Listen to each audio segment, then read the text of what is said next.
and principalities. There's so much fire inside me. Tragedy struck when part of the largest hillside at the kosher rubbish dump collapsed. It's going to be fun to see how he goes about approaching this game.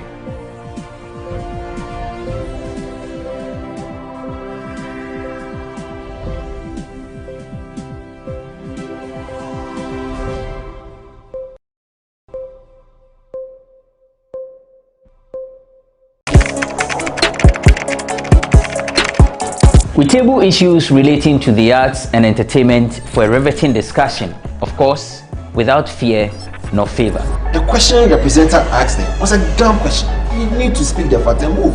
Varied views. We agree to disagree. So I would disagree with everything you said. I think that he's a smart guy. I think what he did. No, but I also said he's a smart guy. Yeah. I guess that I'm waiting for the what next. Yeah, I don't think that we have to wait for what next. It sometimes gets confrontational, but that's the beauty of the game. Today deny funny face. It's not my brother. Deny funny face. I don't know him. You don't know funny face. It's not my brother. You don't know funny face.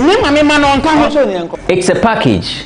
We meet, we sit, we dialogue, we learn, we progress. My name is Benefo Huabin Abrantepa, a proud blogger, and this is my forum.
Continue thriving and obviously achieve higher, and everybody knows that even though I'm not working with them again, but my personal relationship with the owner and many of the management and the staff, it is where my heart is. So I wish them very well, but I'm sure that even without wishes they will still do very well.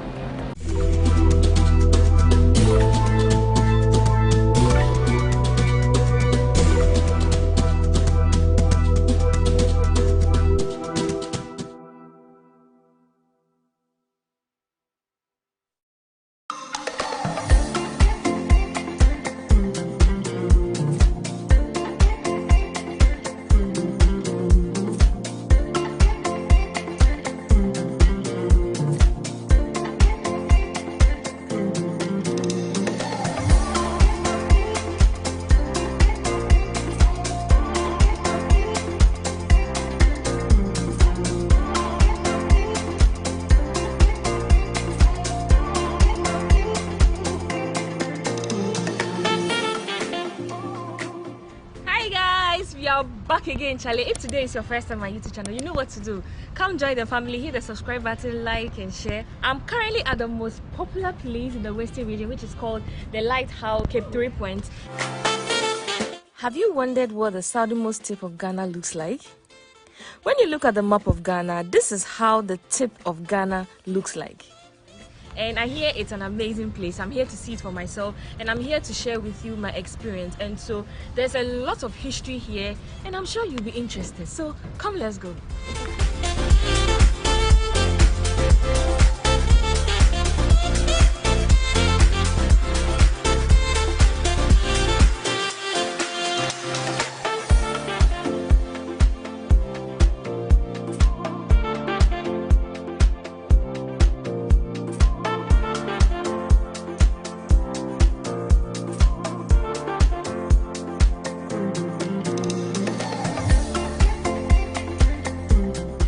Cape 3 Point, where I am, is the southmost part of Ghana. If you look at the Ghana map, the canal there, that small canal there, that's where I'm standing now. I'm very close to the Atlantic Ocean. So let's see how the Atlantic Ocean looks like. The good part is the sea is very blue here. It has the best of views.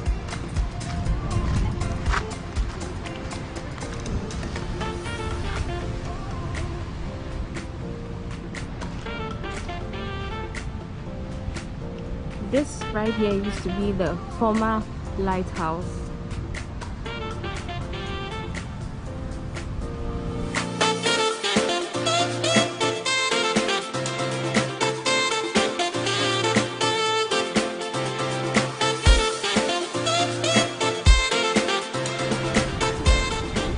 So, this is the first lighthouse, and it was built in 1875.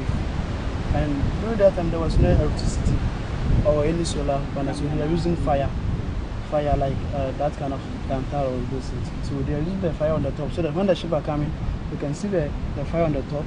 Tells them that here there's a dangerous here, like the worst here is big, so they shouldn't come closer. They need to go further before they pass. So the ship they don't come and land here, but they just pass. Okay. But yeah, that's what the light is here to give direction of ships. People say the light is here to give direction of ships. So, example, when we are here and you can see the ship are coming, like getting to here, the ship is supposed to move like this, so it will be like this. See, oh, okay. Because of this point. And because of the way the Ghana map looks yes. like. And here you have 3 points here, and you can only understand when you go upstairs. So you have first point and second point. You have another third point here. Okay. Yeah. So the point is 3. That's what you just name it as Cape 3 Point. Okay. So you have first point here. The second point is where the light is, and this is the longest point too. This is the longest point. Was it taller than this? No. This was the height. No, this one. That's the height. No. It's not tall, but it was taller than this one. It's broken. That's why it's short. The tip is broken. Yes. That is why it's short. short. Okay, sure. Was it intentional? They intentionally broke it, or? Yeah, intentionally. It's intentional because of the, so that we didn't distract this. So okay, that's.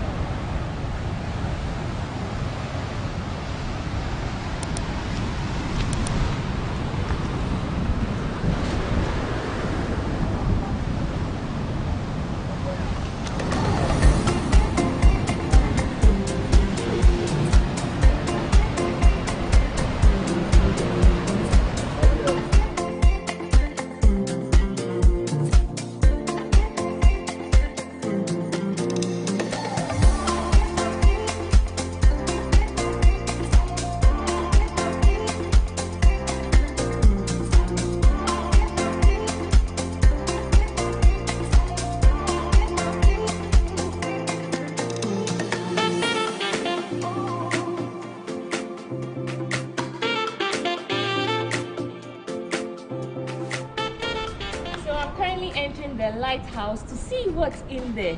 Let's go. I hear it has a beautiful view of the ocean, the Atlantic Ocean. Let's go. So it requires you climbing this steep stairs. So let's see how it goes. Okay, it's so steep, very, very steep. And you have to really take your time before getting there. Wow. So that's the first part.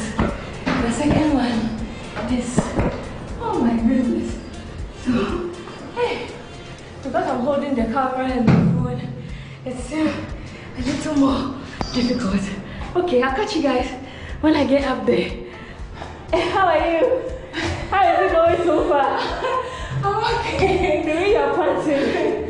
Out of breath. Okay. I said we have to go down the second we came up. Don't they have like an elevator? This was created in the 80s. How do you expect an elevator? Oh my god. There's a nice size now, man. Wow.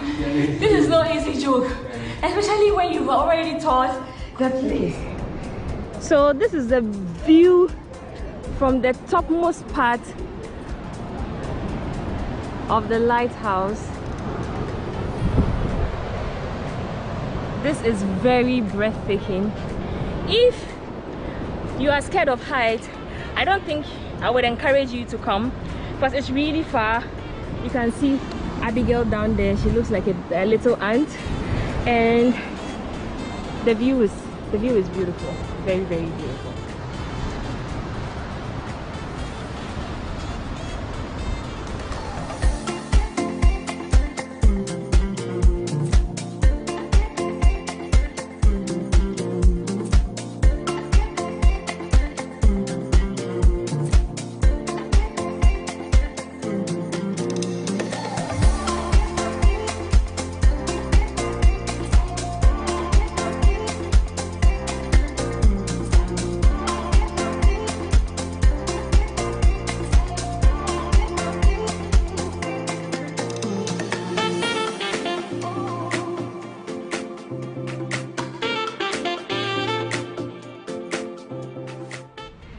So guys, this brings us to the end of this video. I hope you enjoyed watching this vlog as much as I enjoyed documenting my entire experience.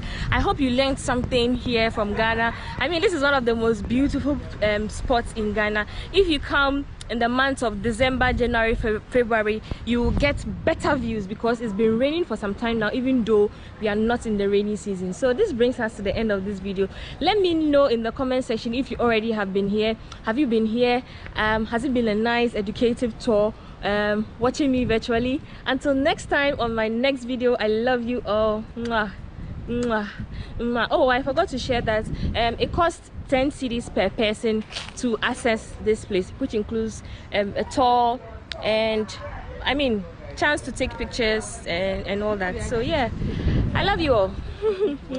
Hi Jojo. Hi darling. So you have a YouTube channel. What's your YouTube channel name? Jojo Esken. And you? Afiajuman. And you? This is Gail. I mean, you have been with you the entire weekend. Hi darling. Hello, hello. Good to see you all. Yep. Yeah, thank you. Oh, yeah, so we are back again, Charlie. Back again, so you can see. In fact, we will be back again, Charlie. You definitely see them on my channel again.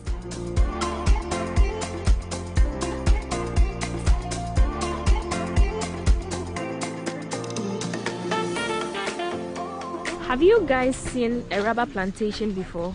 This is a typical plantation, a rubber plantation, and this is how they collect the rubber from the plant. So what they do is they cut the tree and then it leaks from this to this. So this is how it's actually smelling. It smells a lot. It has this bad smell. So I just decided to make a stop for you to see because I have seen it. Guys, let me know in the comment section if you want to know the whole process of how rubber is made. I would come back again for you. Let me know in the comment section.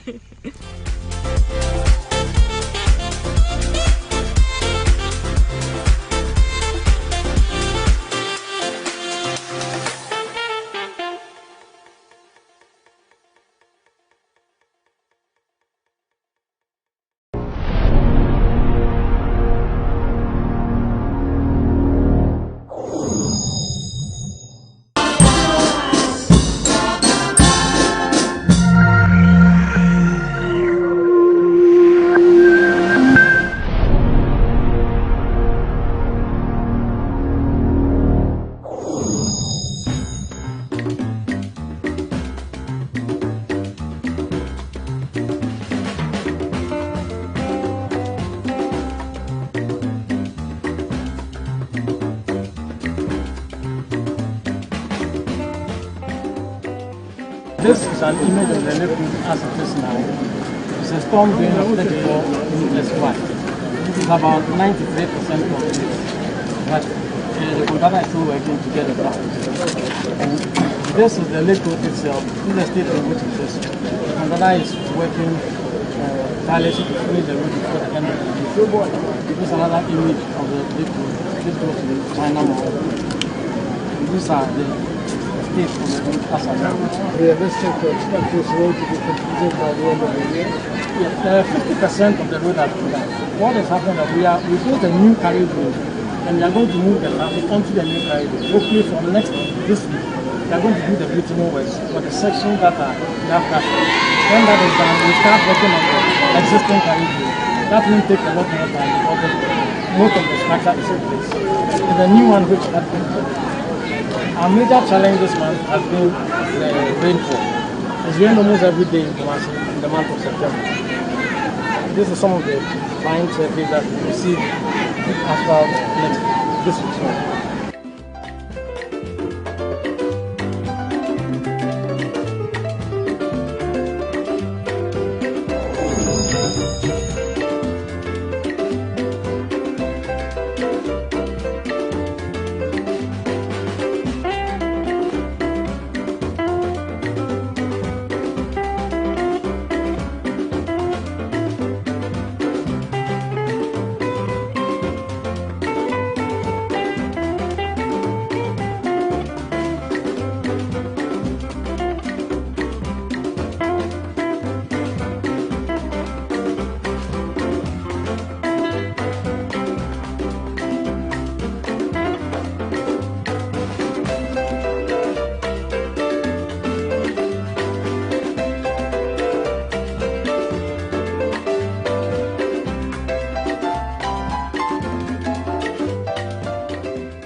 Just that number of adults.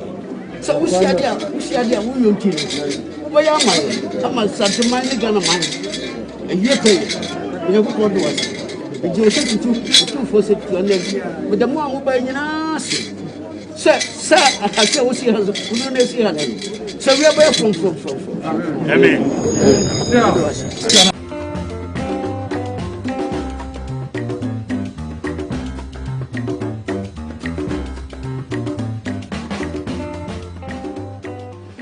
The works commenced on the 29th of April 2019.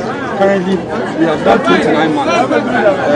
The contractor has requested for additional 16 months to complete the project, which will take the completion date to the 28th of August 2022. Mr. President, this is the typical cross-section of the road. Originally, it was a two-lane road. What we are building, we are having two-lane carriageway on both sides with a shoulder, and then there will be a walkway. The President, I'll take you here to show you. Mr. President, these are some of the activities that has been taken during the 29 months. Over here, we are doing quality control. Here, we have asphalt being laid on the road surface. Mr. President, there was a need to construct a bus culvert, but that is a very big stream, big river in the project. Now we have completed that bus culvert, which is taking water from the project out. When the road is completed, this is how we are going to look like. So here is the acid. Over here is the acid, and here is the stress. When we complete the road, we have our two lanes in the shoulder with the medium separating the two lanes. The President, this is a futuristic image of the completed road. So we have our two lanes, road carriageway, our shoulder, and the pedestrians will use this section. We want to preserve the beauty of Kumasi. So when we finish, we are going to have these trees, which will depict the true picture of Kumasi. These are some of the futuristic pictures.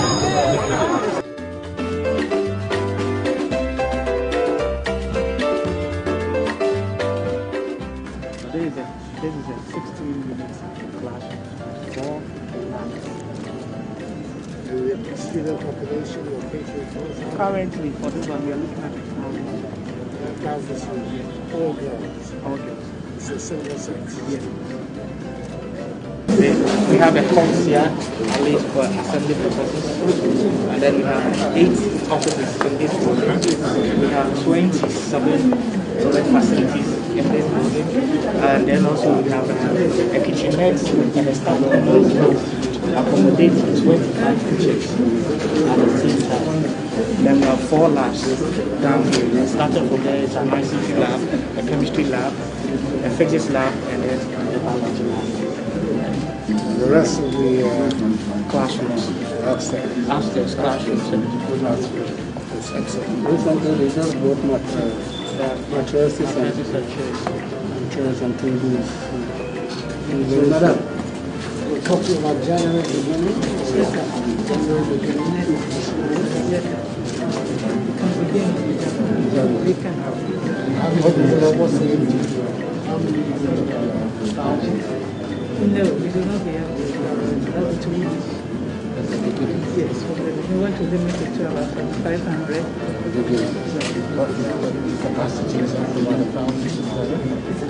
Because of the labs. Because of the labs, yes. We want to limit the number so that they can get access to.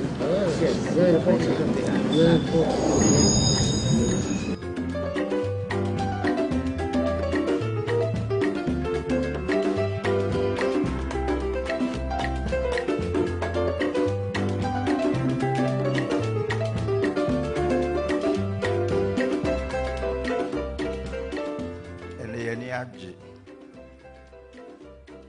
Sana ese ba ye ka asante amantuo enum no a bekwa aman ka ho nti ye chefa ese yensa ye den eka ye dishi ada romanso ba mi yensa so ye den aka e ho na ye to me nkra se me a me dishi oyoko oba anado dankwa opese obesra me na me hospital for front so no obebie no se de adwumadi no esi koso ho so wa hwe we are a National Health Insurance Office wa ha and also for trahumem asade a shemensa mama ya kwan bibli no fa be kwai ni amansie nkratwe ho hie nyina obi a kwan ye kama ye gun kota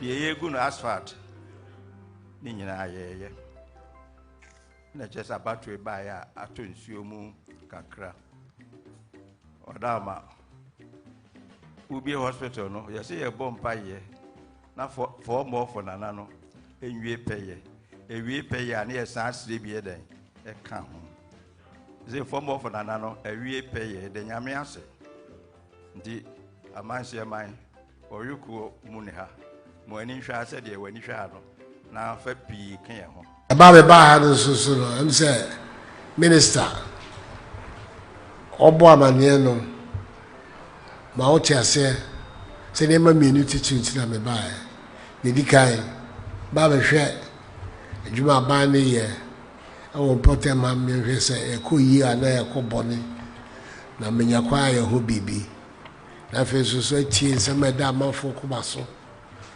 na ya hwe kwa ya memu no so betumi aboa ba de hawo no so betumi ayi afri ekwa hospital no ye bie eye adwuma nanso waone mpanyifo a mini wo esi aka wo Ghana bibi ani ho ameya wo be gia tube beka se enye no kra say ni say eye no kra wo se enye no kra enti ne wo ha se me ya me di mani kohwe na amani nyina se me ko ba bia o mani nyina jibachi no bi atumi ahu se me na me ka no kra na wona na e ka no kra na ta bia so no kra no mo mafa ta bia so no kra no mo mafa we pa me mu a ye de no kra be ya adwuma na wona ta bia ye de si ebo se de enimru anko na e ba be ko ho asem na se ga no fo se adwe ho pa ye hwe de de wo ba be ye na visa sa dia e ko ya no fatao na Where are Papa? Oh, dear Trotter, dear Tro. Dear Tro, yet you can of credit. Ghana could be a Cassiano. Addition, Ghana for addition, yes, and will be more man.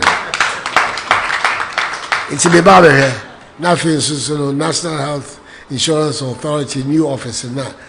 I will bag Bano, and the Ababiciano, so it's me, a beer and one. It's a buyer, yes, some tissue, nothing, so no. I'm a quite so about the Dawo, the quite my assay.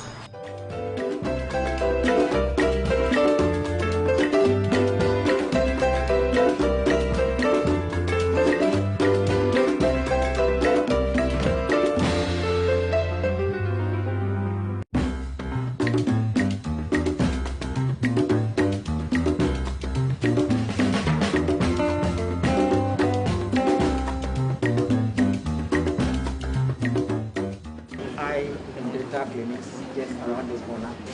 And we also have a herbal unit as part of the mandate of Ghana Health Service. So we have a herbal unit also in Korea. So it's also here. And this is our main OPD with 5 consulting rooms. So we can move on. You're operating? Yes, we are operating. We started operating since the month of May. Okay. And we are operating since the month of May? Yes. We started exactly on the 4th of May. And we are commissioned this one last year? Last year, 7th November 2020. And so we started operating since after 6 months. After 6 months of commissioning, we started operations here. So we have all services here. ENT, dental, surgical services, medical services, and emergency services. And all the services are operational? All of them are operational. You have how many? What is the complement of doctors you have? I have about 10 doctors currently. Okay. Even though I need more. The 10 are divided into the various specialties. And we run special clinics here as well.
Panyina Brani Susano. No plan Ghana ha. Na a funny pie Juma Emma. And on the mainstay of the Bantama economy. Make campus Kumasinina. You should say Eco Square. Na point a ebano. No almost upon a Juma. Obia Shishani overall blue working gear. No money nam ho. You might not to Adriano. My break is Anna. The economy was strong here at Bantama. And so after some time, for various reasons and for various factors, and a Jumai Abafom. Meaning, the trade minister for some time now has been working on it. Now, Abraham Ebeye MP no, and I'm assuming yes, Mr. Meba, Mababe, it's me by facility ya. Ebe said the numesico. Me do ano, me re hole pa. It's your man penuba kai cry. I say, me sure letter braille. There means yes, Rennie say. Abiding a hoarding babeta no plan Ghana chi. Na asa peje biem. Na yani o bantma any Kumasi so no. Yeah, Jumaye. Your plan has been a household name since the 70s. Obiani. Now so me trim margin up by BB so. Samokaya Oman Penini J. Kufu Nabreso. Or the Metro Transit bus a bayeno. Sabreno and a new plan a Juma, a bay new plan a Juma. I don't see Nebrano so. Or the 450 buses order and or the Metro Transit. And that's a call Ghana for Nayina. Sa buses now and Nam Council. I have Metro Transit. Dodwana free MPP. A banso and a go plan a pejai. I say, dear, a comodia name. Massima Mukana or my penny. Wate. Yamuhiani said your rack for ya no. What I said or my penny and also to Asumamo. Now, or no, Nania break Rachamo. If he said, Sabutia Nasama, Oka, or the Nam Ghana for 9 or say, a dear Bakwa, a Dana Kumaso, and he said, Obepejan Fidi Juma, every same Fidi Juma, an idea Juma Beba Ghana.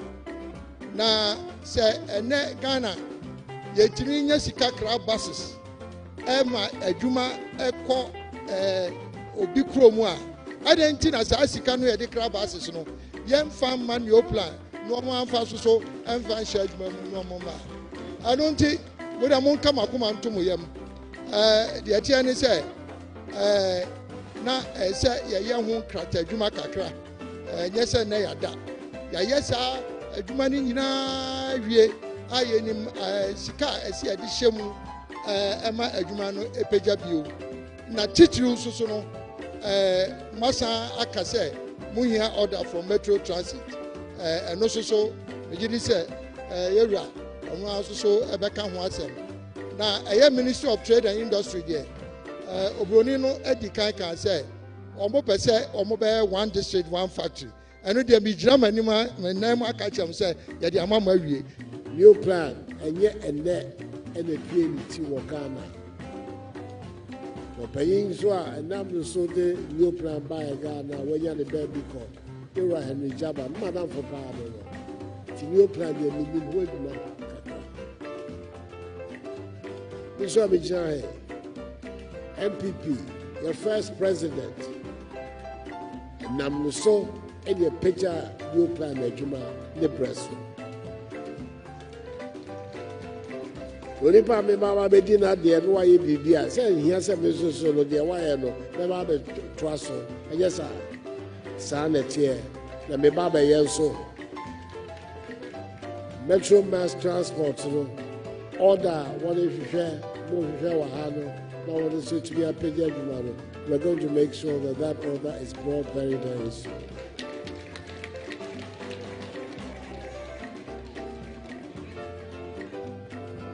Nothing so no.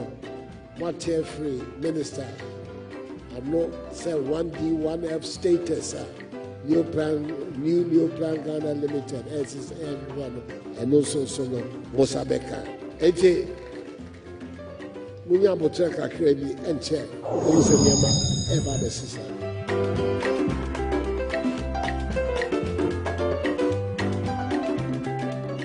Whilst we will not be going underground, we wanted to show you some pictures of the work that has been going on for the past 3 years and over. What you see here, the old portal is where we are standing now. In essence, this is where the actual mining starts. We go underground, mine the material, then we bring it to the processing plant. It is that place that we process it into gold. We will go there shortly, and Kuku Ahin, the senior manager processing, will take us through that.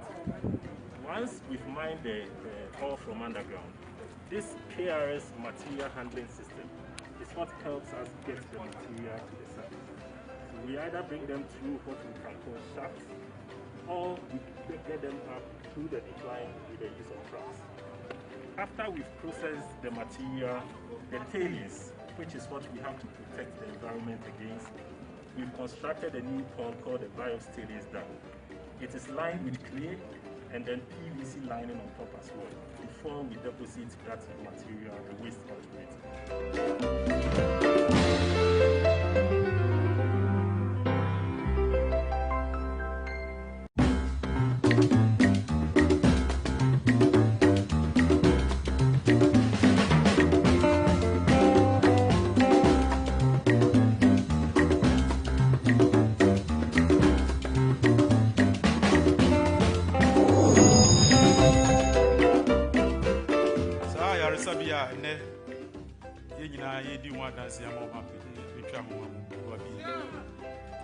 Eba beso adansi mai ahuchire kese a ewo yaya rehwem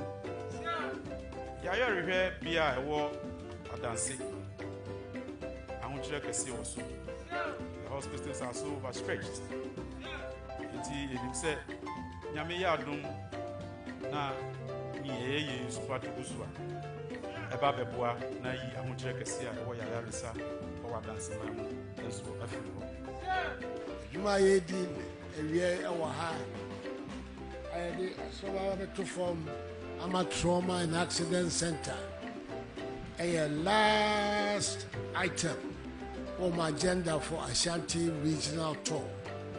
The 4 days day and I'm a bar Ashanti Meru bar pro aha and the medima pro bono eba na wie to me that say nyamensha adasemai esha gbe asemai esha Ghana man na me na masa papa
Happy to be here for the graduation ceremony of the 50th Cadet Officers Course into the Senior Officer Course of the Police Service.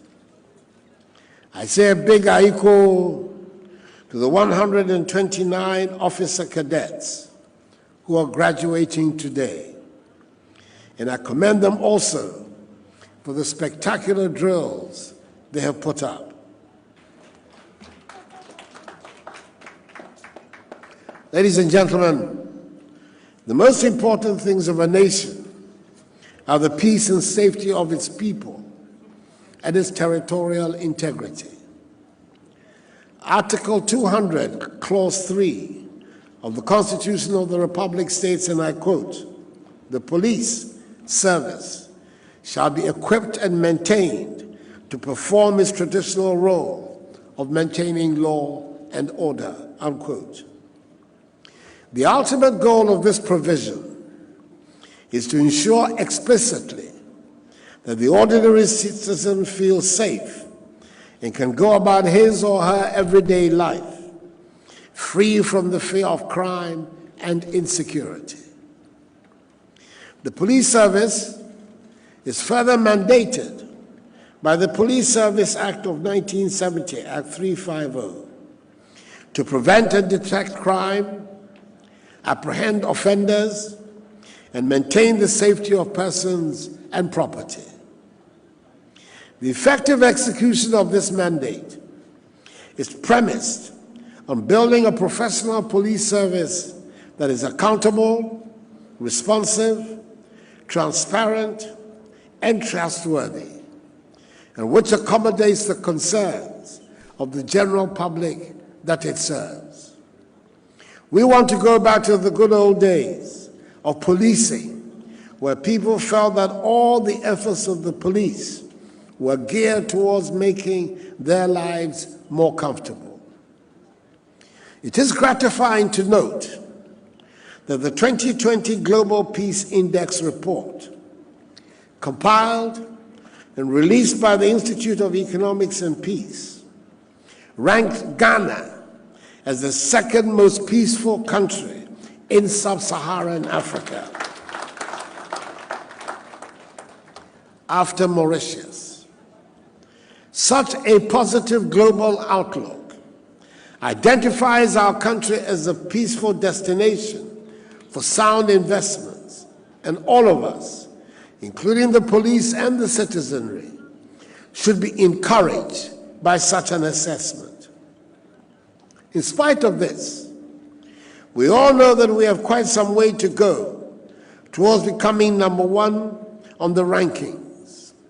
Currently, the traditional challenges to security, such as chieftaincy conflicts, land disputes, religious intolerance, ethnic animosities, and political rivalry, are being compounded by contemporary threats like drug and human trafficking, proliferation of small arms and light weapons, armed robberies, cyber crimes, and activities of nomadic herdsmen.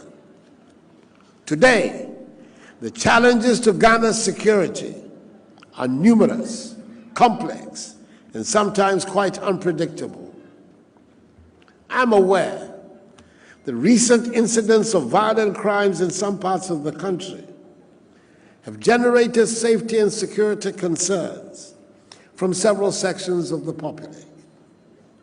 I want to assure Ghanaians that the police service, and indeed all the other security services, are determined to deal decisively with the threats posed by dangerous criminals and criminal syndicates.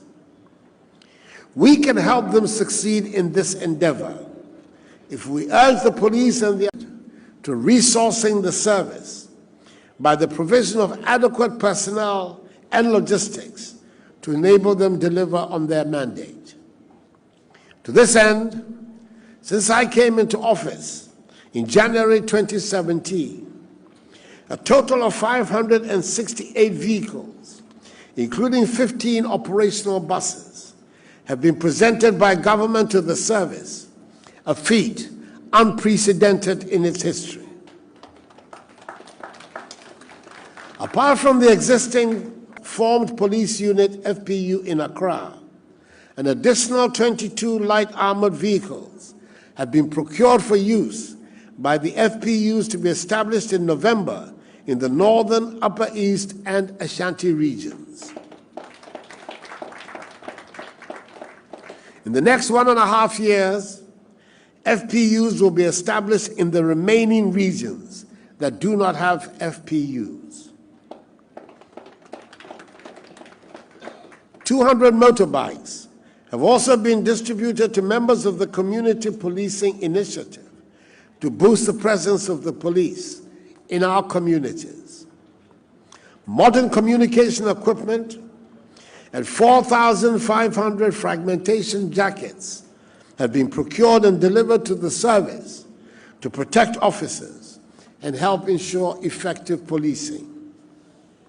The police service will take delivery of 3 helicopters, made up of 2 Gazelle light attack helicopters and 1 Airbus 350 helicopter in November this year to enhance its work. Hangars for them, located at the National Police Training School, have been completed, and 6 officers who will fly these helicopters have completed their training in South Africa. At the beginning of my mandate in 2017, there were 800 CCTV installations in the country for surveillance. At the end of my first term, that figure had gone up to 6,500. And by the end of the year, another 3,500 would have been added, making a total of almost 11,000 in the country. Government has strengthened the cybercrime fighting capabilities of the service through the setting up of a Computer Emergency Response Team Center at the National Communications Authority. The Ministry of the Interior has procured 3 Alligator silver boats to help fortify security along the country's maritime waters. This has been done in fulfillment of the pledge I made to expand and resource the Marine Police in order to help them work with the Ghana Navy to protect inter alia our offshore oil and gas installations. The Criminal Investigations Department, CID, has been equipped with a digital forensic laboratory, and for the first time in the history of the department, crime officers are given a monthly allowance to support their investigations. We've retooled the CID Forensic Science Lab. The CID building has also now become disability friendly, and there is continuous training of CID officers. On addressing the housing needs of the service, the construction of 320 housing units at the National Police Training School is at an advanced stage of completion. Work is ongoing on the construction of a barracks at Kwabenya to replace the one adjacent to the DVLA at 37, which is not fit for purpose. A new mechanical workshop for the service is also being constructed at Boshe near Hacho. In addition to the yearly increments of salaries for all police personnel, government has placed them, like the other members of the security services, under the Cap 30 pension scheme. Clearance has been given for the police service to recruit some 5,000 more per 2020. The recruitment processes have been improved with an online application system, which is built to eliminate irregularities often associated with such exercises, giving every qualified Ghanaian youth who wishes to join the police a fair chance of being enlisted. I am excited about the collaboration, the first of its kind, taking place between the Police Academy and the University of Cape Coast, which has resulted in the award by the university of a Diploma in Security Services to members of Cadet Corps 50 and to future graduates of the Academy. The education received is intended to mold thoroughly the character of all officers on parade, which must be reflected in the performance of their work as they assume leadership positions across the country. I thank the University of Cape Coast for this partnership and appeal to the other security services to emulate this laudable initiative. Ladies and gentlemen, while government does its utmost to equip, resource, and retool the police services, it is important that discipline prevails throughout the service. This is a charge I give the Acting Inspector General of Police and the entire police administration.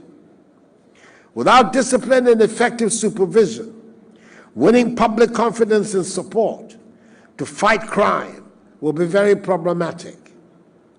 The prevention and detection of crime are shared responsibilities between the police and the public, and mutual respect, confidence, and support are required to achieve these goals.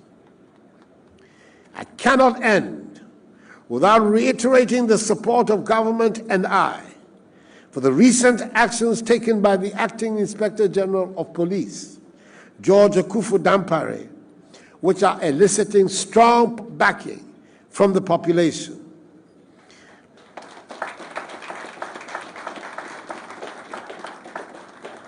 He has so far vindicated my decision to repose trust in him to hold this high office.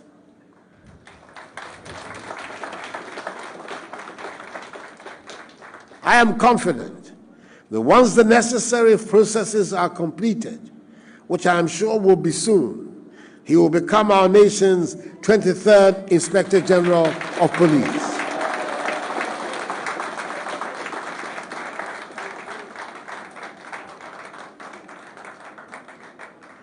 To our new cadet officers who will shortly become senior officers, I advise you to step out as agents of change. The training you have undergone should have imbibed in you the values of commitment to discipline, duty, hard work, and integrity. I am hopeful that you will bring to bear the knowledge you have acquired to project positively the image of the police service. Discharge your responsibilities professionally and live above reproach. May I, in conclusion, ask all of you to be upstanding as I formally make these pronouncements. By the powers vested in me as President of the Republic, I hereby appoint the 6 officer cadets and 123 cadet officers to the ranks of Superintendent of Police, Deputy Superintendent of Police, and Assistant Superintendent of Police into the Senior Police Officer Corps of the Ghana Police Service. May God bless the Ghana Police Service. May God bless the and that's all. And may God bless our homeland Ghana and make her great and strong. I thank you for your attention.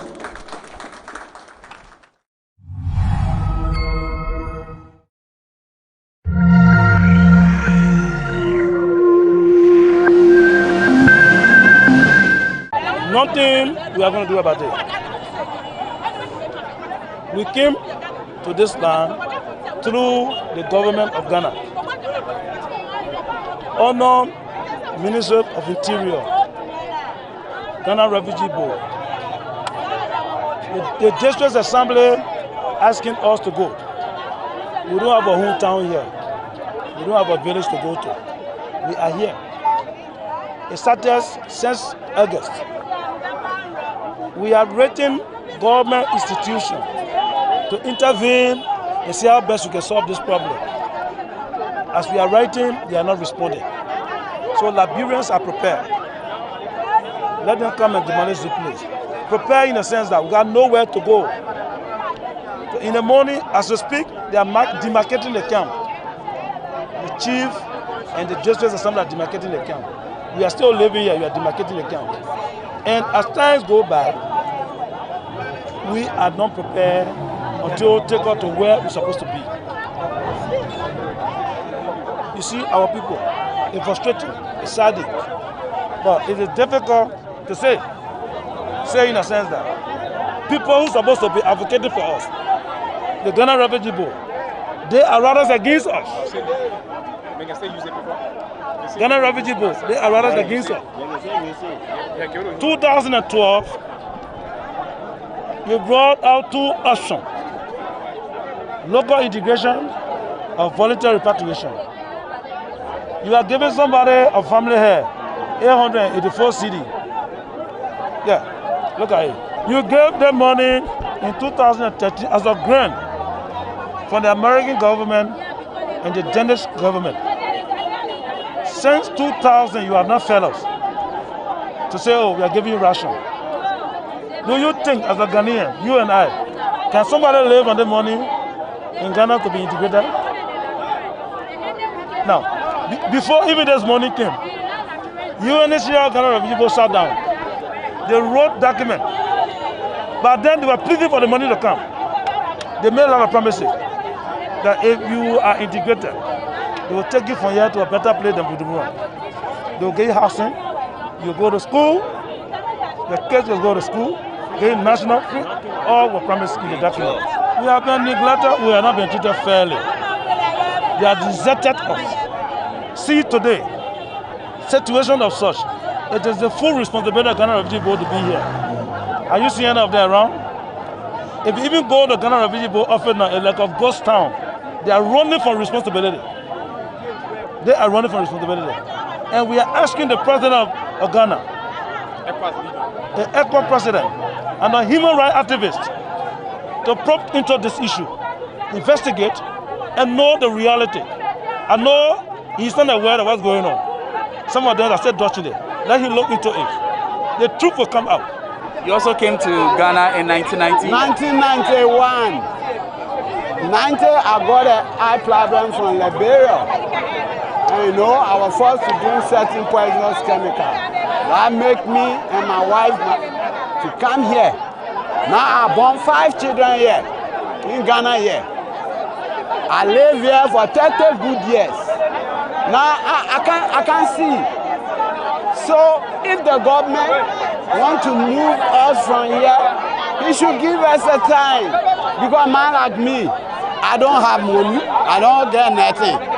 Even to go to hospital, you ask some radio stations, I have been there to seek for money to go for hospital. I don't have. Now, if they break their house down, where me and these children are going? I don't have nowhere. And let me tell you one thing. We have over 2.5 Ghanaians living in Liberia. The man who built Star Hotel, he's from Senya. You have Senya Town in Liberia. From Robert Field all the way to Cape Palmas, the fantasy are too much. You accept them. So if today they are trying to move we Liberians from here, it will bring a big problem. I'm not lying to you. I know my people in Liberia. It will bring a very big problem. Now me and you talking. What is going on in Liberia? You don't know. I don't know. We beg Nana. We beg Nana to have mercy on us. It's very disheartening for what is going on from our sister country.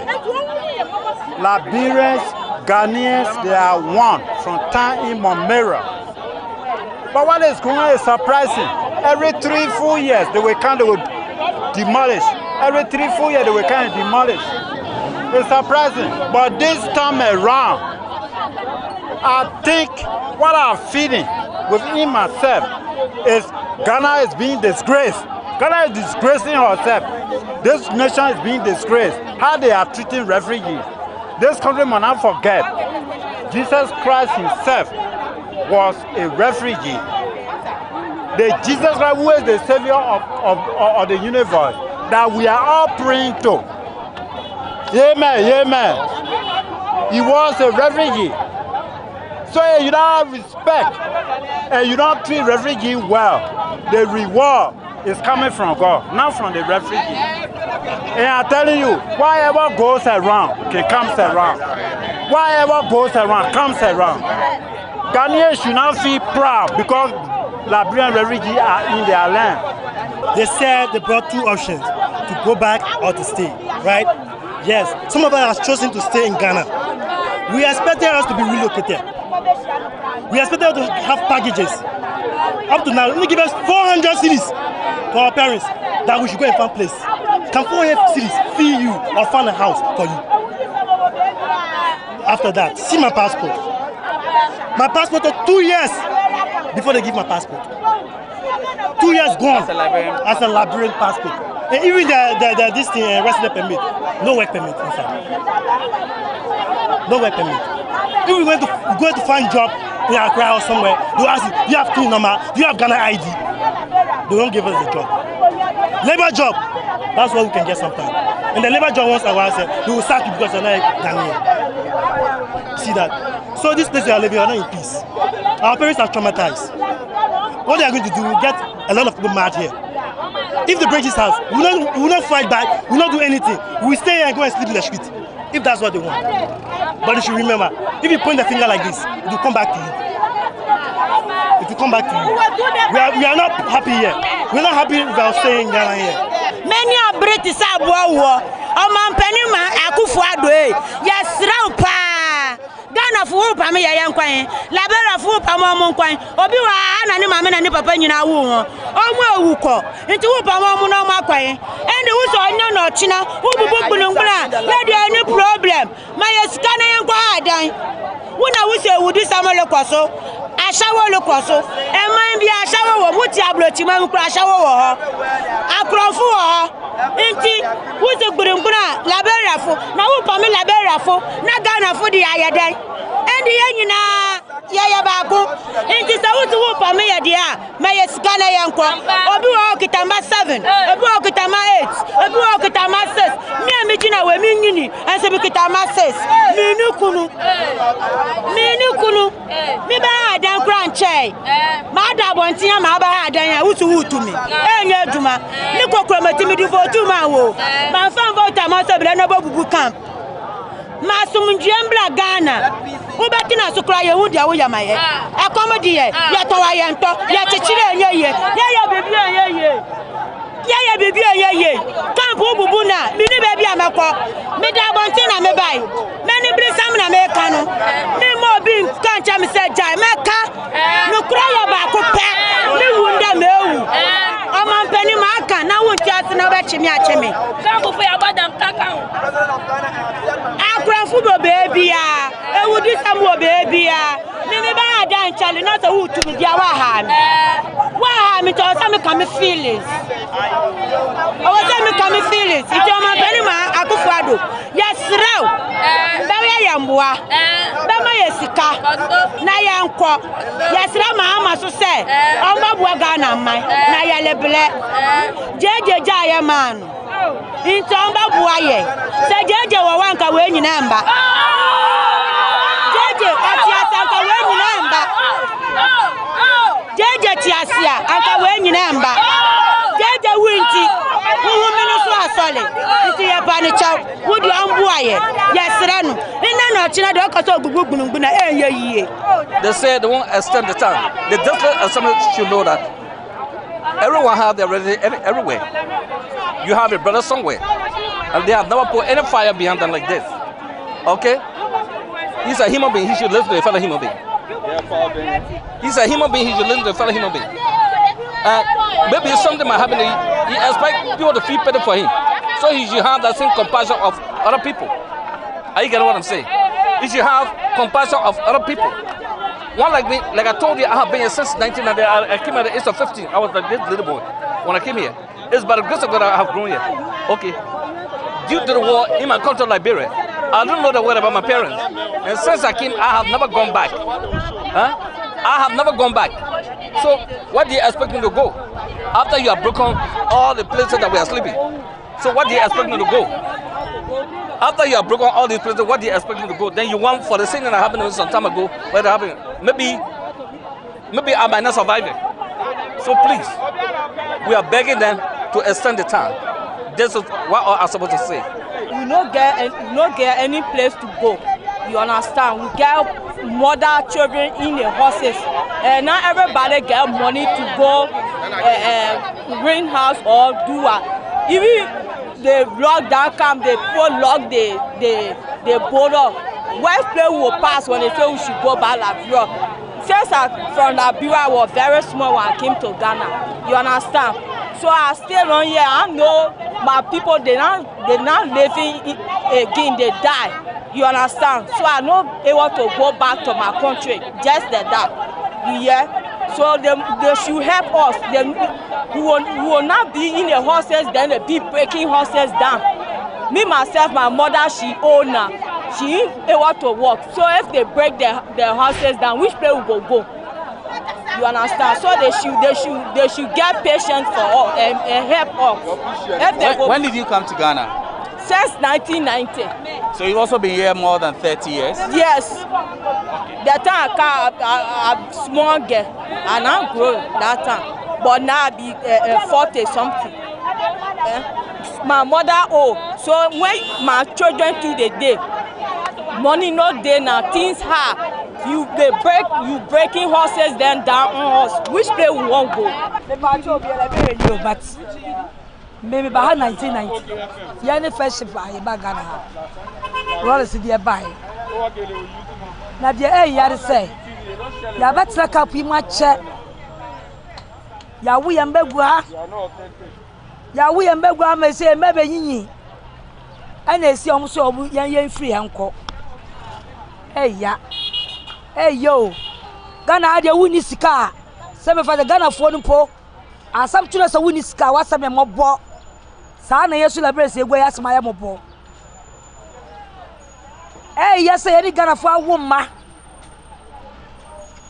Omweja madagu yesu me struggle ahwe mana be penifo. Ya try for so many years.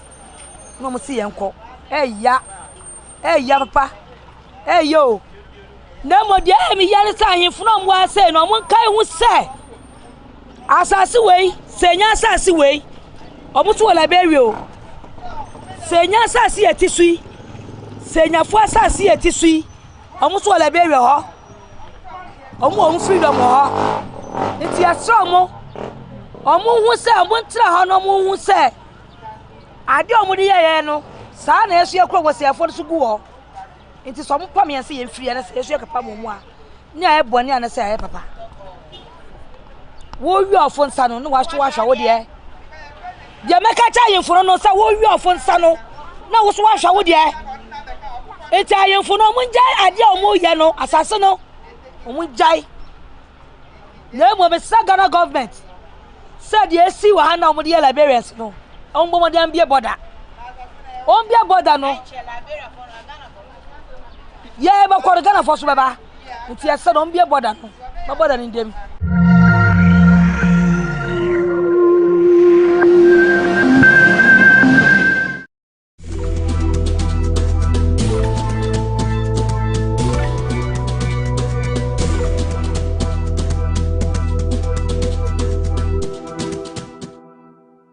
One of the things GhanaWeb is doing, which in my estimation is one of the best things, is trying as much as possible to give pictorial in terms of video of whatever it's reporting online. Unlike those days where you only had to read about text. This time around, they've gone a step ahead and to ensure that there's a video added to whatever content they are putting out there for readers to also have a feel of the story. One of the things I think GhanaWeb can do is to, apart from the online TV, rather go on a full-fledged TV channel rather than the online TV. I think that would help. I've seen that the online TV is helping, but they should just go in a full channel. Keep up the good work. There may be challenges, but don't be deterred by those challenges. Challenges are bound to happen in every institution, and try and work harder. Focus on whatever you set to do for yourself. And I'm sure as the years roll by, you achieve those challenges.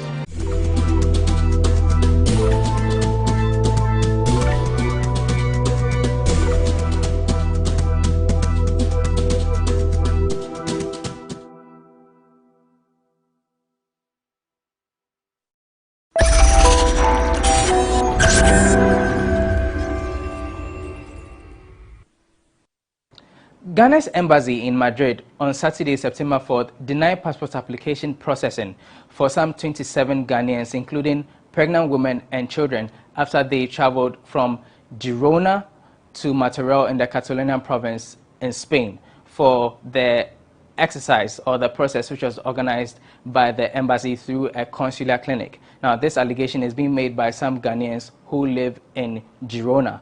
Tidon Seila will be speaking to some of these affected victims via Zoom on exactly how this came to be, and we'll also see how we can resolve this, getting the right authorities to respond. My name is Lord Harris Udwasari. When we return from the break, we'll get straight into the conversation. Please stay.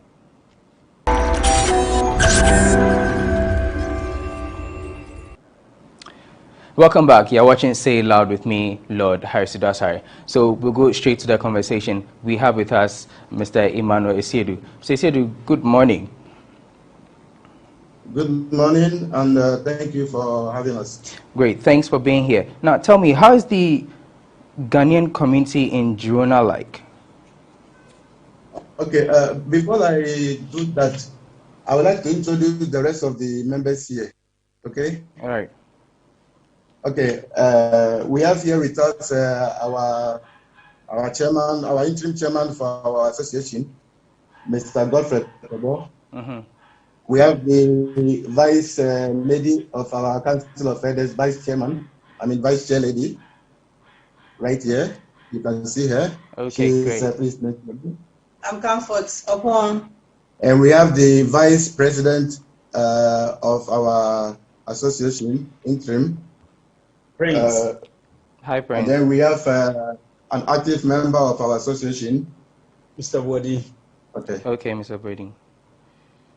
And my name is Godfrey Tobo, the interim president. Okay, Godfrey, I didn't get a surname.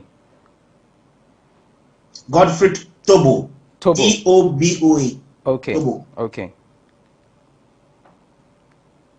Godfrey Tobo. Okay, so we. Okay. Mr. Said we'll start with you, and then we'll go around the table. Okay, then. First, I would like to convey to you, our members, profound gratitude for your interest in our story and for giving us the platform and opportunity to share it with your audience. But before we proceed, though, I would like to make a few things clear. Should I? Okay, I'm listening. Just Hello? go ahead. Yeah. Okay. This interview is about an article I posted to you for publication. Ghana Embassy, Madrid, Spain, denied passport application processing for Ghanaians in Girona because they do not belong to a particular unit. Even before you go ahead, we are just going to have a conversation. The basis of the interview is the article you wrote, but I want my audience to have a fair idea of the association, how life in Girona is like. So let's have a normal conversation, and then we can delve into the issue proper. Would that be okay? Okay, so you want to know the situation in... Yes, let's have a conversation. How is Girona, Ghanaians in Girona like? How long have you been in Girona for Spain? Well, I've been in Girona for, let's say, 15 years. 15 years. And some of my 15 years. Some of my colleagues here have been here over 15 years. Okay. Okay. Right. And, we are over 400 Ghanaians living in Girona and its environs. I see. And over the years, how have you been addressing issues among you Ghanaians in Girona as far as the embassy or the consulate is concerned? Actually, it would have been fair for your audience and for all of us if you have let me finish my introduction speech, and then probably we go into the article, because as I'm aware that I think you may have read the article before this interview. So the article actually talks much about what you're asking me now. Okay, right. Thank you for that. Now you speak of an association.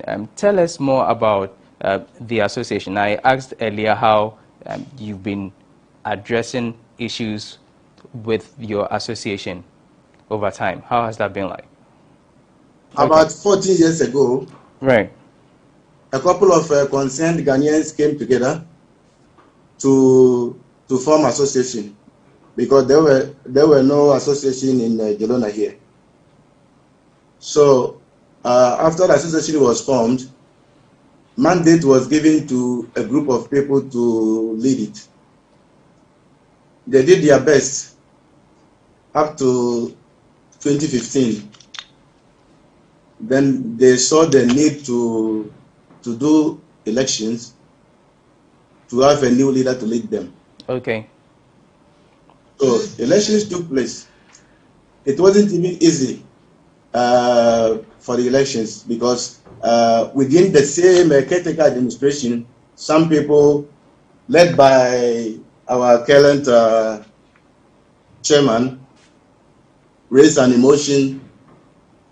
A referendum was done, and then the election finally took place. Then our past, let's say the old association's chairman, won the election. Well, there was the usual what do you call it, the usual rumors about elections, but he won it, so we gave it, and they went forward. Well, what can we do? They won the election, and they want to have the administration, so they went ahead. Okay. Okay, they called some of us to join them, to be organizers for them or secretary, but honestly, we did not participate. Why? Because we didn't actually like the makeup of their administration. There were so many areas that we advised them they wouldn't take. So occasionally they do call on us for they do consult us for certain issues, and we do advise them as to what to do. But it became that they turned the association into like a private club for a few friends. For your audience sake, my article about this was written, was published in GhanaWeb Diaspora News of Monday, 1st February 2016. Okay, Ghana Union, Jelona, a club for a few friends. Because of that, most people don't actually participate in the union's affairs or activities and stuff like that. So the election was supposed to be, another election was supposed to be done in 2 years, but the chairman refused. He kind of find a way around it to say that because nobody came to contest against him, so he continued as unopposed, which is not true, because our very vice president here submitted his nomination form to contest. But as usual, they find a way to dodge around it, and he continued as unopposed. People were not happy. But here is a guy who is likable, friendly somehow, and had that magnetic way of life that people actually like him. But he was not doing the right thing for the community. So after another 2 years, the previous caretaker administration rose up to ask him to conduct an election. Well, he was kind of being on denial that when he took over power, no one has been coming to the meeting and all this stuff. But that is not true. He has been conducting meetings in his home with his friends. Okay, the only thing that the association is very good in doing is to announce funerals, announcing funerals and calling the community to go to funerals. While some of us are highly participating in our civic activities here in Girona, in our civic cultural staff and the city council. They were only interested in funerals and stuff like that. So over time, the city council and the civic center found out that no, Ghanaians are not attending meetings. What happened? But strangely to them too, individual Ghanaians are participating actively with them in their meetings. But why not the Ghanaian community? So things became hot when the previous caretaker administration said they can't take it anymore. So they found Council of Elders Committee to ask them to open up the association to the public. Let us revive it. Let us revive it and do an election. There was a heated argument, heated problem. I mean, altercations here and there. So I personally was not involved in the elections. I was not active in the association. Okay. Okay, because as a freelance writer, I decided to stay neutral. So there is, in case of anything, I will be able to come in or something like that. But people were pushing us that we can't live in the same city and let a couple of, I have to use this word, incompetent, inept people to run affairs for us, because they might make decisions that will affect all of us. And honestly, they did, because that was a time when we go to Madrid to renew our passports. After you've been to Madrid to get your passport renewed, you've been there, you've done biometric, you've paid everything, the embassy will not send the passport to you. They will send it to the association for you to go and collect from them, which is unlawful, because no one has the right to see anyone's document. And in this case, sometimes when the documents arrive, they keep the documents a day or two, sometimes a week, before you are even aware that your document has arrived. Okay, and when Mr. Siedu, before you even go ahead, before you go ahead. Hello? Yeah, Mr. Siedu, can you hear me? Yeah, I can hear you, but your voice is very low. Okay, I'd like Mr. Tobo to come in at this point, right? So Mr. Siedu spoke about the fact that after renewing your passports, the embassy sends it to the association, right? So I get the sense that the embassy was working with this association, but here's the situation where it seems there's some form of division. So what was exactly going on? Thank you very much for giving me the platform. Yes, what Mr. Acedo just spoke about, it is a fact. We have an evidence.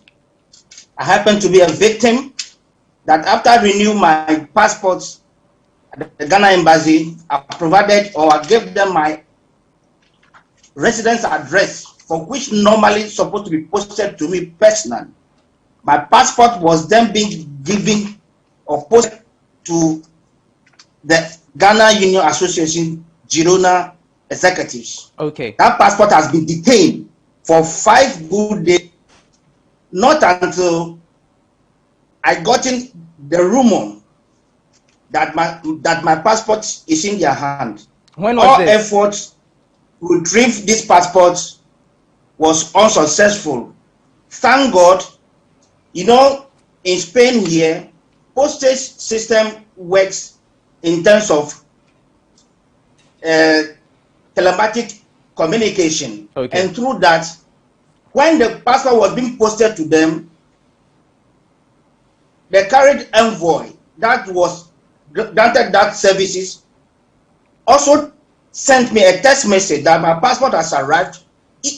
And I should confirm the receiving of that passport. It was there that I got another act. So my passport has already been posted to me in Girona, but has not arrived in my hand. Mr. Godfrey Tobo, when did this happen? Sorry, short.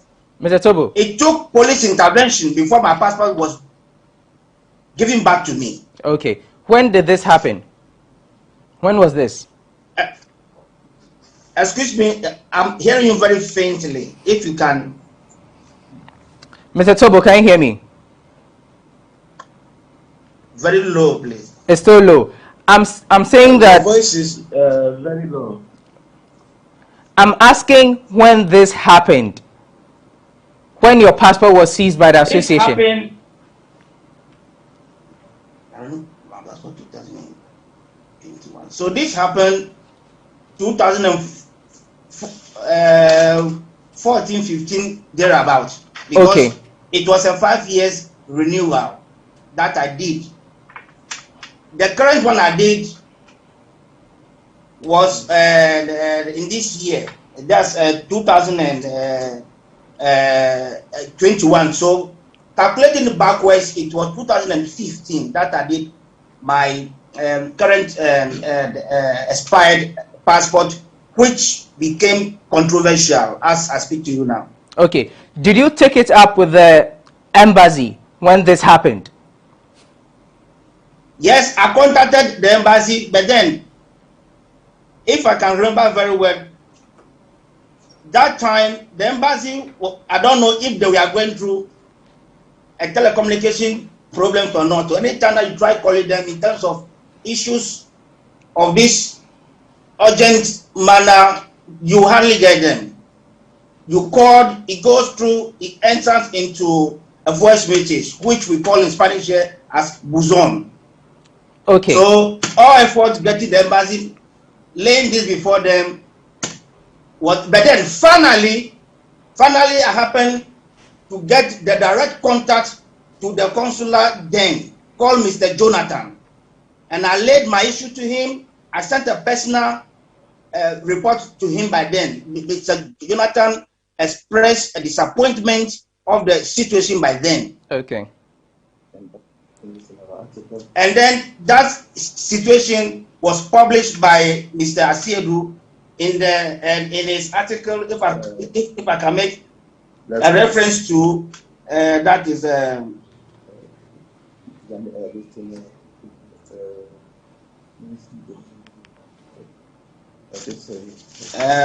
reference is that's a second.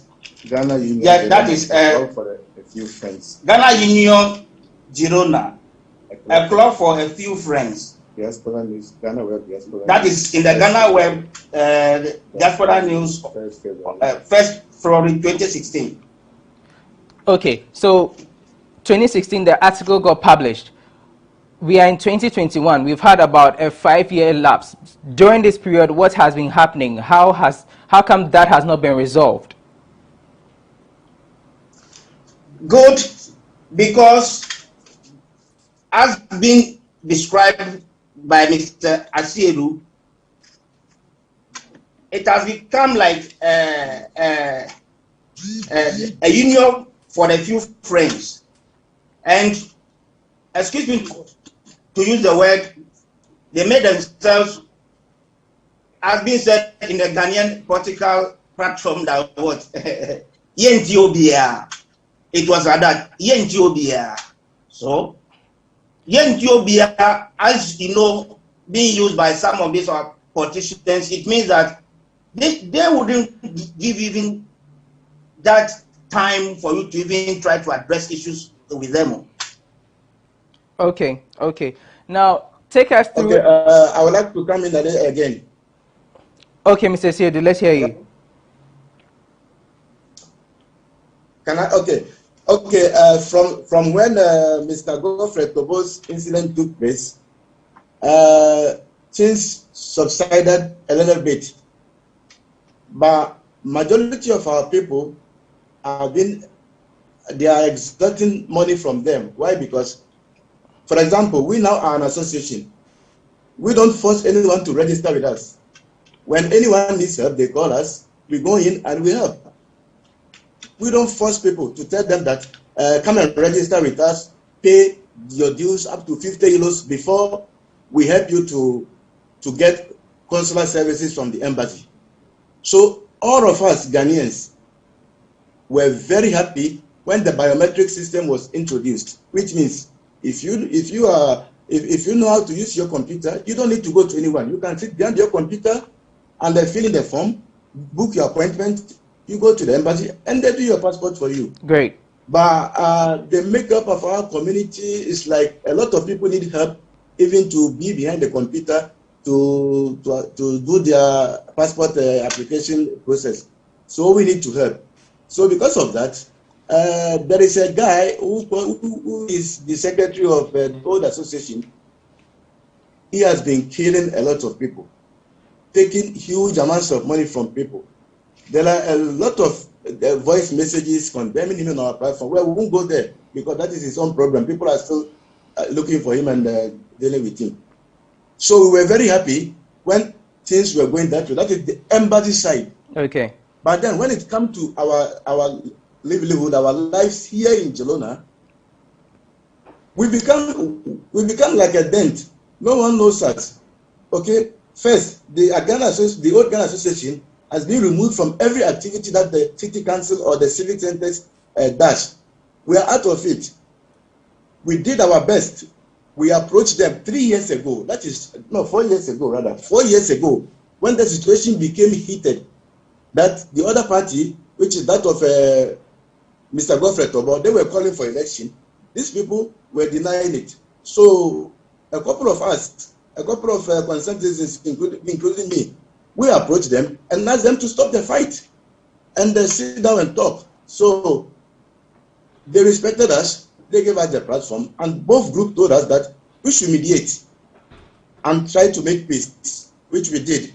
They gave us an 8-page written bylaws that, from what we saw, is designed to kind of alienate some people from participating in the chairmanship of the association. But then they said something that we should go and look into it, and they give them a complete constitution that whatever we do, they will accept it because they know our status here in the community. So we did. We spent more than 6 months, and then we gave them a 35-page constitution. But we found out that it's like when someone becomes chairman or president, because the previous caretaker administration took 8 years, and then this one is taking to 6 years now. So we decided to add into the constitution some committees so that there will be power sharing, like Council of Elders, Disciplinary Committee, other committees to oversee the power. There will be a power sharing, so no particular person will take power of the association into his or her hand. So we did, and we gave copies of the constitution to both parties. The other party read the constitution and they accepted it, but the defunct old association now refused it.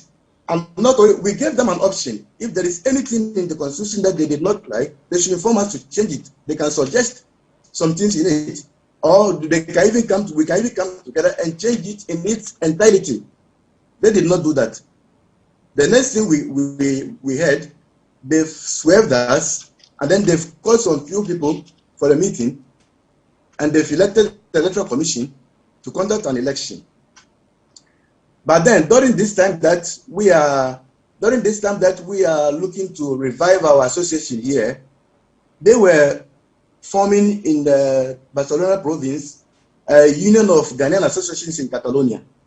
So because they were the executives, they were involved in the formation of this association, and they were going to meetings representing Gelona, and they were not giving us any feedback. They waited cleverly until the association was inaugurated, and they had positions in it before we are aware of what was going on. So luckily enough, there was going to be a program which the Ghana Consulate was going to attend. So I was being sought after to be the MC. I mean, to be the moderate it. To be the master of ceremony of the day. Okay. I couldn't make it, but through that I got the contact of those people in Barcelona, and because I will say to this, I'm the first African here to do African Community Magazine in the Catalonia province. So most people in Barcelona know me because of we do go around taking photographs and doing interviews and writing articles, putting it in our magazine. So I contacted the president of the UGAG to advise his friend, our old chairman. By the way, before the incident in Matorel, 2 days before the incident in Matorel, this very chairman in the old association who has been making all these problems made a YouTube video to resign, which is on YouTube. Okay. So, Mr. Siedu, let me go back to Mr. Siedu, before you go on, we'll take a quick break here. After the break, we'll delve further into the conversation, and you tell us exactly what happened on the 4th of September, why you were turned away, and all that. You're still watching Say It Loud with me, Lord Harisido. Sorry, we're going for a quick break. Please stay.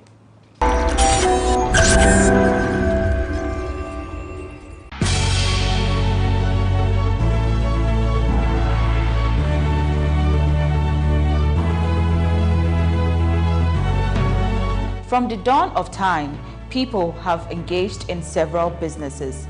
With the onset of technology and innovation, life has relatively been made easier. By using debit or credit cards, mobile banking. Thank you. And your favorite, mobile money? Tech has indeed married business.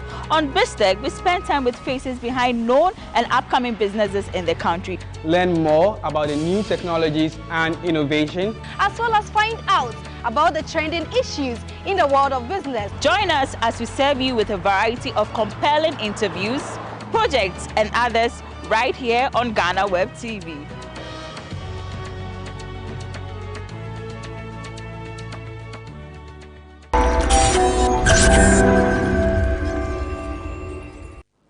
Welcome back. You're still watching Say It Loud. My name is Lord Harisido. We've been speaking to some Ghanaians in Girona, Spain, who were refuted passport application at the embassy.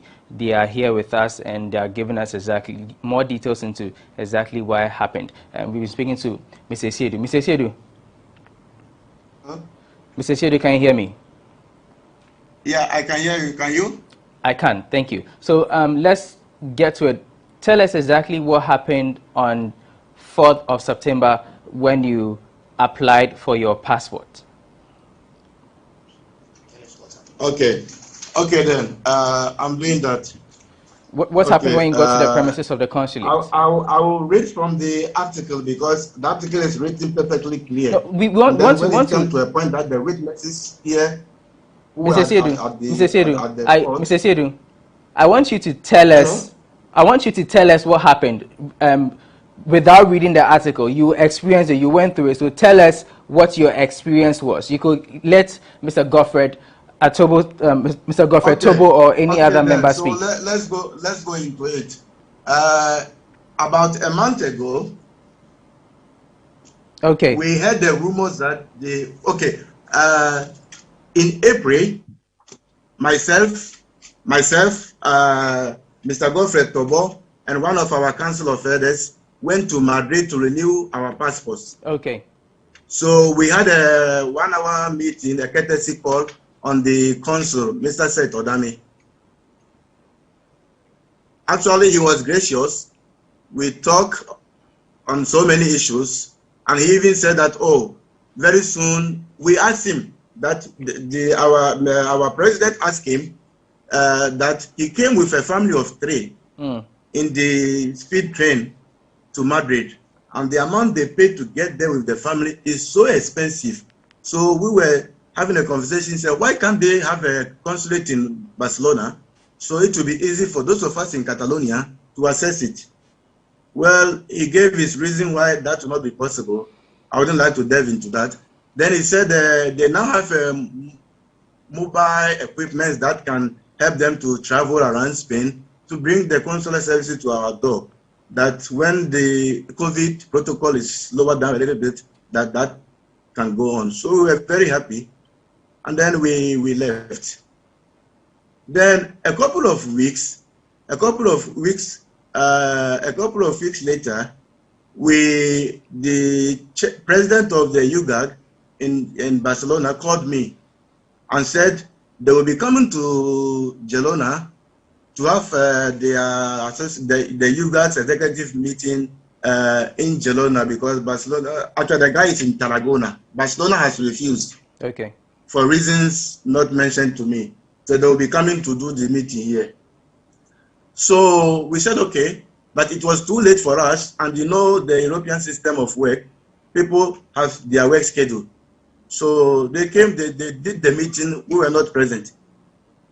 So they went. Then a week later, we heard rumors that the consulate is coming to Martorell in near Barcelona in Catalonia province to conduct the consular clinic exercise. Okay, we frequent the Ghana embassy website. So we knew when they were going to Zaragoza, it was announced. It was announced. When they were going to Zaragoza in the Aragon province, it was announced. When they went to Murcia, it was announced. When they went to Andalusia, it was announced. But Catalonia was not announced. But it was on individual platforms, random platforms, that this is what is taking place. So we called the Union of Ghana Association in Barcelona, and what they told us is that we should give our association's members' name to the old association. They knew very well the problem because we've been having Zoom meetings. We've been trying all this while to settle the issue, but we've not yet come into agreement or conclusion. Okay, so we said we cannot do that. We wrote to the consulate, to the consul, and he directed our president to send the names to the organizers because he has asked them to organize it for them. So our president did that. He sent the names, he called the organizer in Martorell and had a word with him. So they gave us go ahead to send our names, which he did. He sent our names. First of all, we sent the name to the consulate and he directed him to send it to the organizers, which we did. Okay. They even asked us to, contribute a quota to help organize the prayers for COVID-19 protocols, which we agreed upon. Mr. Siedu. They gave us date, time, and venue. Mr. Siedu, so it means at this point, there were two streams of lists being given to the organizers of the passport application. Is that what you're saying? One from the association and one from your group, since you weren't in very good terms with the recognized association? Exactly. If you permit me, from here, I will let the president continue. Okay, Mr. I will let Mr. Tobo continue from here. Right. All right. Thank you very much. Once again, I proceed from where Mr. Asiedu just stopped. Based on the rumor that was in circulation about the Ghana embassy in Madrid coming to Catalonia region to do or to conduct clinical passport service for Ghanaians, we took that advantage and sent an email to the consul, Mr. Seth Odami. If you wouldn't mind, I'll read the content of the email to you. Okay. Dear Consul, good morning, sir. I'm writing to first of all thank you for fulfilling the passport mobile service that you told us about during our courtesy call on you at the embassy on the 21st April 2021. Please, sir, concerning the up-and-coming consular clinic for passport application processing at Martorell in Catalonia from September 2nd through to the 5th, 2021, I would like to present to you the following compatriots willing to process their passport application in Martorell. for your consideration, sir. For not taking much of our time on this program today, I submitted these names to him from the very person on the list, Mrs. Comfort Ata Ajiwa, with her contact number. How many people? In total, okay. In total, we provided 24 people in our email.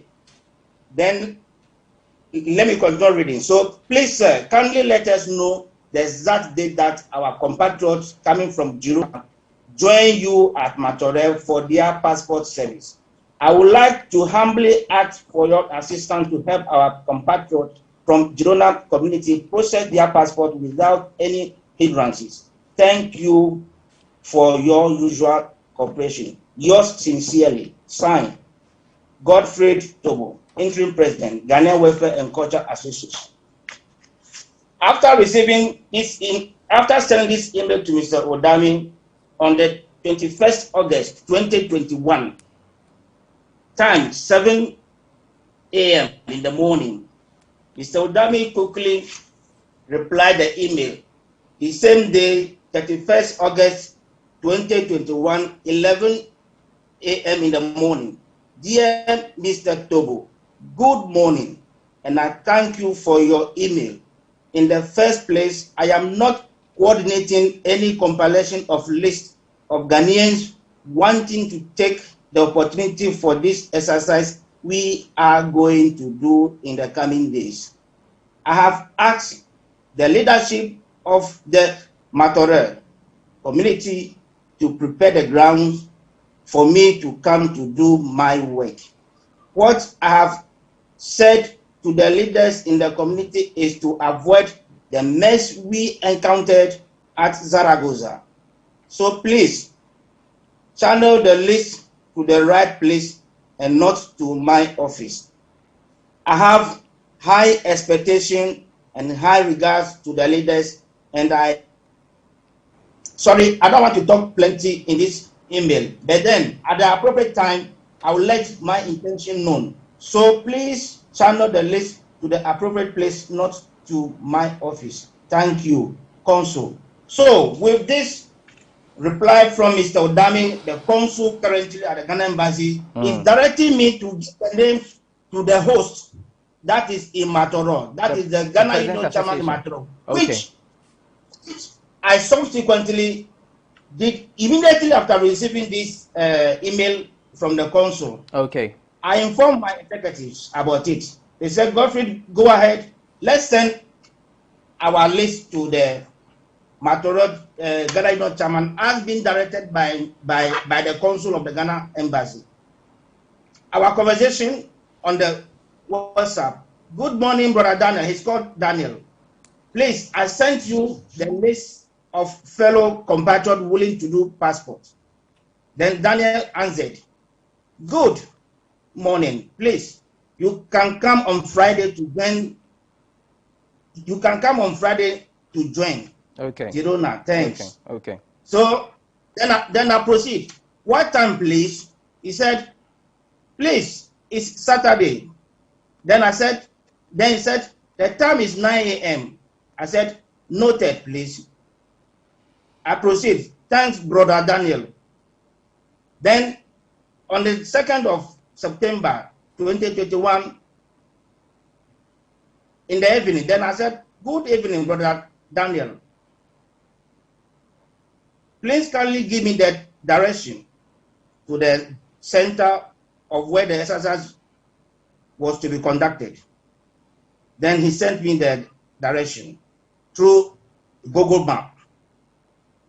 Then on Saturday, we prepare our badge with our bus.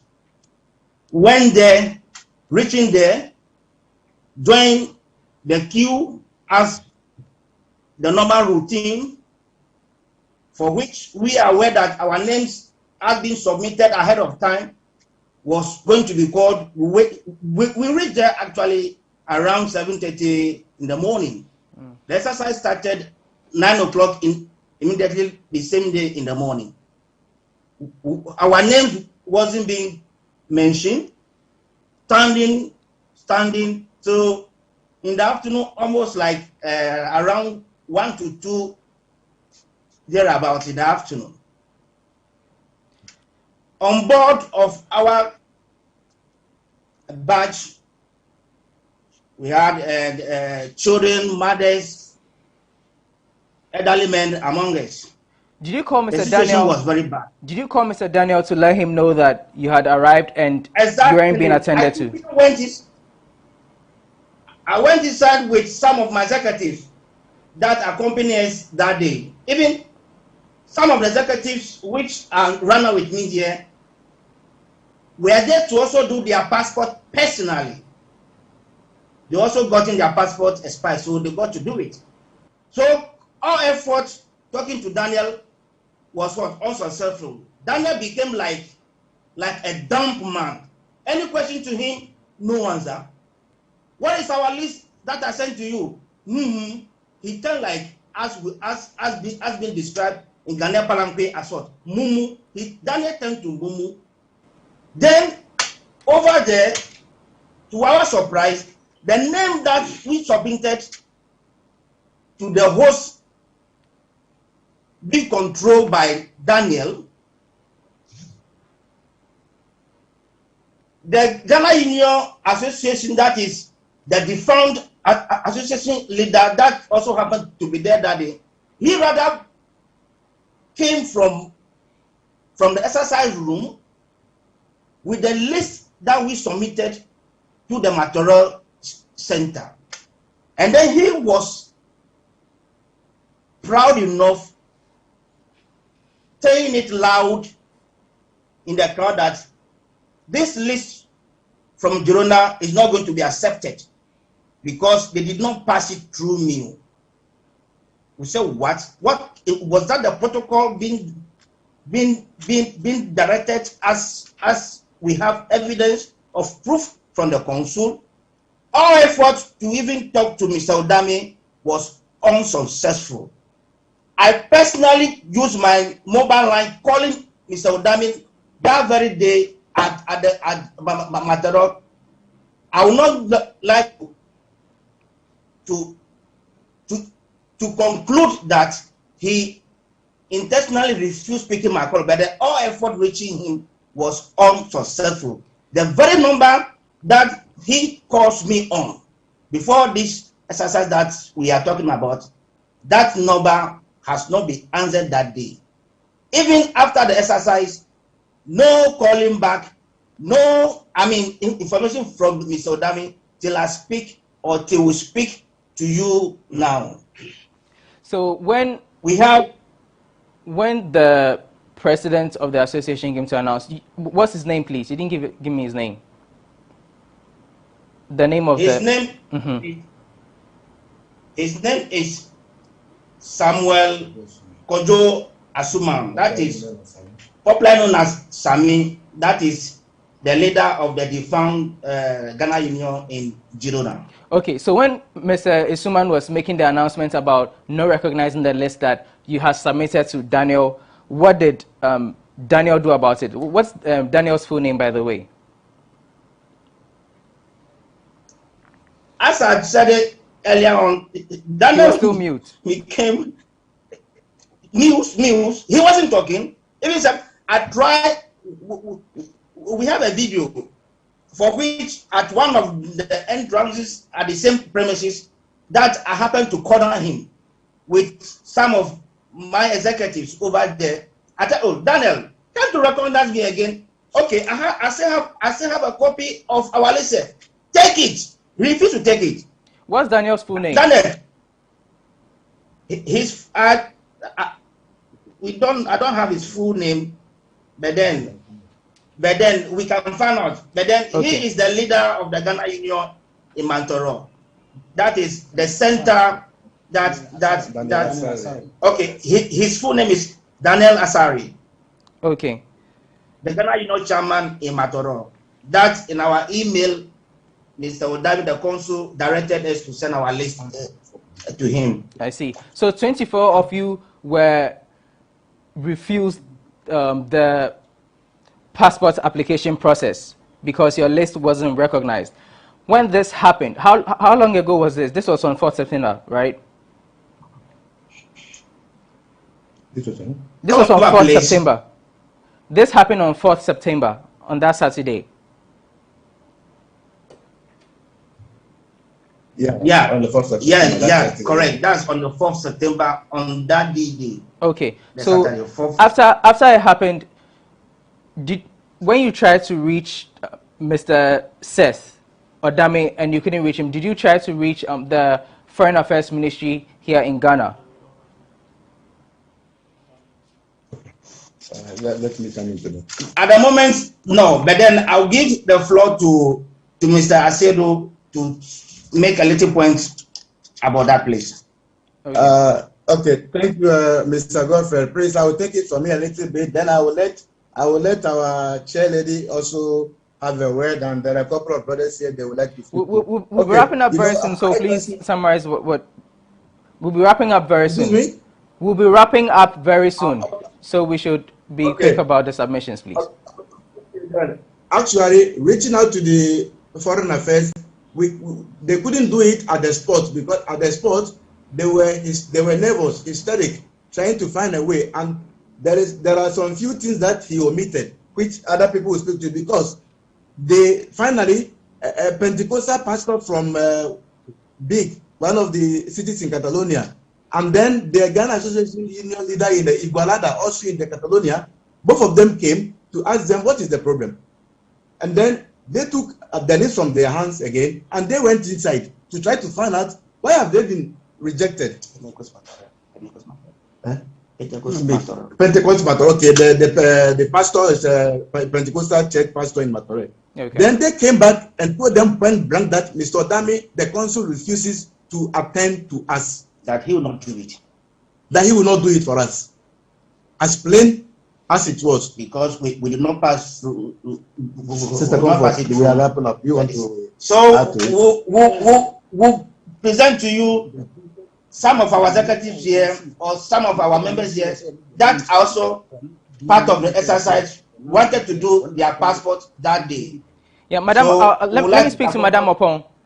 Comfort Opon, I want you to come in at this point. Now, Mr. Tobo says that Mr. Odame told you, the group, that you didn't take the list through the person you describe as a defunct president, Mr. Suman, and that's why your list wasn't recognized. But previously, he has stated that in conversation with him, he asked that the list be given to Mr. Daniel, and it would be taken on from that point. I'm missing the gap here. Can you please give me a little more explanation into that? Okay, thank you once again. And I'll mix it with Chi. Sorry. It's true that we gave the list to Mr. Daniel in Matolo. He even threw the paper away. We have the video, everything is there.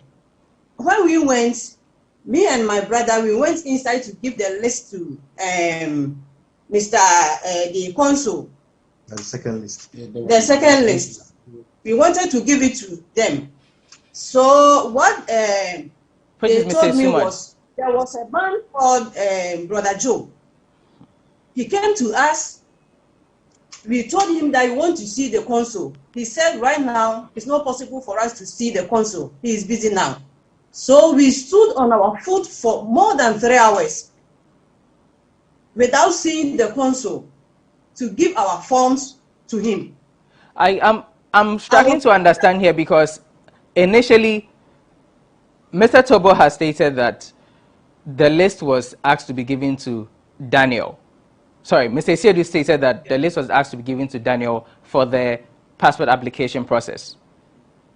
And you went there to submit it to the consular. I don't understand. Yeah, it's whereby when we got there. Mm-hmm. It's when we got there early in the morning. Let me come in a little bit. You know, before the exercise, we were asked to send the list So Mr. Tobo sent the list by WhatsApp to Mr. Daniel. Why not to Mr. Suman? You stated that because of the issues, Mr. Odame asked you to send it to Daniel. Yes. But you are saying because but you are saying now that when you got there, Daniel couldn't attend to it. Don't get us wrong. You are getting us wrong. Okay. Initially, all the list, even from Samuel Kwejo Suman from Gelona and from all the provinces, in all the towns in Catalonia, should be sent to Daniel in Catalonia as the organizer. Okay, that is what we did. But then, when we were going, we still have a copy of the list in our hands, with the forms that they have filled on the website, each one of them. Okay, so when we got there and they said they don't have our list, then they were trying to use the second list in their hands to let them know that, yeah, this is the list we sent to you. Okay. So this is the second list. Okay. So this is what happened. But it was in that time that Samuel Suman went in and brought the list out. That this list has been rejected because it was not passed through him. If we send you the videos that took place, it was almost getting into altercation. Okay, so the embassy has someone at the gate with the organizers who was manning the gate, and he said it point blank to them that the consul said he will not attend to these names. He did not recognize these names. Okay, so Mr. Sedio, at this point, is the exercise over? Does that mean that you don't stand a chance of getting your passports done? No, if we go to Madrid, that is a different story. Okay. If we go to Madrid, if you process the application online, and then you go to Madrid, of course they can't deny you at the embassy premises because that would be a huge story. Okay. But then in Matole here, they took the opportunity to deny us. Okay, so it was really shameful. And when Madam Comfort was saying, they were inside. We have videos. We have whatever we are saying to you. We have videos. We have the WhatsApp chat live. We have videos. We have everything to this. Okay. So, and what is more funny? After they rejected our list, Samuel Kwejo Esumai, the leader of the defunct Ghana Union here, who resigned 2 days before the exercise, came out with the list and called 3 people out of our list and used pen to write their name on the different paper and send them in, and their passport was done for them. So what about the rest of our list? What happened? Okay. What about the rest of our people? Okay, please, there is our vice president here. Since you are wrapping up, there is our vice president here and also another member here. So they would like to also speak. But would it be okay if we speak in our language, in our Akan language? Let me speak. That's fine. Okay, yeah, go on, please. Prince. Prince,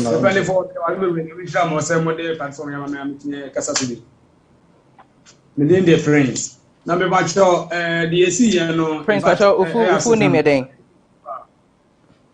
Prince Kwabra. Okay. Yeah. Okay. And saying, no mana, penny Poracanino, and Pepe, Ukrainiwa, and Fonsoy, a room, and Ukrainiwa, Sabe, a boy, Tim, and the Thomas, as a canister. And this are the woman none of Macano. Then is the documents made the coy and works Chama, San Giacomo, there is no need some way here and a view, there's a Biao, and the woman said, Constant as the Amas will be amfa, Lydia day, and Comasa, Yenia Asareno, and to be a dear more first while but me organize a program. Send a young coffee how near the Emma, and it will be a dear there, a one. So, and into everyone are quite simple because I say on person money there every year. It's a web I say, almost in 7 hours and family when you depend debate. I do the Jammo Casa God said, Consult Nagata dress the family person. And of course, the proof will be either a through email communicating in either hour. And you know, identity, and I must say, I'm from okay, a copy to me. One just one person made on budget. Until I knew the draft. Prince, inti sesi ano den na mo pese consulate no mamo.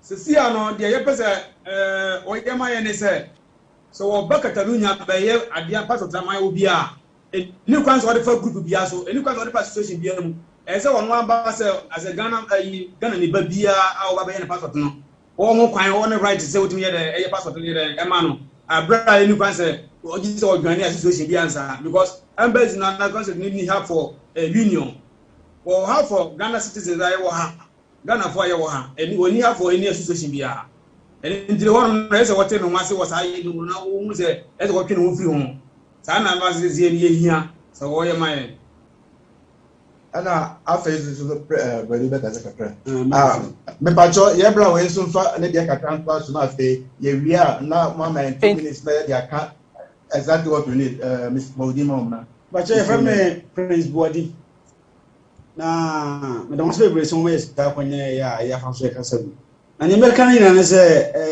ban fo no je bibia na ye koduro no in fact time I go do on because me ko aduma ba do fie 3:30 me surround a pass to 1 hour 30 minutes from here to Motola no take 1 hour 30 minutes or 2 hours because of weekends in Indina kola no ngakra until traffic na the sana be kan and ntie ko do no me ankasa mu me ne me re ne me ma me pass 6 and koy ye tell say me ne me re ne me ma 6. Apart from that, no crowd every room, a paying for crowd. Now, you know, no can say list number what you know 50 big 50 because I would say you don't a big for a year or more Saturday. You could do on your door super, but you don't have for less no fancy premium. It is in there no more can almost first one. First one on big for 50. About move right inside. The gate now. And I'm just some Burona. Burona no nipa 24-27.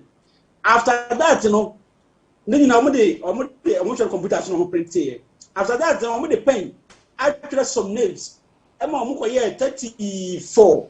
34 no, I'm enough big. Mean you get now, me now. And you know, I don't like you know, we say no. I'm say you're not from Kofa. Na beg for so yen kofa because you know for your kwani na kwara ye new system apart from come you know ya kan bom ni na no list ni na kwani system ndi ya ka tin be 15 and na say 20 kwara 24. Okay, Mr. Brady. Mr. Brady, we are wrapping up here. We just want Mr. Brady, yeah, wrapping up in team percent Mr. Sieduma final words on Adia mo pese consulate ni SSR already Prince Akase, you don't want any intermediary mo pese association be abe frontimo in these matters. Into your final words now we can close this chapter please.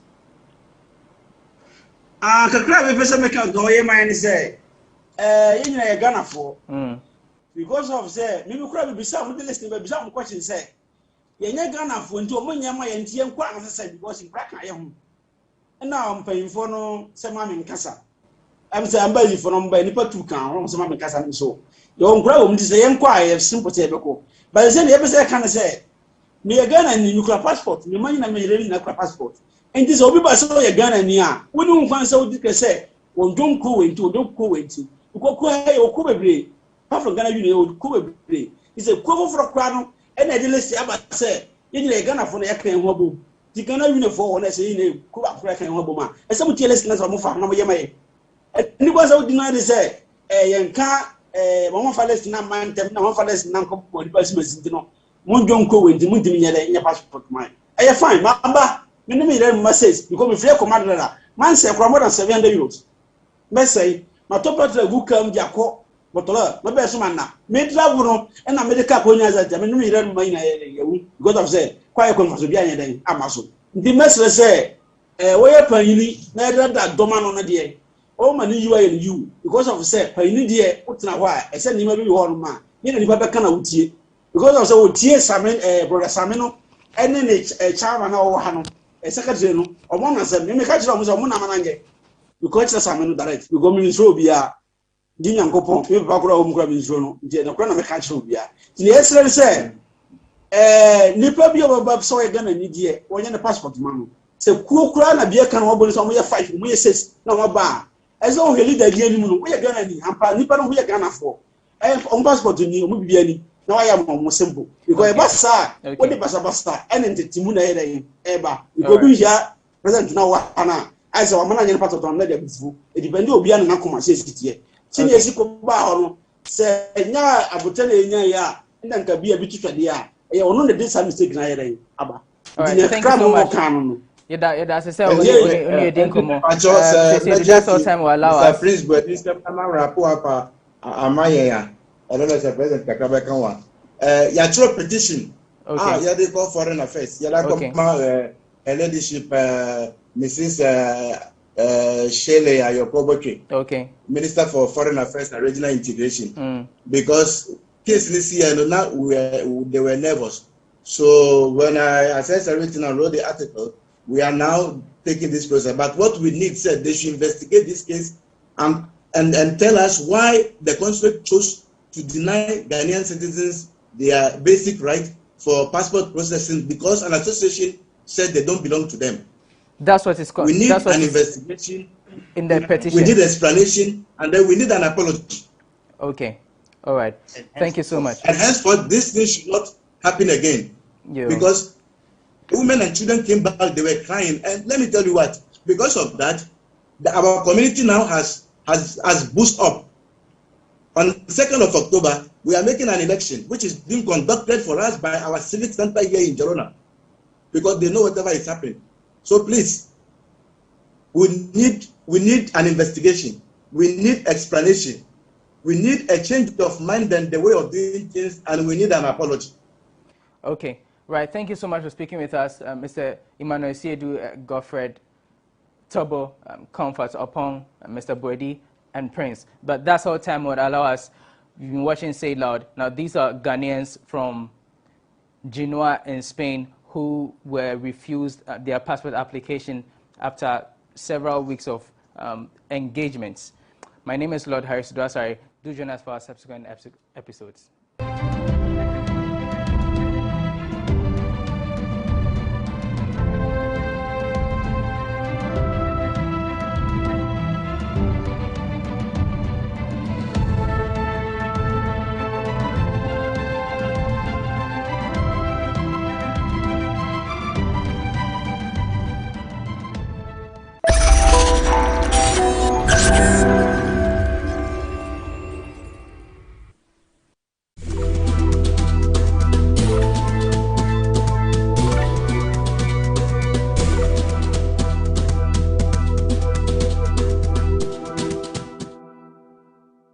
So do you know how long the company has been in existence? 22 years? No, I didn't. It's when you reached out to us and mentioned that you're 22 years, and I think that's shocking. I've followed, GhanaWeb for quite a while, more than a decade, but I wouldn't have pegged you guys for having been in existence for more than 2 decades, and I think that's really positive for you guys. You've served the nation really well with the kind of contents that you've delivered to your readers over the past years, and I think that it's been a pleasure, having worked with you. For me at Soccerbet and for every other reader out there, I'm sure they'll be really pleased to know that you've been in existence for 22 years. We want to, from here at Soccerbet, what we want to say to you at GhanaWeb, to your management, to your staff, is congratulations for this particular feat. It's been an amazing journey, I'm sure, and I want to wish you all the best going forward for the years to come. Everything that you do, may it work well for you. May you go beyond your boundaries and continue to serve the entire populace.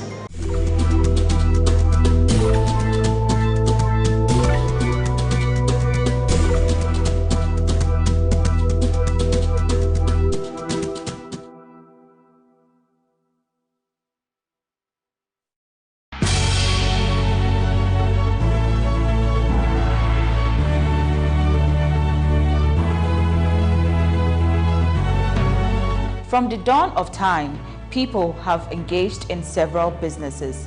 With the onset of technology and innovation, life has relatively been made easier. By using debit or credit cards, mobile banking, thank you, And your favorite mobile money? Tech has indeed married business.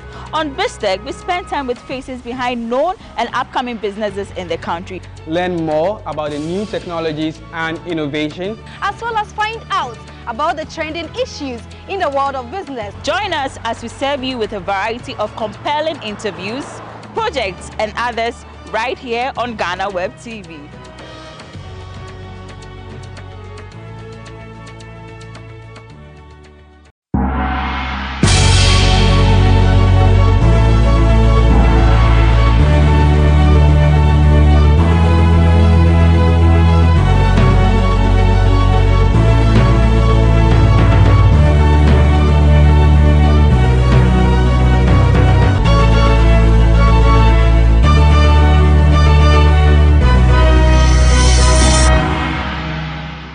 Hello and welcome to BizTech on GhanaWeb TV.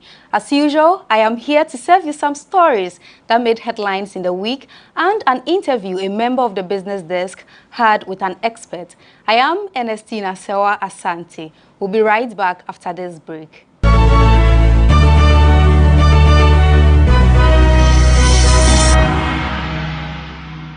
Welcome back from the break. Now, on Monday, September 27th, the Monetary Policy Committee of the Bank of Ghana announced its decision to keep the policy rate at 13.5%. Now, the Bank of Ghana Governor, Dr. Ernest Addison, made this known at a press conference held in Accra. He cited inflation as the major reason the policy rate was kept unchanged. My colleague Mauli Aholumega had an interview with a financial expert to speak on the growing development.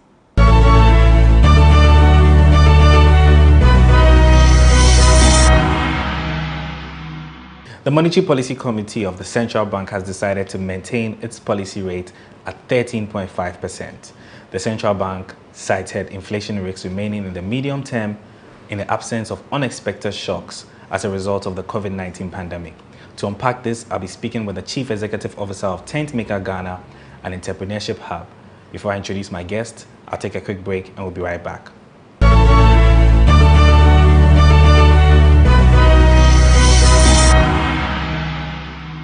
Welcome back from that break. My guest on this week's edition of BizTech is Henry AJ, and he's the Chief Executive Officer of Tent Maker Ghana, which is an entrepreneurship hub, and he's also an economist.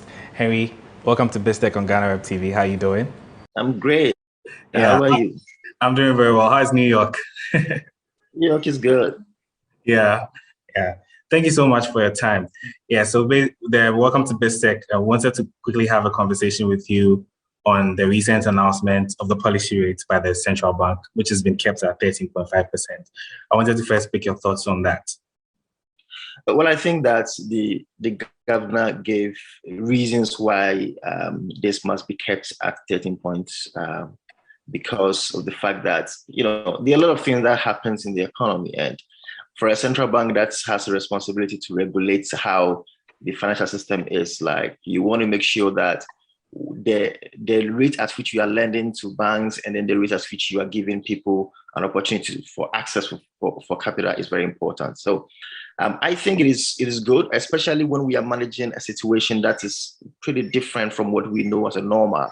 Many economies are really stressed, and so most economies have different reactions to this. And I think that it is good that we don't go overboard. And so to keep it at same rate as it were, it's a good move, in my opinion. Yeah. But some would suggest that our inflation keeps rising up because this is almost the third time that the central bank is pegging this figure 13.5. It did it at 100, its 100 meeting. Did it at the 101st? This is the 102nd. So it's doing it again at this meeting. Should we be concerned that because it's pegging this at the inflation rate?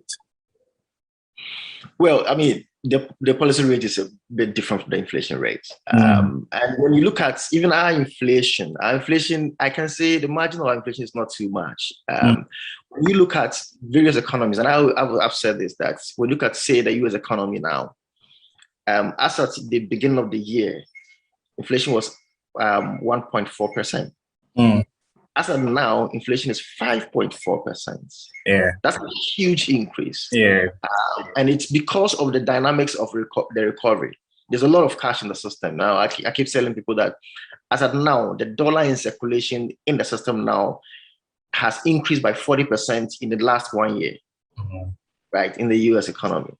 And so you want to make sure that you are keeping your economy, which is relatively dependent on other economies, close, so you don't go either below or above. So I think that it's a good move also because, you know, the recovery has not been full yet. And you cannot fully give account of how the stress of the economy has been and how things must be in place. So you want to always, if you're advancing, you want to advance cautiously. If you want to retract, you want to track cautiously. And that's why I believe that it's a good move, because it gives you an opportunity to observe and to see how things are moving. And also because of the fact that these are done not in wider intervals. It is not too different in most economies to have the same rate. Yeah. All right. So now I want to come down to lending rates. We all know the lending rate is very key for businesses, but the central bank has decided to keep its policy rate at 13.5. But then here back home in Ghana, banks are lending at 20% and 20% above. Isn't that a bit worrying? And how is that going to affect the private sector? Well, I mean, my readings of the reports that was sent was that there's a marginal reduction in lending rate. And it is purely because people are not so sure of lending or borrowing now. And so even the lenders have, you know, cash that they cannot, you know, give out. And also because if you look at even recovery, the governor mentioned that recovery has been a problem, and that the default rate has increased. That is also because of the pandemic situation that we have and the way we are recovering our economy. Because people take the money and they are not so sure how to spend it. You know, supply has become a challenge, demand has become a challenge. Demand side, inflation takes place in different forms. It's either there's so much supply or there's so much demand, and things like that. And I think that the reason why you would find a reduction in say interest rates is because a lot of people are not borrowing. But also the reason why you would find that in some snippets, some places there are some increases because of the way credit is sourced from such angles. You know, in our economy, because of the way the economy is, people go in for facilities when they are really in need of it. And so the processes that they need to go through, they want it to be shortened. And we're not used to that. We are used to the process where it will take you a number of days to be able to get a certain facility that you need. So you need some money so quickly. And that comes back to demand. And because your demand is so urgent, supply will then become the boss, right? So the supply will tell you how to sell it to you. And that's why you find those out of the box, you know, rates that we find on our market. But I think that generally, even the banking system, even the credit system has not recovered, because more people are not borrowing. They are so scared. They are not so sure of their business anymore. They are not so sure of the demand for their product anymore. Banks are not so sure of how they recover anymore. The system to recovery is not so certain to them anymore. And so the dynamics is we're still in a phase where everybody's observing something, one thing or the other. And so I would think that it is not too out of place, the circumstances around the rates that we have currently in our situation. Okay, thank you very much. So speaking of recovery, obviously COVID is here, and the markets are quite volatile, and it's shattered a lot of things. Our local currency, which is the CD, has been depreciating, but the Bank of Ghana, in its statement, point 27 of the document, says that the CD has performed strongly with a year-to-date depreciation of 1.8. Is it? I would just want to pick your thoughts of that figure, and where do you think our CD depreciation, which in terms of projections, where should we be looking at? You know, I have had an opinion that our dependence on currency has become a challenge for us as an economy. We look at different, especially developed economies, the value that is stored in transaction is not so dependent on currency. So you'll find that, say, if you move to some places, people don't have cash in their wallets. but they still spend. Okay, and I think that is the place that we need to delve into. I'm sure we'll talk about that when we are looking at the facing off of the into coins. But I think that the depreciation is because there's so much pressure on the currency, right? And therefore, because there's so much pressure, you need to make sure that it's always available.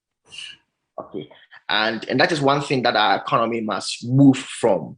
Yeah, I am thinking that for us to get to the 9th month, we may not see too much increase in the position of the currency, but also looking forward, looking at the dynamics that COVID brought us, we must all be aiming at something that is central to all of us.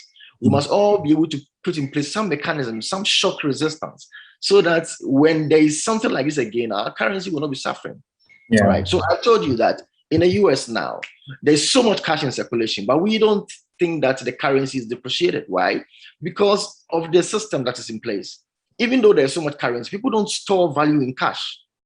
Okay. And when you go to a lot of places in the UK, almost every place where you see the economy doing well.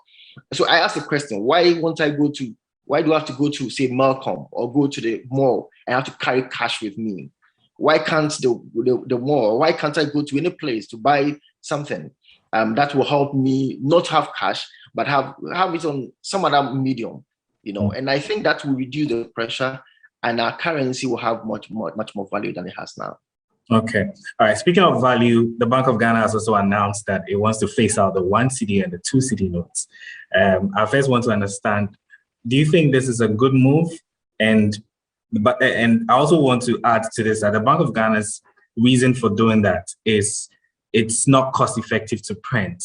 But some have argued that this is going to bring a lot of pressure onto the other currencies, because now if you're phasing out the 1 cedi and the 2 cedi notes, which people oftentimes use, we now have to rely on the 5 cedi, and that's going to make transactions quite difficult. I just want to pick your thoughts on that. Well, there are different dynamics to this. First of all, what you are saying is that we are going to change the way the currency is. We are not going to use notes again. We are going to use coins. Yes. Because we believe coins last. Well, as much as I believe it's a good idea, I think it is pretty much short-sighted. So just like I've told you, we need to begin to move the pressure from currency, okay, into a different medium of transaction. So just somewhere last month, a very small country, decided to test its currency system. So El Salvador decided to use cryptocurrency as its currency. Yeah. Now, I have my reservation about cryptocurrencies, but I think also that the dynamics is changing.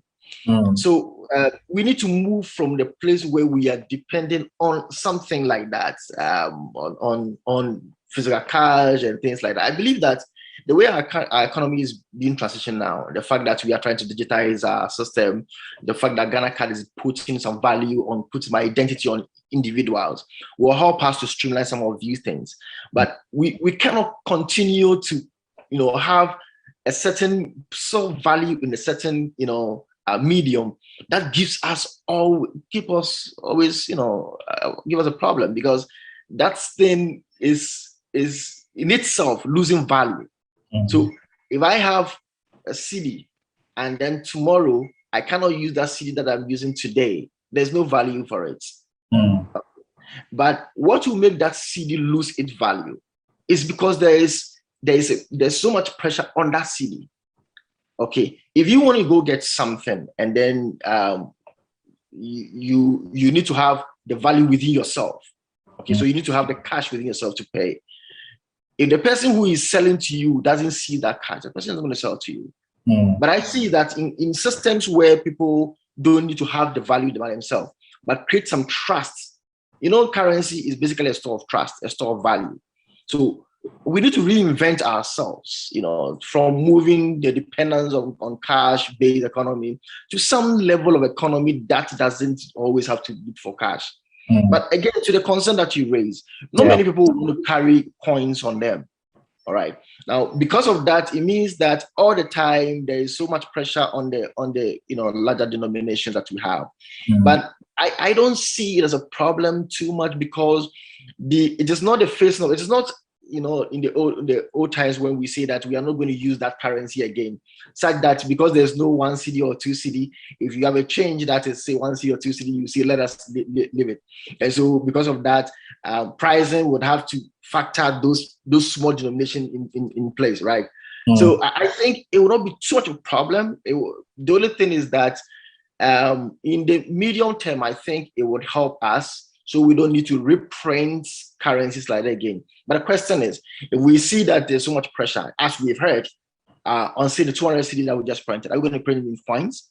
I don't think that is going to be the case. So we need to think forward. We need to look at how do we release ourselves from the dependence on some of this currency, and how can we, make our economy rely mostly on systems like credit systems or systems like using our cards for payment, and then having all the transaction in a certain pool that all of us can benefit from without necessarily having to carry some of this cash. Okay. Harry, thank you so much. I'll just take a quick break and we'll be right back.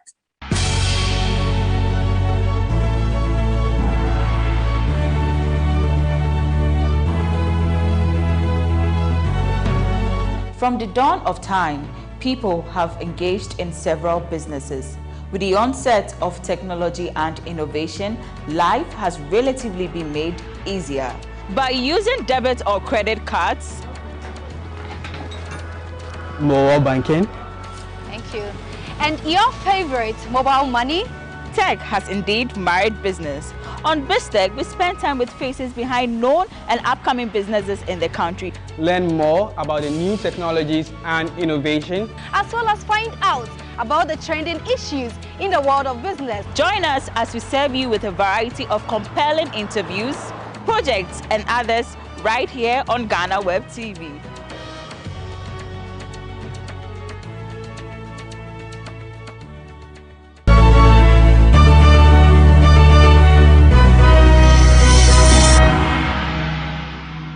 Okay, Harry, welcome back from our break. Thank you so much for your time. Yeah, so we've been speaking about the economy. Obviously, COVID has been here doing quite some number on us. Where do you think, in terms of revitalizing our economy and all of that, from your point of view, what do you think should be the thematic areas that we should be focusing on? Well, one thing that COVID did for all of us is to put all of us on the same scale. Whether you are developed or you're underdeveloped, you put all of us on the same scale. It also tested our ability to resist some of the things, some things like this, global things like this. In 2008, when there was a financial crisis, we had the aftershock. But COVID, because of the way it was, we all had to experience it. I must say that we, just like the president came and then talked about it, we back in Africa have dealt it much more well than most of the developed economies. I guess maybe because of the nature of COVID. But the ripple effect, the effects on emerging economies like ours has been more dire. Also because of our dependence on foreign direct investments and things like that, and the fact that most of our economies are relying on other developed economies to sustain itself. And so COVID had pressure on household, it had pressure on the economy, it had pressure on businesses, it had pressure on even the way we look at things. But the good thing is that COVID also put all of us on a certain scale that we now know. Now, today, we don't need to have physical experience to be able to understand that things can be done. And so I can live, say, in Ghana and then work, have my work office in, say, Indonesia. I don't need to be there. Yeah. Okay. So COVID has taught us that we can all be put on the same scale, and that the world is more of a global village than it were when we thought it was. Okay, so it brought its own benefits, but the fact that if you want to depend and rely on somebody, that person is also dealing with their own challenges, and therefore you may have to find a way to deal with yourself. And that's what I think COVID taught of us.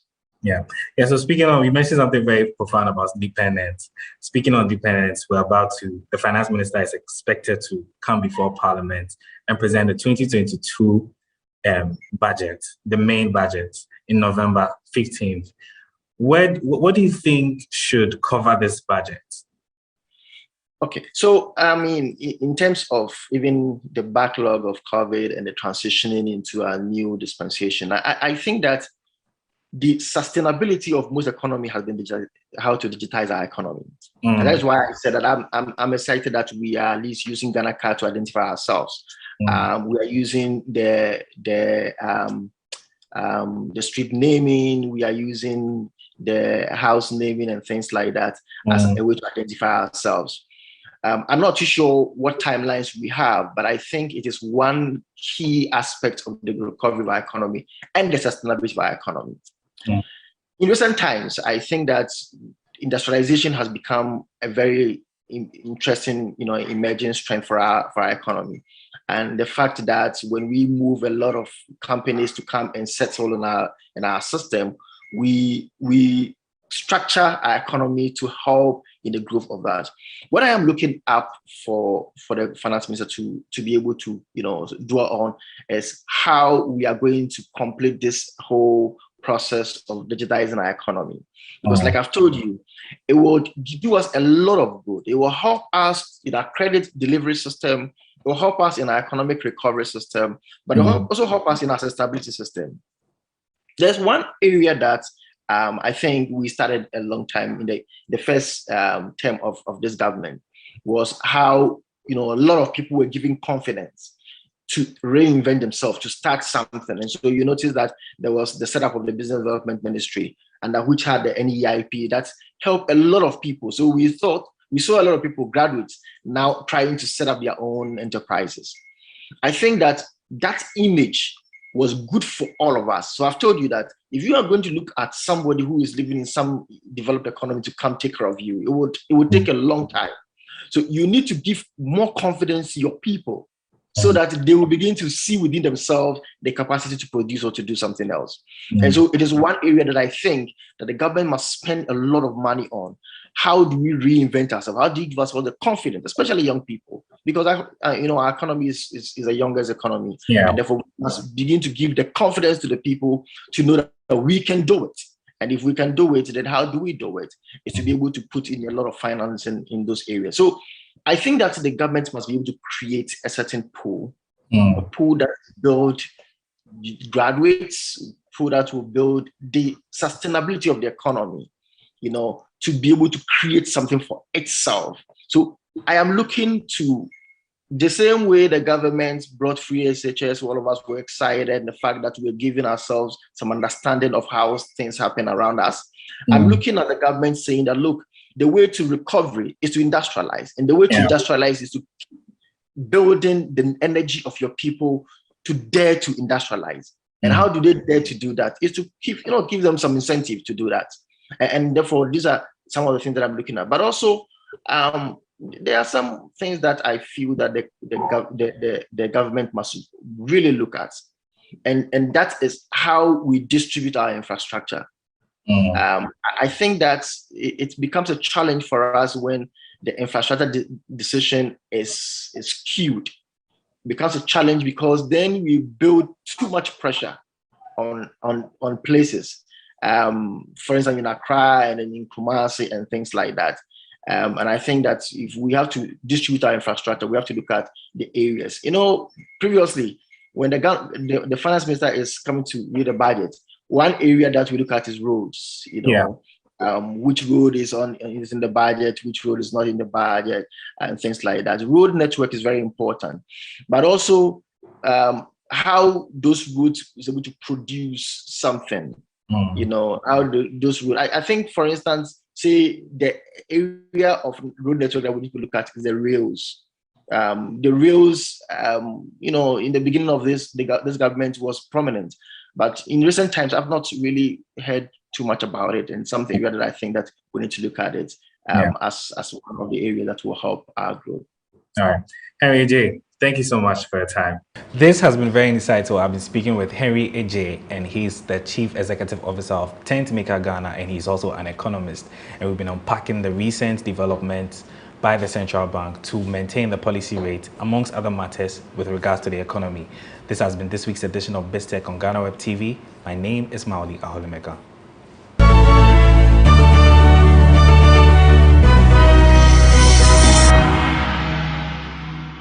Thank you, Maulia Holumega, for that interesting conversation. We'll be back with biz headlines.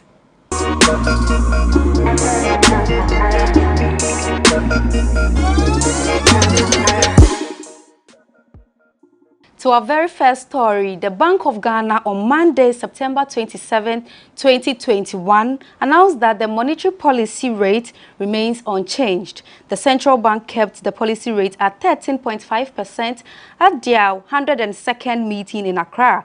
This is the third time the policy rate has been maintained this year. Inflation has risen sharply over the last two readings, driven mainly by sustained food price increases. Although food inflation has pushed overall inflation close to the upper limit of the band, core inflation remains relatively subdued.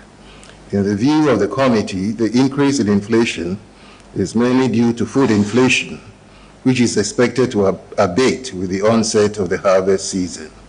This notwithstanding, the latest forecasts indicate that inflation will remain within the medium target band, but closer to the upper limit in the near term, in the absence of further unexpected shocks. A close monitoring of the inflation situation is, however, warranted to respond swiftly to prevent potential second-round effects on headline inflation from the rising food inflation.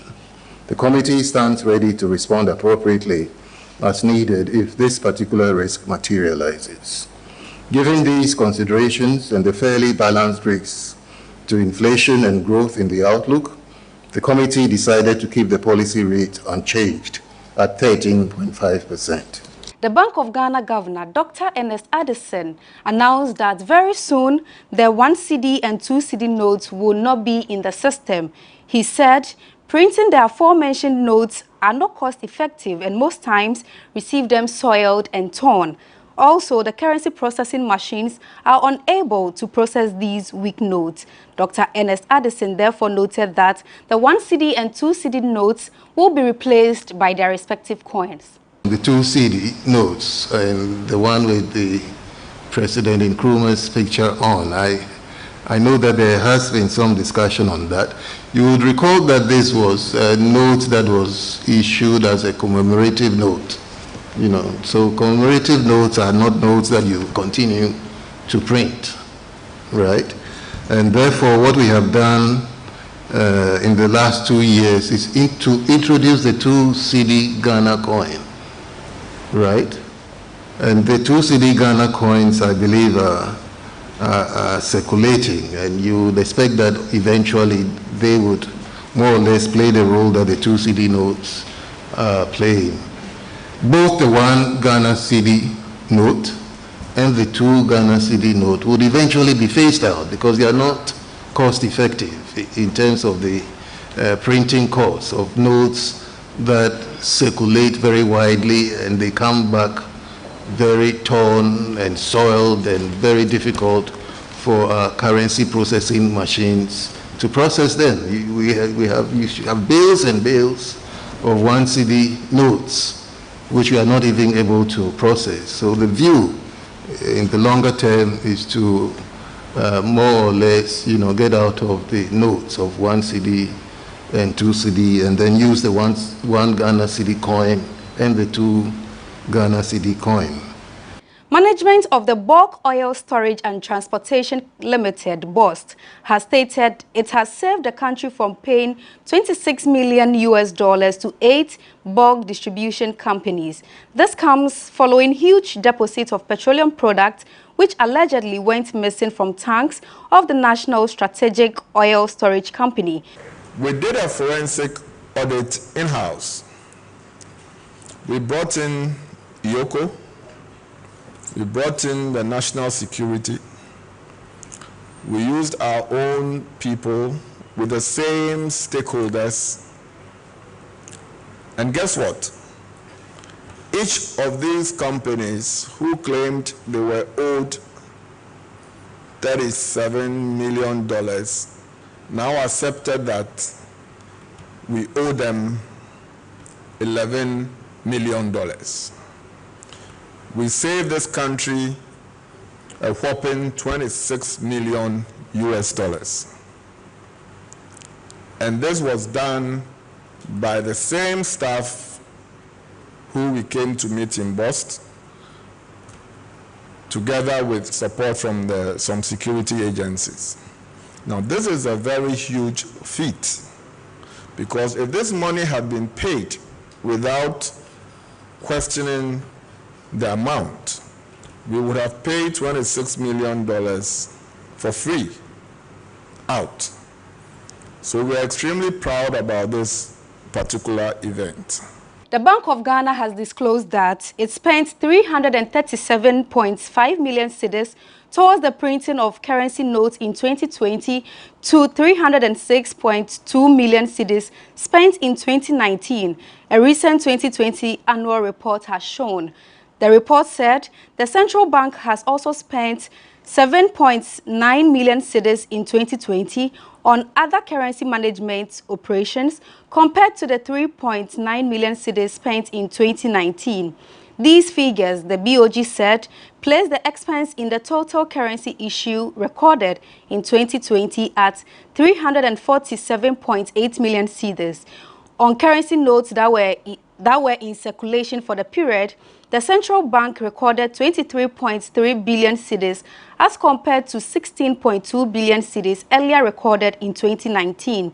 The report stated that on deposits in various currency fronts, the central bank recorded 17.5 billion cedis of cedi-denominated notes, 4.5 billion cedis in dollars, 320 million cedis in pounds, and 693.1 million in euros, while other currencies recorded were estimated 13.9 million cedis. Finance Minister Ken Ofori-Atta is expected to deliver the 2022 budget statement before Parliament on November 15, 2021. The presentation of the budget is in accordance with Article 179 of the 1992 Constitution and Section 21 of the Public Financial Management Act 2016, Act 291.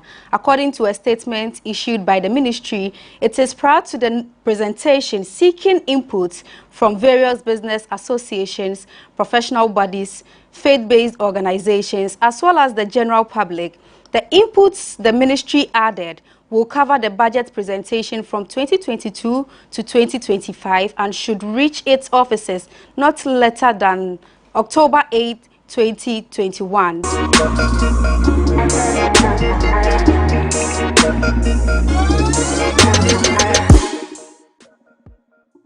That's all for today. Keep watching BizTech on GhanaWeb TV. Before we go, do log on to www.ghanaweb.com for more stories. Do well to follow us on all social media platforms, on Facebook, Instagram, and Twitter at the GhanaWeb. On YouTube, GhanaWeb TV. I am Ernestina Sewa Asante. Do have a lovely weekend.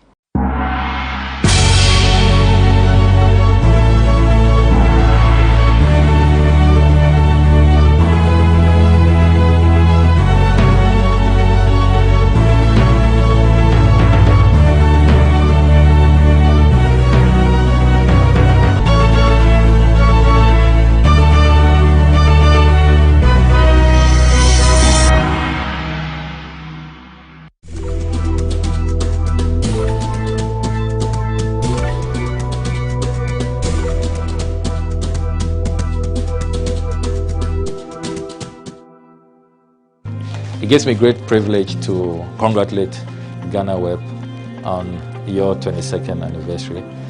You have been a trailblazer in providing accurate and timely news, and we salute you on all your achievements and accomplishments. We wish you another 22 years of top-notch professional journalism. So congratulations once again, and keep up the good job.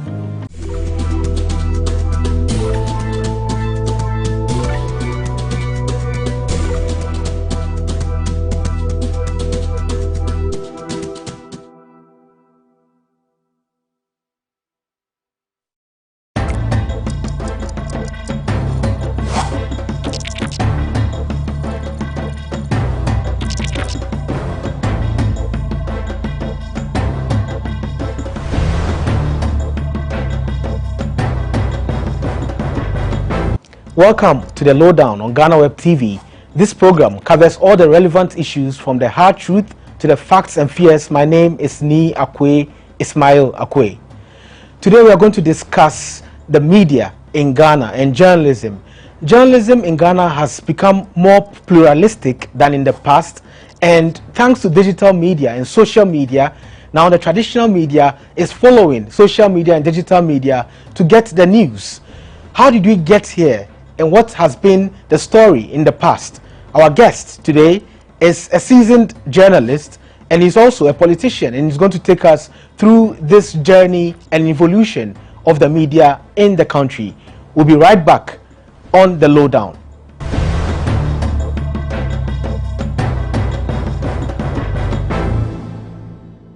Welcome back. This is the Lowdown. My name is Ismail Akwe, and our guest is a former High Commissioner of Ghana to Namibia and Botswana. He is a former publisher of the Accra Daily Mail, the former editor of the Statesman newspaper, a prison graduate. I don't know if he calls himself that. A former civil servant and a writer. He is Alhaji Abdulrahman Haruna Atta. He has MOV, and he'll tell us what the MOV means. Welcome, Alhaji. Thank you very much, Ismail. You corrected me this morning. I was saying Ishmael. I think the Muslims, that's how we pronounce it. Oh, it's Sumaila. Well, whatever. So the Arabic is Ismail, and then the house has corrupted it to Sumaila. Yes. So anyway, thank you. Well, nice having me on this program. And I'm very impressed that it's an all-female crew. You hardly find them in this town. So, well, GhanaWeb, kudos. And as you see, more grace to your elbows. Thank you very much. Computers. Thank you. Thank you for coming. And your name has MOV. Yeah. What's the MOV? It's a national honor, one of the highest national honors, the member of the Order of the Volta. Okay. It's, some people get the Grand Medal, and then the Order of the Volta, I think, has 3 components. Some are commander of the Order of the Volta, some are something or the other. It goes all the way to the top where heads of state get the Star, Order of the Star of Ghana or something. So that was given to me in 20-something, I can't even remember, for contribution to media development in Ghana. I see you're very proud of it, because absolutely. I've never seen anyone using it as part of their name. You are the only one who does it. But they should. It's because of ignorance, I'm afraid to say. In the UK, when you are a something, you use it. It's a sign of pride in having it, and a sign of pride in your own country. So member of the Order of the Volta shows my pride in my country. And I think all those recipients, when you get it, just add it to your name. It doesn't take anything. And then when you are going to formal or some informal occasions, you wear, whether it's a pennant or the, what do they call it, the sash. or what you put in your pocket here. So it's just part of pride in belonging. So I would advise my recipients, and that's all over the world, all over the country. Some are farmers, some are engineers, some are soldiers, some are whatever, so many. So they should use it. There's nothing to be shy about.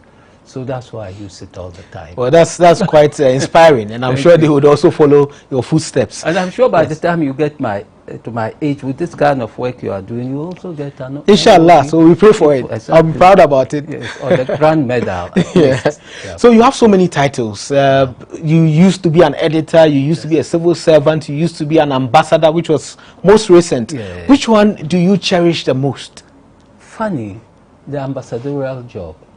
It's a very, very trying job, because when you take that appointment, it's not to go and be drinking champagne or just going to parties. Yes, there are diplomatic receptions, but it actually means working for the advancement of your country. It brings in all the things you've learned through your life. I went in not as a trained diplomat, but what they call the political appointees. For the first few months, I had to use to learn, and I learned on the job. And by the time I was leaving, I think I had done so much work for Ghana. I'm proud to say that something we call the PJCC, the the Joint Commission, Permanent Joint Commission of Cooperation between Ghana and Namibia, for example, had been in abeyance for about 12 years.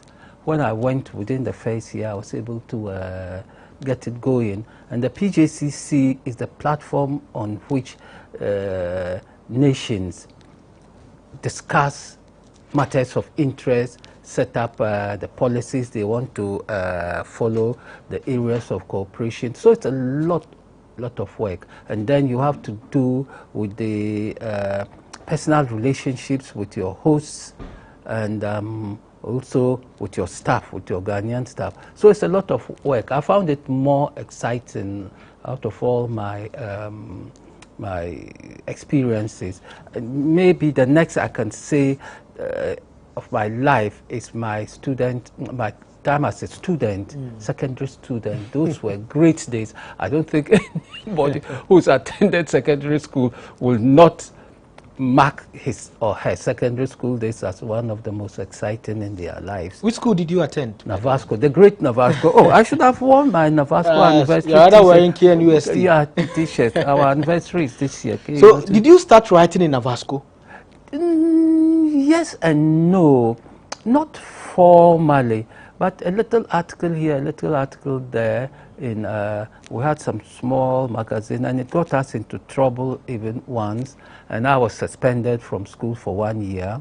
I never had my lower sixth education, and some were expelled because the authorities thought the magazine was rather a little too risque, and in those days there were certain things they just couldn't tolerate, especially if it had sexual content. So the authorities came on us very, very hard. I had a year's suspension. Wow. And, so writing has put you in trouble so many times. So many times. And I introduced you as a prison graduate, and it has to do with writing as well. With writing. Yes, so that's one of the riskiest roles you've ever played? Yes, yes, yes. But prison too, it's a subculture. When you go independent on the crime that sent you there, the prisoners can rally around you and give you such moral support. I got it when I was first at Nsawam, and later I was transferred to Akuse local prison.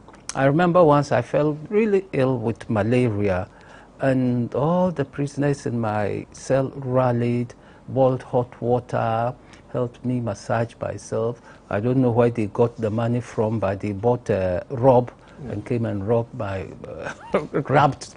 body. So I saw compassion in prison, something you don't associate prisoners with. But then I also saw deprivation. Our society doesn't treat prisoners well at all. You go in a Ghanaian prison and you are like an animal, you are forgotten, unless you have people who come in and visit you and see you. The food is horrible. There's something they call zontoli and manpower. Terrible. So that experience is also there for me. Yeah. You've spoken widely about the prison experience. Yeah. Today we are going to talk about the journalism experience. Fantastic. And what took you to prison was contempt of court charge. Yes. And I want to know if you had written or you had done that article today, do you think you would have gone to prison? No, we've come so far. Contempt these days would not send you to jail, really. And in those days, even the contempt that sent me to jail was because the lady that sent me to court was my sister-in-law, Mrs. Rawlings. The lower court had freed us. I went in with Mr. Baku, Kweku Baku, and the lower court had, well, the judge had done a very balanced ruling. She cited that for contempt, and we wanted injunction also vacated. So the judge refused to vacate the injunction, and then he also refused to send us in. Then she went and petitioned the Court of Appeal. So the case actually was decided by the Court of Appeal, not the High Court that was supposed to handle it. So the three judges on the panel, one of them disagreed with his two elderly colleagues, and so they sent us in. They have since died, sadly, but well, that's the way of life. They are bitter, they are gone. So currently, we don't have a lot of journalists facing any of these things you are talking about. The system has changed. Yeah. Writing has changed. Yeah. The media is pluralized. And we have a lot of media houses, from the print to broadcast to the digital media, and all of them, so many of them. Collectively, there'll be more than 100. And you are also, or still, writing to feed into these media houses that we have. How do you see the media right now as compared to the media in the past? Is it a positive growth, or is boring, as some people say? Because others say, well, we miss the media of the past. In the past, it was so rough and it was so hard and difficult to cut through, and we don't have so many people in there, a few people who are very factual and very ethical than now. How do you see it? It's very interesting. When I was coming, I pulled out something online. When you gave me the invitation, I decided to do a little research. You don't appear on programs like yours not prepared. So I want to just read you something. I have a reason for doing it. It's just a small paragraph. It says, the Gold Coast Gazette and Commercial Intelligencer was published from 1822 to 25 by Sir Charles McCarthy, governor of the Gold Coast settlements. As a semi-official organ of the colonial government, the central goal of this Cape Coast newspaper was to provide information to European merchants and civil servants in the colony. Recognizing the growing number of mission-educated Africans in the Gold Coast, the paper also aimed at promoting literacy, encouraging rural development, and listen to this, and quelling the political aspirations of this class of native elites by securing their loyalty and conformity with the colonial system. So you would ask, so what has changed from 1822-25? That was a clear agenda. That was a clear agenda. That was a clear agenda. So newspapers and the media are normally established with agenda. I do not believe that you just set up a newspaper for the bloody-mindedness of it. You want to push a certain line, political, economic, religious, and so on. So we've come a very, very, very long way to the days when the Daily Graphic then grew out of the Sunday Mirror, then the Ghanaian Times, then GBC grew out of Station Zoe, came to the Ghana Film Industries Corporation. I'm sure you've forgotten about it, but it was the leading post-independence sort of media producing house. It's now become TV3. It was set up by the British in 1948 as the Gold Coast Film Unit. And our greatest president, of course, Kwame Nkrumah, thought far and invested in it and developed it into a full-fledged film industry. In those days, we didn't have the electronic media. So the film industry produced newsprints, documentaries, and other social animation material for the country. So if you remember films like Mr. Mensah Builds a House, The Boy Komasenu, etc., they were the feature side of things. So the Ghana Film Industry Corporation was such a major partner of GBC. GBC, that grew out of this station, Zoe, I was telling you about. So GBC and Ghana Films, between them, were producing all the material that we needed. And in those days, too, we had the Information Services Department, let's not forget. So they were like the implementing agency of all these things. So they had a fleet of vans. They went around the country, and those were great days for us when we were children. When the film van is coming to a village or a town, oh, it was a source of joy. Then we would rush, and then they would show films, mainly government policies and so on and so forth. And then it grew and grew, and then came to, like I'm saying, Graphic and Times. They then took the mantle. The Ghanaian Times, that one came from the Guinea Press, the Guinea Press. Kwame Nkrumah again took it up for the party, And then after the 66 coup, the NLC transformed it into a state-owned media for the country, the Nasographic, you know. So within that time, many things grew up. It was in 1957 that we had the Ghana News Agency, the GNA, and then also we had the development of the film education institutions like the GIJ, and so on. And now they've all grown up, and there are many. My good friend, Professor Kojo Yanka, his school of great school, great school. So all these things are there. So we've come a long way. That's why I'm giving just a short history. And so within the period too, I became a board member first of Ghana News Agency. That was during, Ghana News Agency. And then later I also became a board member of the Ghanaian Times. So I seem to have done quite a lot of media work in my life. All very exciting. And then we've come to these days. These days, you have the advantage of technology. You have the advantage of technology. And those of you who are professional, like your good self and GhanaWeb, I was telling you earlier on, we all used to depend on GhanaWeb years ago when it started. That was when everybody was sending messages to Akoto, and so on. But now I see you've grown, you are adding so many things to your stables. So it's now different. So I can say that out of this history and this mix of media, the country has benefited. I think it would be wrong and churlish to say that the country hasn't benefited from our media. Through people like you, the younger media people, we are getting a lot of information. And I disagree. I think you are as racy, if not racier, than we were. Because the technology allows you to dig deeper and move wider afield than we were doing. We were handicapped. Because I can tell you something. When we started our media after the 1992 Constitution, which opened things up, and everybody was establishing a newspaper radio stations and whatever. We didn't even have the proper working tools.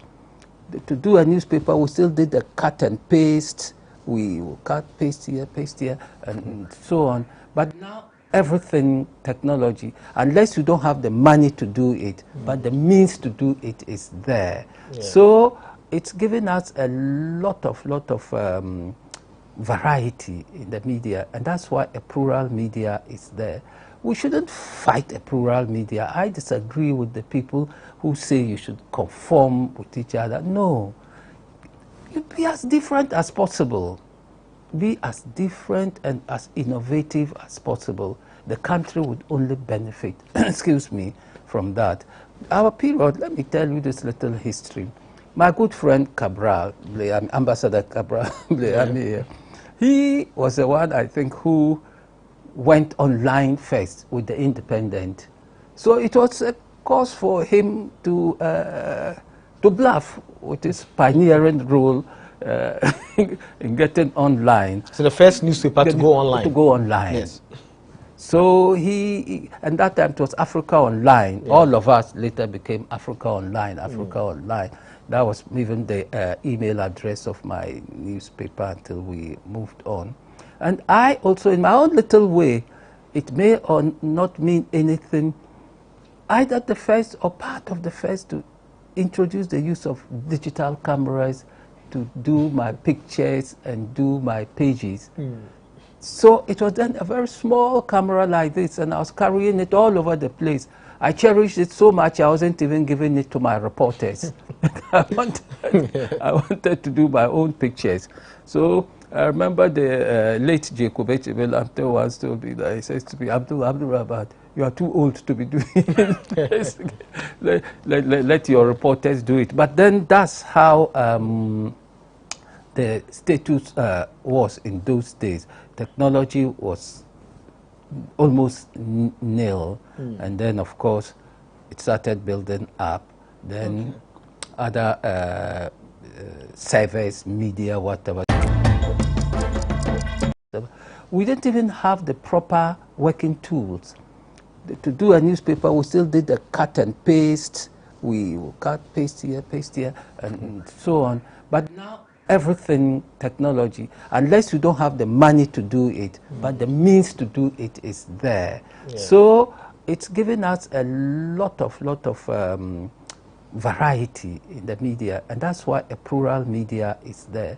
We shouldn't fight a plural media. I disagree with the people who say you should conform with each other. No. You be as different as possible.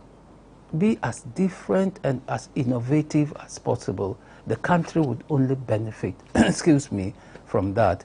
Our period, let me tell you this little history.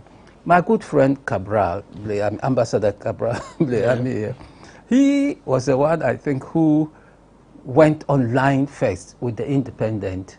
So it was a cause for him to bluff with his pioneering role in getting online. So the first newspaper to go online. To go online. Yes. So and that time it was Africa Online. Yeah. All of us later became Africa Online, Online. That was even the email address of my newspaper until we moved on. And I also, in my own little way, it may or not mean anything, either the first or part of the first to introduce the use of digital cameras to do my pictures and do my pages. So it was then a very small camera like this, and I was carrying it all over the place. I cherished it so much I wasn't even giving it to my reporters. I wanted to do my own pictures. So I remember the late Jacob Echebelante once told me that, he says to me, Abdul Rahman, you are too old to be doing this. let your reporters do it. But then that's how the status was in those days. Technology was almost nil. And then, of course, it started building up. Then other service, media, whatever started building, and then just opened up. Okay, thank you very much for the history. And I was quiet because I wanted you to take us deeper and give us more. So we'll go on a break. Okay. When we come back, we look at segmenting the media in terms of looking at the past and now. Yeah. We look at the agenda, how the agenda setting was done. Also, we look at the quality of content. Okay. And then we also look at social media and also digital media in total. This is the lowdown. We'll be right back after this break.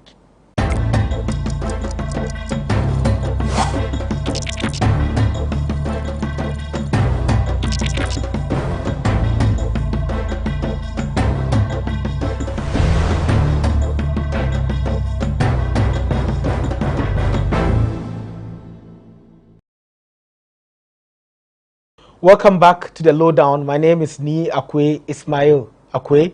We are discussing the state of journalism in Ghana and how far we've come with Alhaji Abdurrahman Haruna Atta. So you were telling us about some history from post-independence, pre-independence era to post-independence. Now we want to look at the agenda-setting role of the media.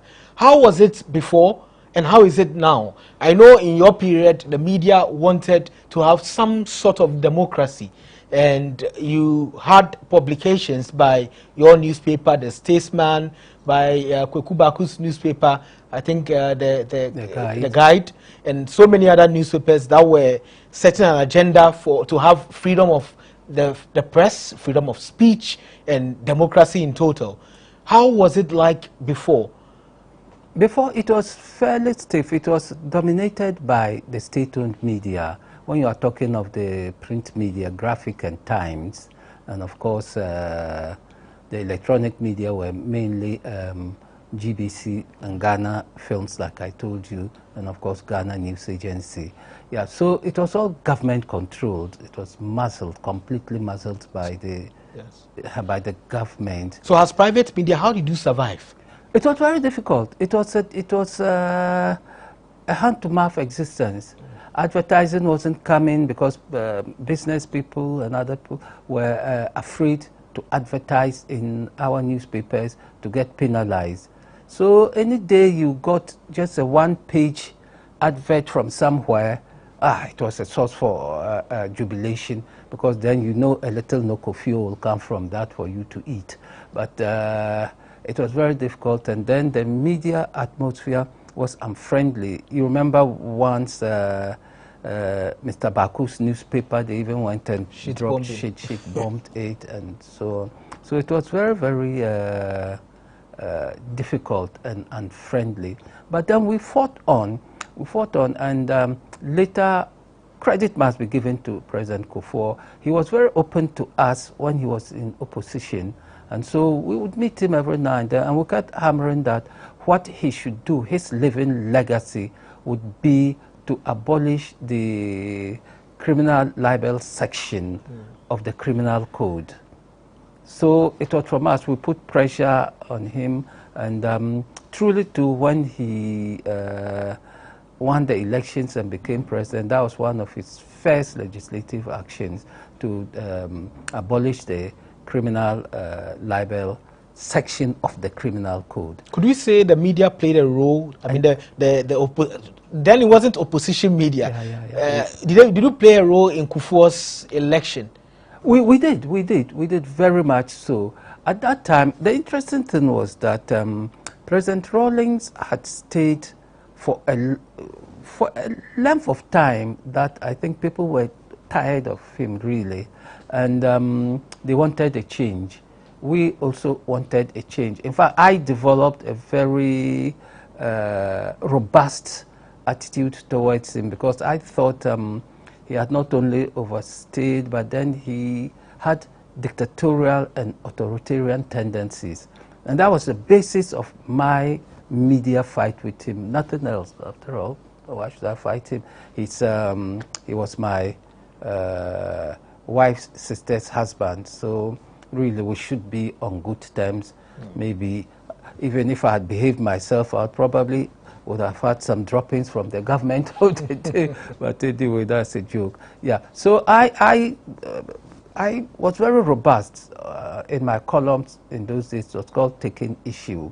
And I took issue with him because I thought his style of governance was not exactly what the Constitution was about, because we all struggled to get this Constitution through, but he still retained vestiges of, say, when he says something, it shouldn't be opposed.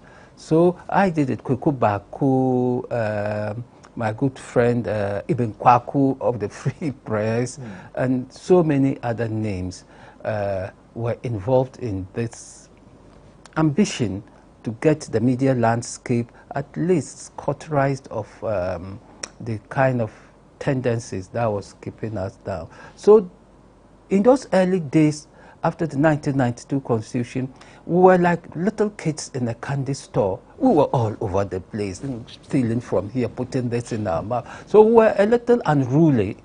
That's what we were. We were a little unruly. We didn't cross-check our stories. We didn't ask for second opinion or give the other person the chance, because we had an agenda. Back to the word, your word. Because the agenda was to get rid of Rawlings. So we worked hard, and luckily we had a listening ear from the candidate before then. And then when he became president, he was very open to us. And so that quietude started coming. The media scene started becoming quite very open and very relaxed on us, though we were unruly and robust up to this day. Why I'm saying that you people are no worse than us is that you are doing precisely the same thing we were doing. I don't think you should underrate your efforts. The problem is that, you mentioned it, the development of the citizen journalism thing has meant that anybody now can call themselves a journalist, really. In the US, for example, when they ask you your job, your journalist, they don't ask you where you went and trained. For them, once you are a journalist and you are given voice to the freedom of expression, that's your job. Nobody's really interested in whether you have a certificate or not. An employer may, because they will be looking for qualified people. So for them, trained journalists would be what they will go out for. But there are some people who don't care. Once you can write and once you can dig things out and go out there, fine. So in the US right now, we have Fox. Yes. CNN. People say Fox is right-wing supporters of Trump, and then CNN, left-wing. The New York Times is considered the main left-wing newspaper in the US, and so on and so forth. So we have those divisions. The divisions become vile and unpalatable when we now start pushing violent or uncompromising political or politicians' viewpoints. So then the problems start coming. But the plurality or pluralism itself does not pose problems. So those days as editor of The Statesman, what was a typical morning like? Was it calling people to ask what has Rawlings done wrong, so we publish? How do you get your stories? We got our stories, or some got their stories mainly from newspaper vendors, sadly to say. There was no serious editorializing going on. The newspaper vendors would determine that your headlines would sell or not. And they would let you know. Me, they used to tell me when I formed the Accra Mail, and I decided to move away from this kind of journalism, and that's why I named the paper the Accra Mail. I wanted the city to have its own newspaper that can report on many different things around the city and bring people's awareness to the problems of the city, the aspirations of the city. And I almost went under within the first month because the vendors had ganged up against it. They said it wasn't hot enough. So I saw one of my leading vendors and I asked him, I said, oh, pepper no enyeshi. And I said, oh, but pepper, they don't have to be she. So they won't sell it. When they take the newspapers in the morning, those that they consider enyeshi, they put them in their armpits like this, and then they hold the headlines of the shoe ones. Yeah. So that was the determinant factor for casting headlines, front pages, what the vendors would say. So for me as an editor, first at The Statesman, the work was very easy for me because it was political. So you could just pick any political something and just splash on the front page. But like I'm saying, when I started doing my own newspaper, which I invested in myself, and I wanted to change the paradigm, I was a lot more careful because now you are dealing with things that needed facts and not just the sentiments and emotions of your political leaning. So that was a typical day for me, really. Then, like I said, we didn't have proper production methods. So now you put things together, now the cut and pasting will start and so on, and then you finish, and then you are carrying the, what we call them, there was a name we had for them, there's a name anyway, I forget them. Then you carry them physically to the press, or the press people will come to your house, their house, and pick those cut and paste things with separate photographs. So they will go and make films of the photographs, and then they have the text. They had a way of matching these things, and then they will print. And if you are lucky, they get it right, and it comes out the next day. So quality was a problem then? It was a problem. Quality was a problem. Oh, there was a time when you would even print, because you couldn't afford the good printers. So you'd go to some wayside printer who couldn't give you quality because that's what you could afford. And there are times when they print pages, certain pages you couldn't even read what was printed, the quality was just zero. It means that besides the agenda setting, there was also the commercial part, which could have attracted some people to go into the media to invest in, independent media because they wanted to make money. Yeah, yeah. But the Ghanaian businessmen or the people who had money were not so sure about such investments. Yeah, because the governments they find as prickly. So who wants to put his money into a venture that could easily have problems overnight? So that was a real problem. It was a cottage industry. I don't think we were serious newspapers as such. It was a cottage industry where you go and sit, a few of you, editor. In those days too, we didn't have these mobile phones as common as they are today for you to even be looking for stories and so on and so forth. So you were just there in that little office. You shared with others. You did your cut and paste, and also another technological thing. So when we finish all of that, we then copy whatever it is on CDs, and then send the CD to the Africa Online or whoever was putting it online, and you give it to them physically, and then they will sit at their place there and then do it and put it. Now it's different. You can do all of that. So that was your attempt to go online. Online. So you put it on CDs and give to the online managers to put it up. Yeah. That was quite interesting. It was quite hectic.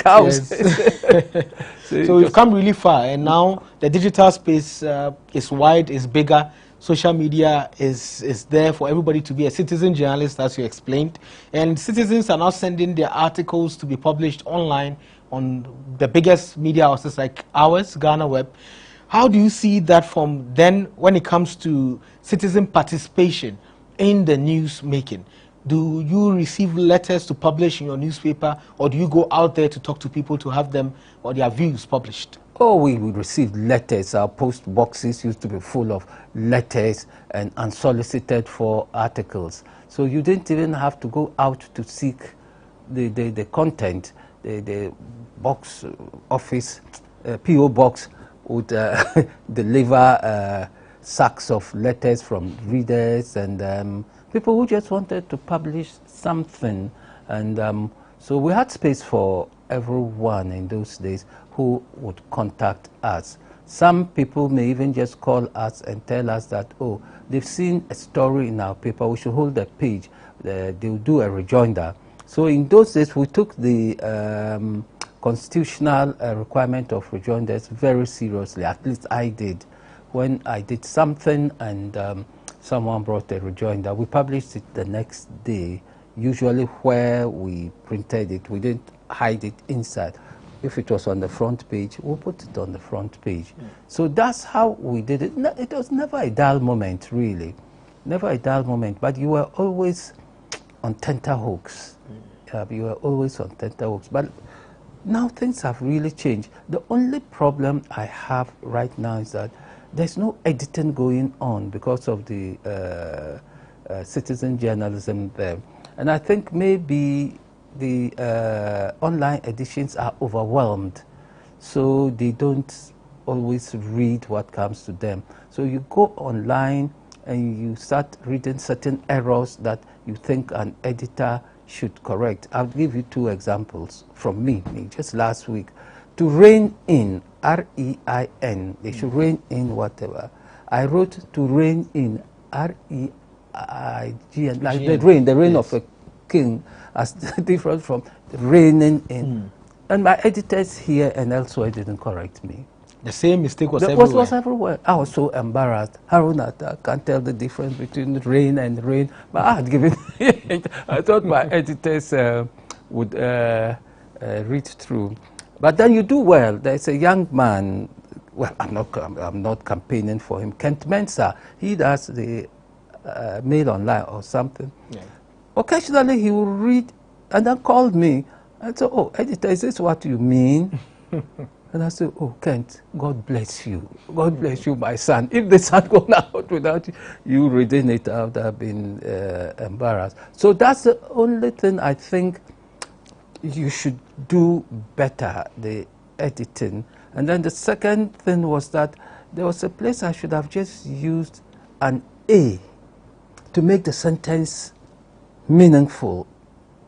And for some reason, I missed it. And it's not as if I just write and send it to you people. I have someone I call my peer reviewer. I'll send it to him. Every article I do, I'll send it to my peer reviewer before I post it to you. And he also misses all these things. So it's a difficult thing. And that's why, again, in those good olden days, the office or the job of a proofreader was a very important one in a newsroom. Very, very important for a newsreader. Because you can miss little things that then would render your story, a sentence, meaningless. And then there are sometimes too, after writing, I say to myself, oh, isn't this sentence a little long-winded? Could the editor have cut it a little for me? So we do that, but it's not your fault, really. It's not your fault. So that's what is exciting about the media. So soon we'll talk about citizen journalism and your position on that, and also we'll talk about training institutions, journalism training institutions. Are you a journalist when you attend, or you have the skill of journalism, or you can be a journalist if you are quite on the job or any other way? We'll come back on that after this break.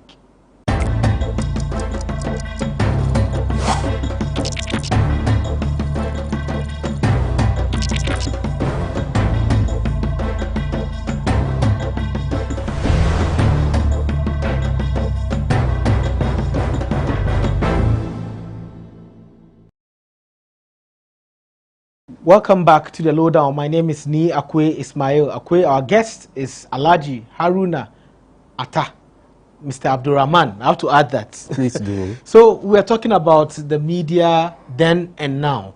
And citizen journalism. Facebook is a big proponent of citizen journalism. We have Twitter. We even have YouTube, where bloggers go around and take videos and do interviews and post them all over. And they are all calling themselves journalists. Is it a position you would ascribe to, or you think is an overshot of the role of journalism? Now, journalism, you see, unlike other professions, I think it's the only profession which takes its source from the UN Convention on Human Rights, the freedom of expression, which has been domesticated in almost every constitution on this planet, the freedom of expression. So media work, journalism, therefore takes its source from there. It does not prescribe that you must have a degree or a certificate to practice. What it allows is that you have something to say. That's the basis of journalism.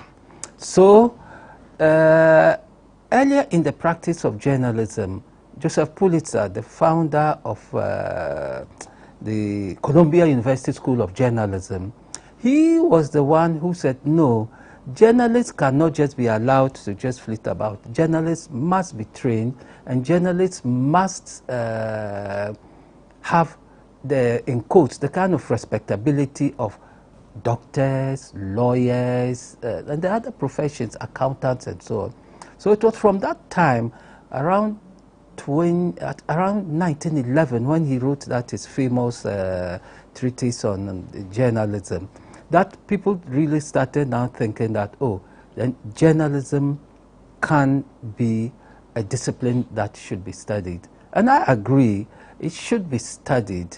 My relationship with journalism comes from my degree from UST, because I studied graphic design, and many aspects of graphic design is just media work, how to cast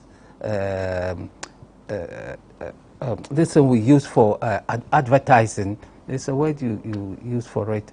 Now I'm growing old, my mind is getting mixed up. But then how to cast a line, all these things, I learned them in the university. Yeah. And then UST at that time, at the College of Art, English was compulsory. If you failed English in your FUE, you would be sacked. So I did English for 3 years and only dropped it in my last year. In those days, the Faculty of Arts did 4 years.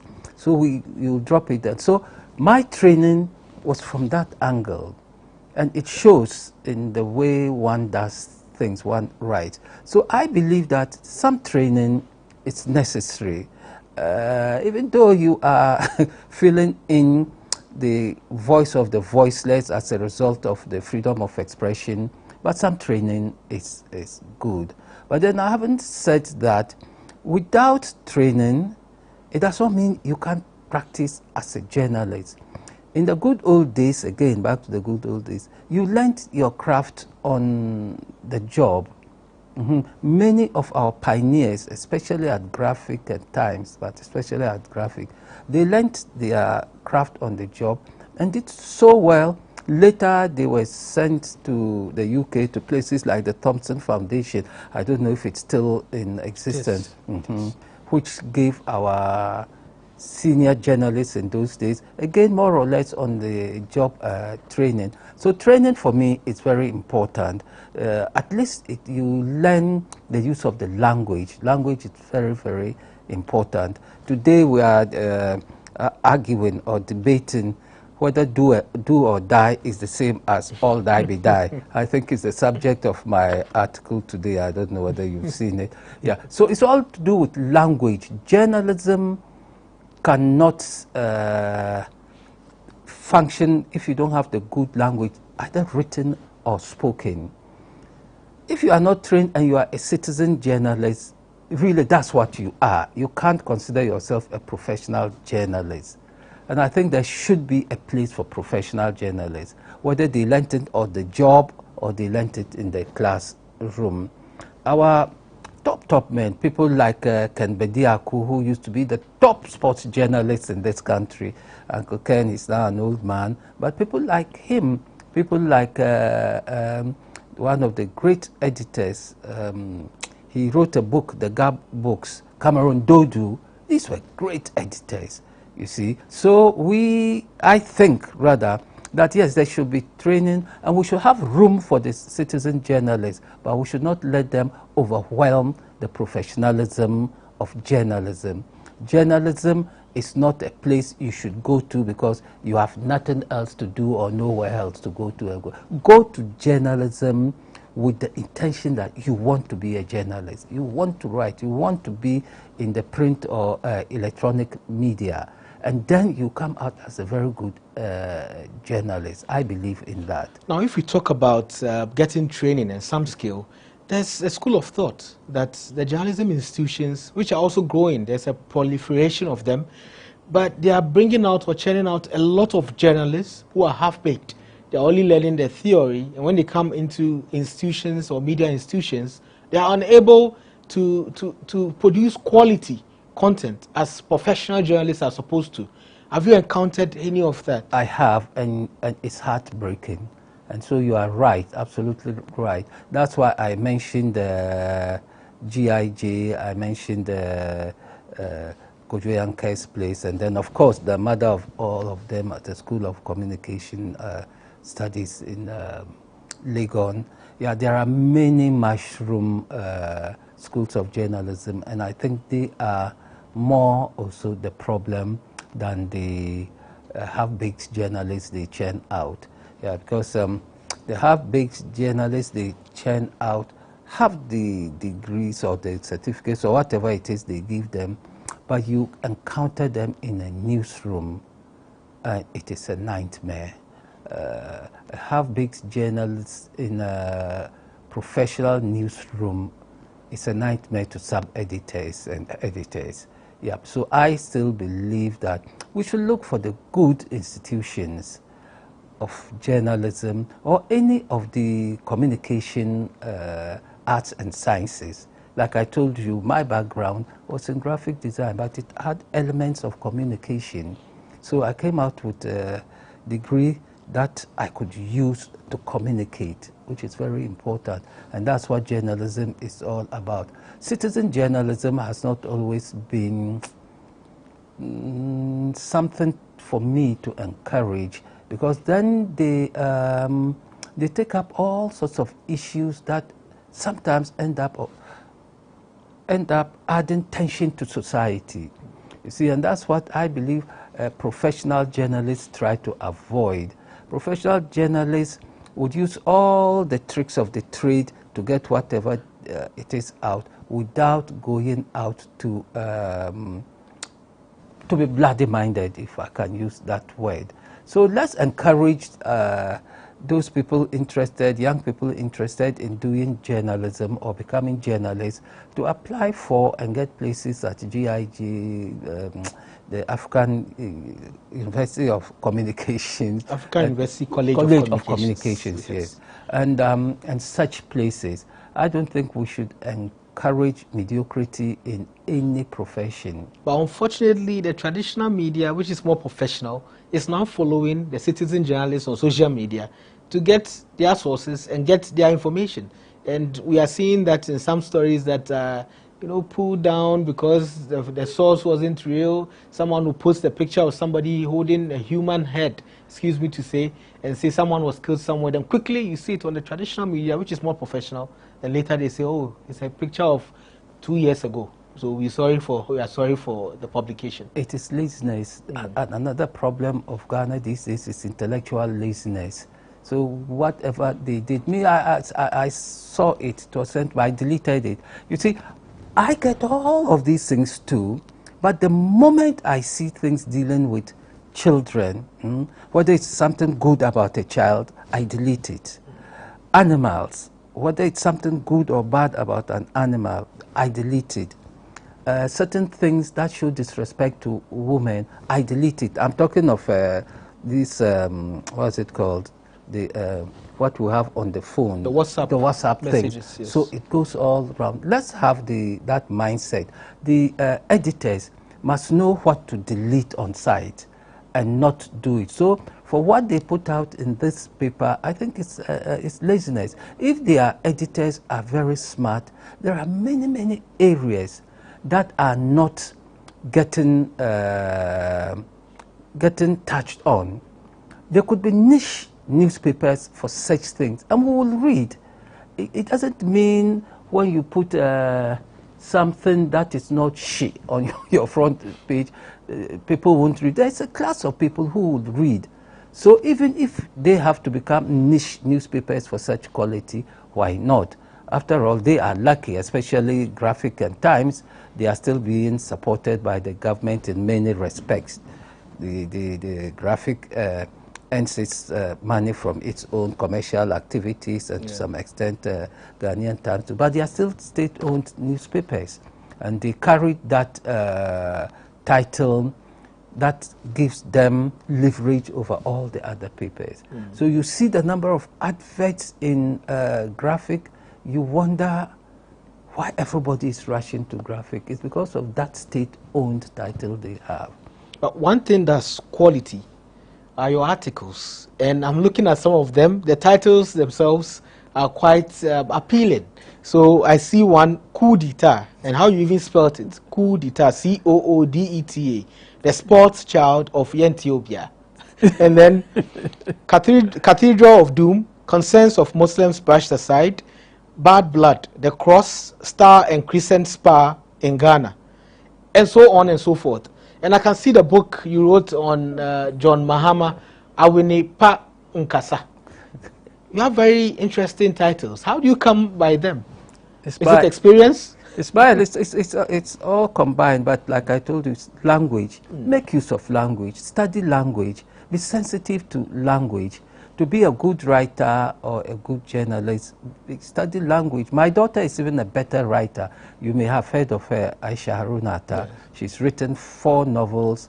The first one she tried even had the shortlist for a Commonwealth Writers' Prize.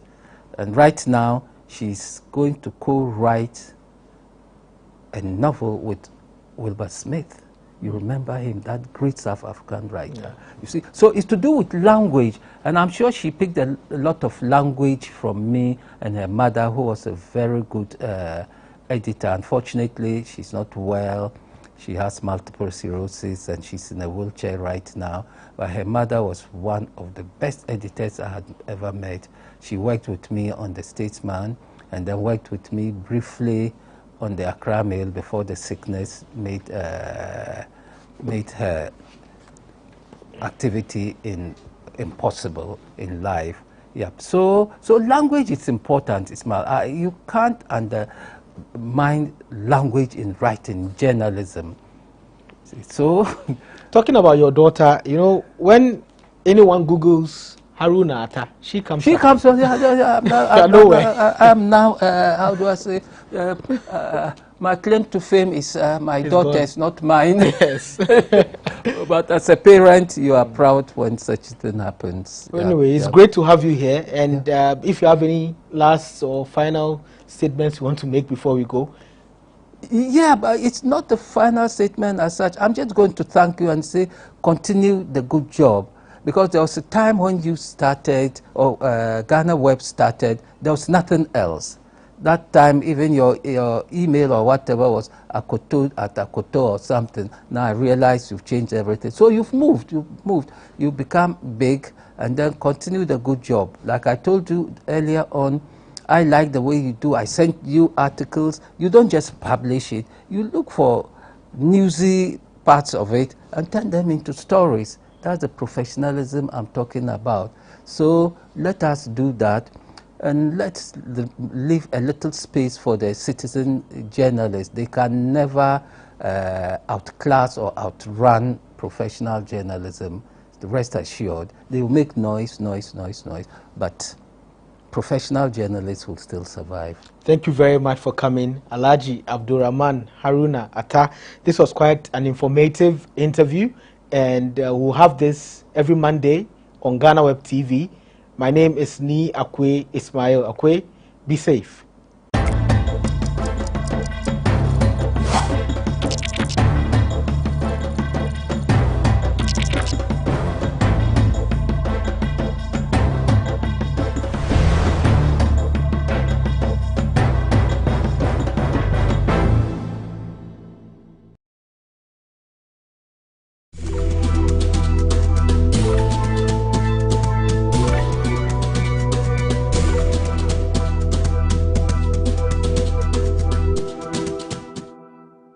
I would want to congratulate management and staff for how far they've come. GhanaWeb is the biggest portal in Ghana and even in outside Ghana as well. For the people outside Ghana, this is their go-to portal. And anybody outside Ghana will tell you that GhanaWeb is where they get their source of news from. I've had friends who are residing outside Ghana, and anytime there's news about me, and this time it's about me, they hit me up and say, oh, I read this story about you on GhanaWeb, I read this story about you. So it tells me that it is the #1 portal for everybody else, for both of us in Ghana and outside. So I would want to congratulate the management and staff for the work that they've done over the years. And I wish you guys well. I pray for strength, for success, for favor, and for special grace, that you guys will live on to be 50, 70, and 100 years. Congratulations to you guys.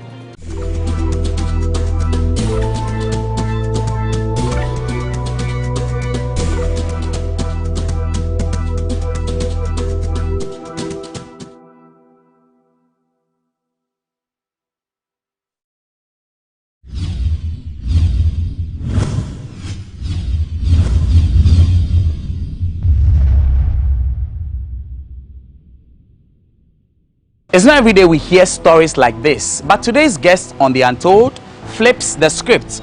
Born with a silver spoon in her mouth, she speaks about her perspectives about what she understands life to be for someone who is an abnormal child. Also, she gives us a perspective into her naivety and some of her biggest mistakes and how they've led her to where she is in life today. Welcome to this week's edition of The Untold here on GhanaWeb TV with me, Eche Atisu, as we speak to a life coach, Queen Esther Jackson, on this edition. Once again, welcome. Let's take you right into the story now.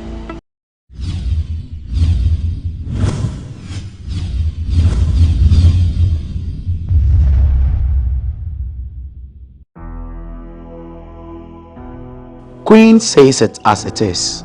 She was born with a silver spoon in her mouth, but her story will not follow most of the narratives for such persons, and she explains why.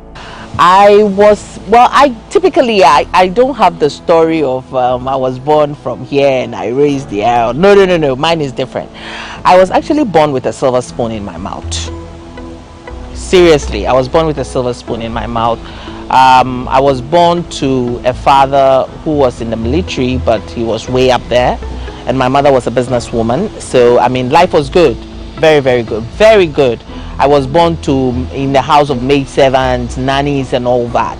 So life was pretty good when I started life. But when I was growing, there was something about me that my dad always found unique, and he always used to tell me about it. And I remember every day, my dad is late, actually my mom is also late, but every day he used to tell me that, Esther, you are a born bright person. You are unique, you are different. Because when I started school, like, it was like I was always the odd one out. And the odd one out did not mean that I was down there. The odd one out meant that I was too smart for my age. One, I was too smart for my age. And two, I was huge. I was a big boned person. So at the age of 4, I was in class 1, but still I looked taller and huge than the rest. So I always had an intimidating figure, okay? And it made people want to, use my intimidating figure against me by trying to bully me in a way, all right?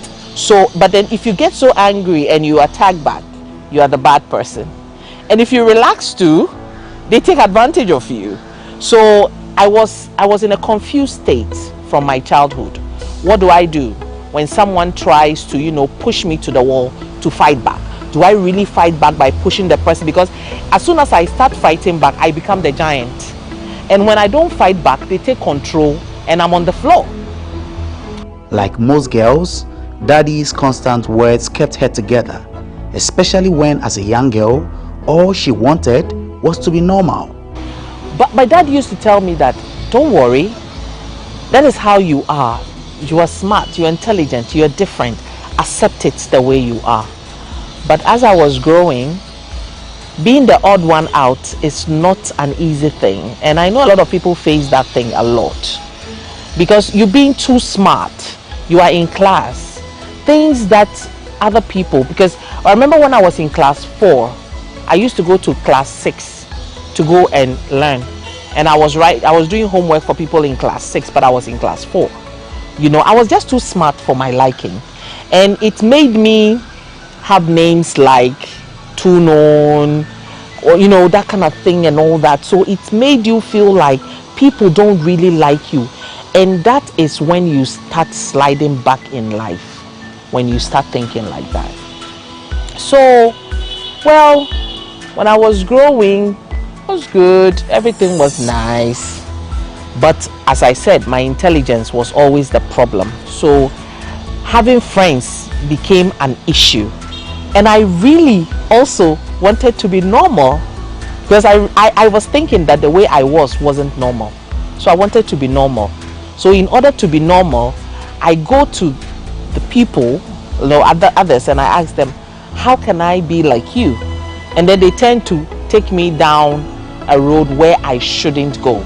So I even started some huge negative vices. You understand? I smoked my first cigarette at a very tender age because I wanted to be normal. I wanted to be normal. I want to be like everybody else. I don't want to be the intellect that I am. So I grew up, went to school, went to a lot of schools because we're moving from here to there. Vacations, I was going out of the country. I was learning other stuff because I remember instead of going to JHS, my dad stopped me from going to JHS and made me write GCE O level, and then I did A level. So my mates, who were like people I'm supposed to call mates, I became older than them, because I was writing GCO level with people who were much older than me, and they are the JHS and the SO. We were the first batch, but I wasn't allowed to. My dad just squished me from there, and I don't know, but there was this pride in my dad about me being too smart, and it created a problem for me, even at home, among my siblings. Okay, I became too smart. I became too, in Ghana they call it too known, right? I became too known and all that. So it wasn't fun. I mean, being a child and being that kind of a person. I managed to struggle my way through. And then in secondary school, I remember not wanting to go to school anymore because of the way I was. Because I wasn't fitting in. Seriously, I wasn't. So I took a lot of vices, but my dad did very well. What he used to do was that during vacation, he will let me go out of the country to go and learn a trade, be it cosmetology or anything. I can just let me go and learn how to make pizza, anything for me to, you know, keep up with myself. Getting to the university, she says, was when everything started going sideways for her. So by and by, after school, I got to the university. My dad died in, I think, in A-level. So after he died, I got to the university, and that was when the whole thing started. My experience in life started from the university. Because when I went to the university, I knew everything. I knew everything, but to me, I knew nothing, because there were other things that other people were doing that I wasn't really doing, like having a boyfriend, you know, going out with somebody to go buy pizza or something. I never had the chance to do it, so I was always like, I'm not normal. So I can sit for a whole day and listen to girls tell their experiences about going out with married men, this, that, which I wasn't having. So in a bit to be like them, it got to a point in time in my third year, all I was thinking about was to get married. And it corrupted my every being. I want to get married. I want to have a man in my life. I want to have a honeymoon in Bali. I want to do this. I want to do that. A desperate young lady as she was, she jumped into marriage in the most uncertain ways, realizing too late that she had just signed up for a bitter mess. In my final year after school, I went out for a party with my sister. That was 19 years ago, and I saw a guy in a Navy band playing a saxophone. Immediately I saw him, I was like, yeah, that's my husband, this guy, Charlie. I'm going to do anything possible, because I wasn't thinking about working. I wasn't thinking about the future, because it's like the future, the job, everything, I have it all drawn out. Because hey, I'm smart. Who wouldn't employ me? I can do everything, but I need that thing. So I was all engrossed in trying to, you know. So, well, got the guy, did not actually study him. I did not do anything, his background, nothing. All I wanted was to have a guy in my life. So I've got him, that was it. And lo and behold, the inevitable happened. I got pregnant. And the time when I got pregnant, he was leaving for operation. So he left to Lebanon. So when he left, I think 4 months later, I realized I was pregnant. I was so green. So when I realized I was pregnant, he called me one time. At that time, there were no cell phones in abundance like this whereby you can call. So he calls. So he called and I told him I was pregnant. He was like, oh, okay, no problem. You're pregnant. That's okay. When I come back, we'll see what we can do. As soon as he told me when he comes back, we'll see what we can do. The next week, I went to his family house. I was so, you know, I want to do it. I want to get married. I want to do it. So I went to his family house. I went to his mom they were not really accepting me, because looking at me, they saw me as a silver spoon girl, a rich girl, you know, coming to a small village. I went to that village with my pregnancy, went to the village, was trying as much as I can for them to accept me, any means necessary. So I went there. I was actually not feeling it when I got there. There were so many signs on the wall, but I wasn't paying attention to all those things. So I went there, and I went there to announce myself to them that, oh, I am the girlfriend to your son, as your son is gone and I'm pregnant. So I came to say hi. And the woman was like, oh, okay. I met the sister too, and they were like, so I spoke everything, and then I left them. So they called their son confirmed, and I came back. See, all along this time, I did not even know where he lived, what he does aside from his job as a naval personnel, how his behavior was, what he eats, how he eats, what he drinks, how he drinks. The only thing I knew was what he tells me at that short length of time. So when he came back from Lebanon, I had given birth a month. My baby was 1 month old when he came back. He came back, took me to his apartment where he lived in the barracks and all that. And I realized there were a lot of odd things about him. He was not friendly enough. I didn't know him very well and all that, you know. It wasn't just sinking. But at that point in time, I was thinking that where I've gotten to, I've gone too far. So there is no going back. No matter what happens, I need to do this. And, you know, consequently, that was the first marriage in my family. So my mother just grabbed it like this, boom. And it was a whole occasion. Immediately I had to set the dates, do this, do that. Family members are coming. Everywhere is busy. Pastors are busy. Mbeko Mami is busy. We have to go for some by force counseling and all that. You know, everywhere is busy. You know, you have a worry. You know, but then at the end of the day, I realized that it was me doing all the work and the man was doing nothing. Because whatever I say, he's like, okay, because it's not his money, it's not his brain, it's not his strength. All that he knows is that we're getting married. So we just did it. We set the date, we're ready to get married. Wedding gown is ready. It was a Friday. Saturday we're doing the engagement. Sunday, no, we're doing the engagement and the wedding on the Saturday. Sunday we'll go to church. Wedding cake was ready to be jumped in. I was so ready to go to the salon to finish up with my hair. So in the salon, I remembered I forgot my bag in his house. So I went to the house to go and pick it up. So when I got to the house, I had a call on my phone. So I picked it up in my excitement. Oh yeah, hello, Mrs. To Be, I'm too busy. Hello, who is this? He said, oh, my name is, I've forgotten the lady's name. My name is so and so, and I'm a sister to. No, as soon as he said my name is so and so, I was like, oh, hi. Are you my husband's sister? Are you coming for the wedding?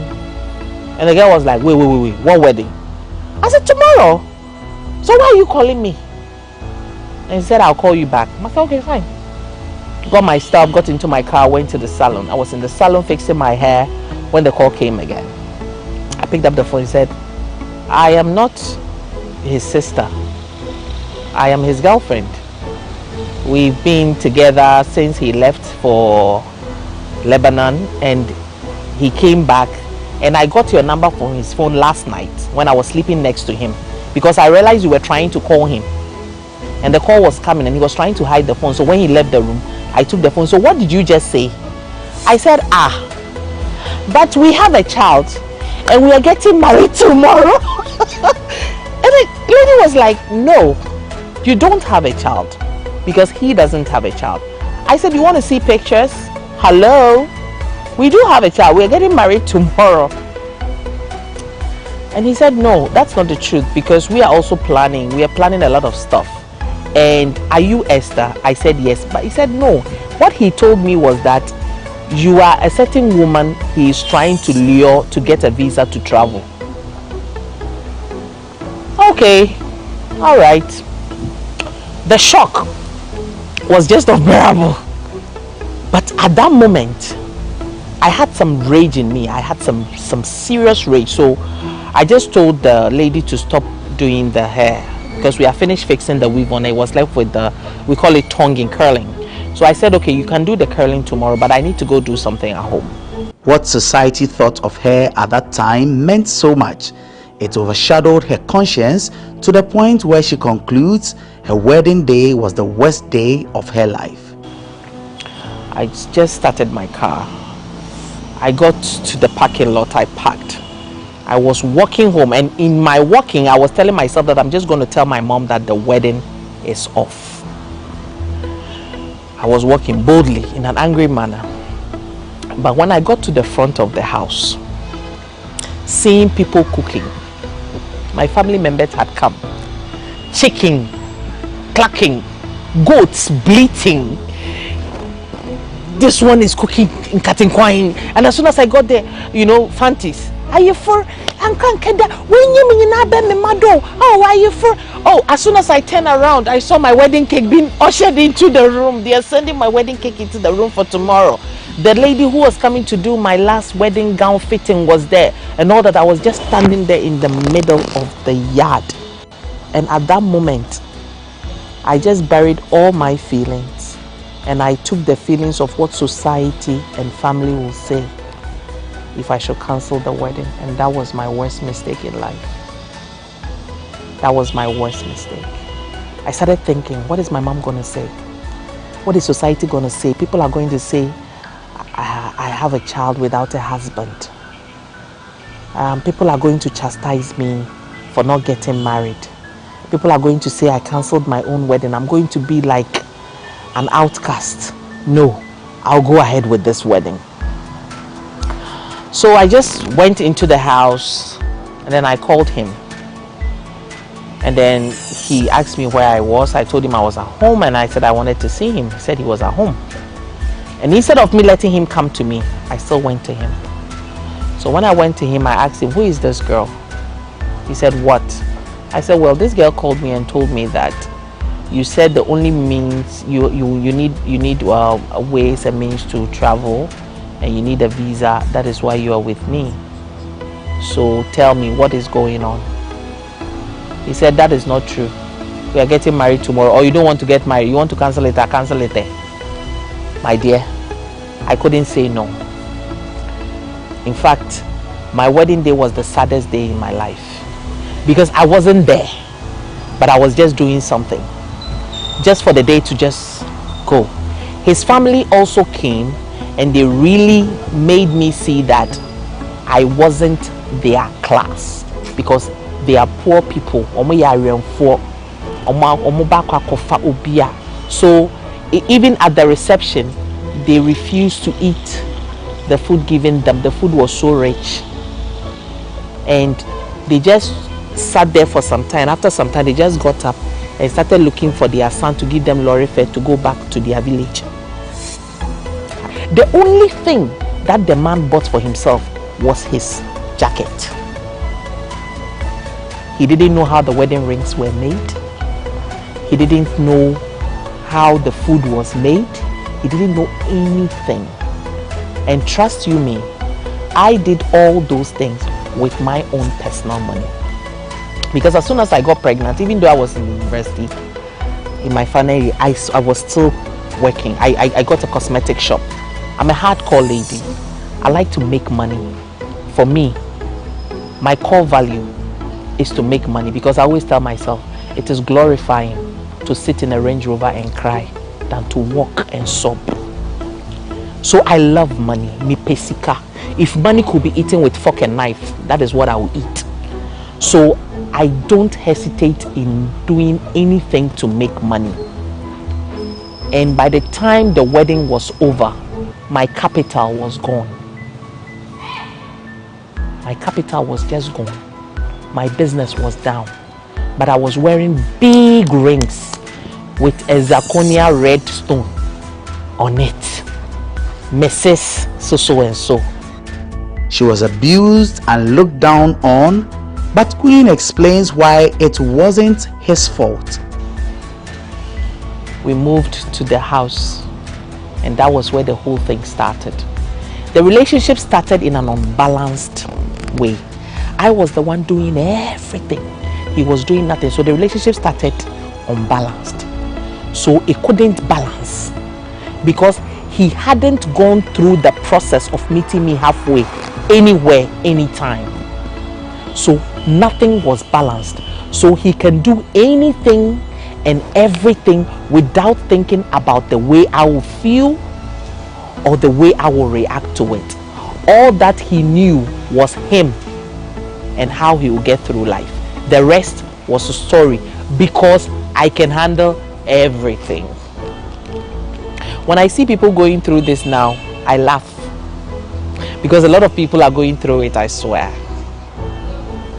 So we're in an unbalanced relationship, going, coming. All that he cares about was to do what he feels he wants to do at a particular time. And before the wedding, I saw him playing the saxophone and I was like, oh, one day I will really make you a jazz artist. I really want you to be a jazz artist. I want to see my husband standing on stages, playing the saxophone and all that. But there was not a single day that he even said, one day I want to see you as the biggest entrepreneur in the country or anything. No, he doesn't care because the whole work is done by me and nothing is done by him. So I did not allow him to be the man he was supposed to be. And that was my huge mistake because I turned the hands of nature. And when you turn the hands of nature, it comes to hit you back. So nature started really teaching me how it can hit me back. Because the worst thing that can happen to any woman on earth is to stay with a selfish and someone who doesn't even have emotions when you are concerned. Because you are a woman, at a point in time in your life, you will need someone to be there for you. That is how nature made it. So I was doing everything by myself.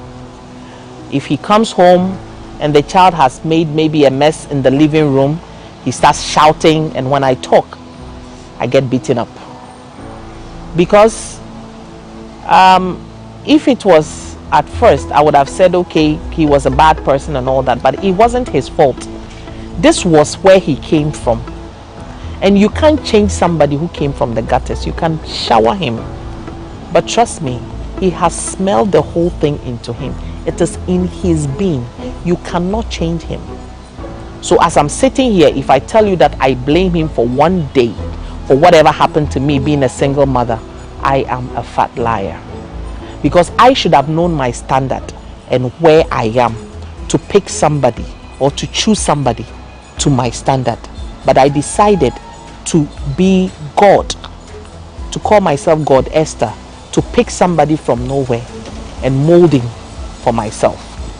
She was eventually thrown out of her new home along with her 1-year-old child, but her born bright, smart, not giving up spirit again became her comfort. We went on and on and on and on and on, and one day he just picked up his bag and left. Alone, left me alone in the barracks. After a week or so, I was called. I was asked where he was. I did not know where he was. They started saying that, well, as a military person being in the barracks, you can't just get up and leave. And when you are a woman married to a military man, you're also a military person. So you need to provide him. I went through questioning with my 1-year-old child. It was terrible. It got to... Sorry, can you cut this?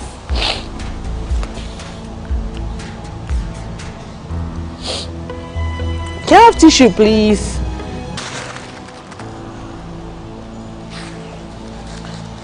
I remember I was at home.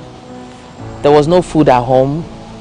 The only thing I have was a can of Cerelac for my son. And I was thinking where I was going to get the next food from, because the shop was not really doing well. I had come fresh out of school. I've not even started working. I'm having a baby. And I was picked up from the barracks to go for questioning at the marshal's office. And I was asked questions as to where he was. And to cut along, I left something in our honeymoon. We actually went for our honeymoon in Dubai. And even in Dubai, he cheated on me on our honeymoon. So they were of the view that as a military person, he's not supposed to travel like a civilian. So for him to be able to travel, that means if he has been able to leave the country again, I should know where he is. So they will keep tabs on me. Meanwhile, they gave me time to leave the barracks. I didn't know where I was going to go to. But the only thing that kept me going was that gift that my dad always tells me that I have. That born bright, smart, hardcore, persistent, not giving up spirit in me. Because we had to move back to my mom's house. My room in my mom's place had everything there. I still had my bed, I still have my sofa, I still have my TV. So the things in that room, in our room, in me and my ex-husband or whatever, our old husband's room, I didn't know where to take it to. So I made a friend help me. We took them out, went to the market and sold them so cheap. Got some few coins, and then I put my son in school. So I put my son in school. Then I came to tell my mom that I was giving out the shop for rent for some years, and then I was going to go to the UK, buy a ticket, go to the UK and see what life has for me. Life picked up for her and things seemed to be going quite well again, or was it not?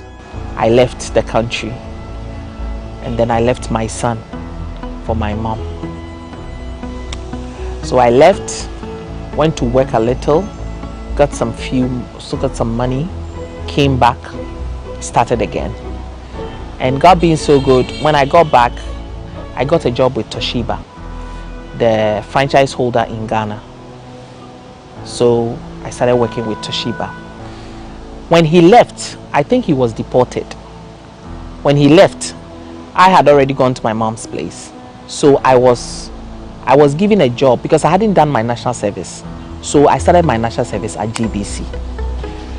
And then he came back. When he came back, of course, he ran back to me that he went and he's back. And Awo, they are looking for him in the military. So he needed some place to hide. So I went and took a loan again because I was still the missus. Don't forget that. So I went and took a loan, and then we got an apartment.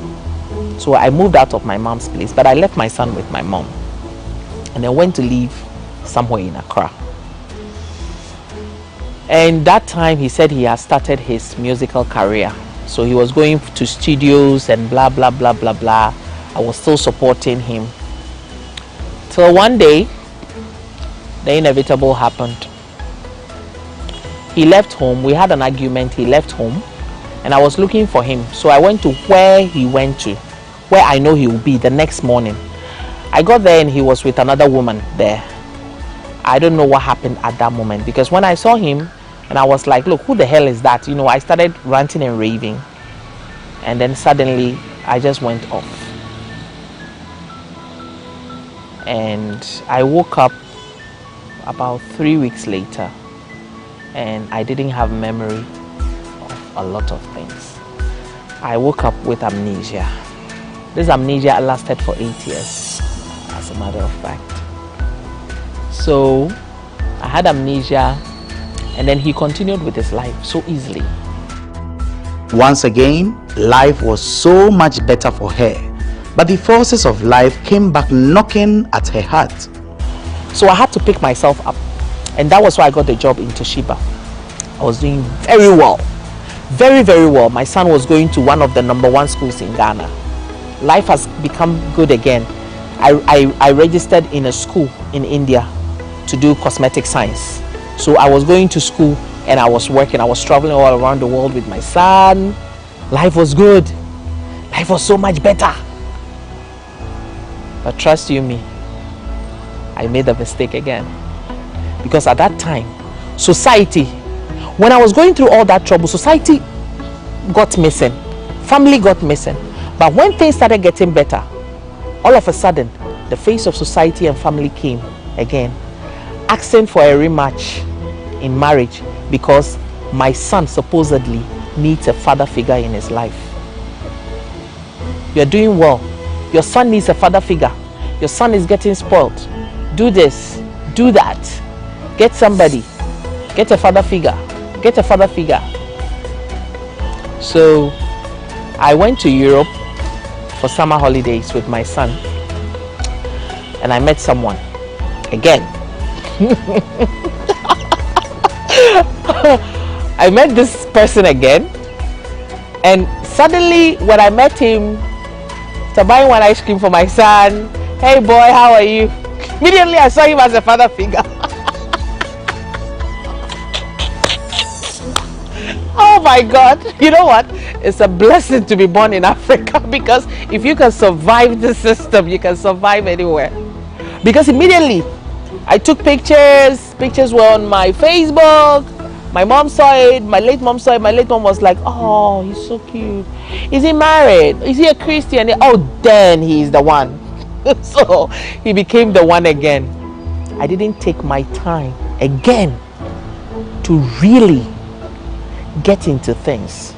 See how his emotional abilities will even carry him far if my son should even push him to the wall. Suddenly, my intellectual brain started planning life. I have a good job. I'm being paying almost $4,000 every month. In fact, for about a year, I don't even touch my salary. I touch my salary when I'm going for holidays, because the allowances alone takes care of me in Ghana. So I'm doing very well. Another messy surprise came and ruffled her whole life when the father of her second child did this to her. Okay, darling. This house that you live in, is it on mortgage? Oh yes, so it's on mortgage, but you know, it's hard here now. Business is bad. All of a sudden, job was bad and all that. Oh, okay. Well, since we're together and all that, I can take care of half of the mortgage for you. I was living in Africa, but I was paying mortgage in Europe. Whereas I could have taken that money and even bought any house in mortgage in Europe. But at that moment, it's all about getting a husband and a family. The hunger for having somebody in my life corrupted my every being. He came. When he came to Ghana, the first thing he did was to sleep with my PA in my own house, in my guest room. I had already shown him to my family. Society had seen us. Look, I remember I told one woman next door, and it was like, that is how every man is. Keep quiet. If you keep quiet, nobody will hear. Just sack the girl and move on with your life with the man. I remember the second thing that he did, he just took my Visa card, went to the bank, took money, because I take him to Osu, you know, went to the bank, took money, and went to a strip club. There was a club at Osu, went to a strip club. I was looking for my Visa card because there was no money at home. I wanted to take the card to go and buy some stuff for my son that evening. Around 9 o'clock, I'm looking for my Visa card. I can't find it. I'm calling him. He's not picking. Hey, what is happening? I called him. He picked it up. He told me the club that he was. I've forgotten the name of it. It was a strip club. I got there and my money was being distributed to the strippers. So I just got there, took my card, and when I came, he had actually taken a chunk of my money. I bought tickets. He came, just came for a holiday, left to his hometown, came back. He wasn't actually a Ghanaian, so he had to leave Ghana and go to Nigeria to visit his people, come back to Ghana, and then go back. So when he went back, the pressure started mounting again. When are we getting married? When are we getting married? When are we getting married? And I went to look for a father figure for my second son as society wanted it to be. And I ended up being pregnant with my second child.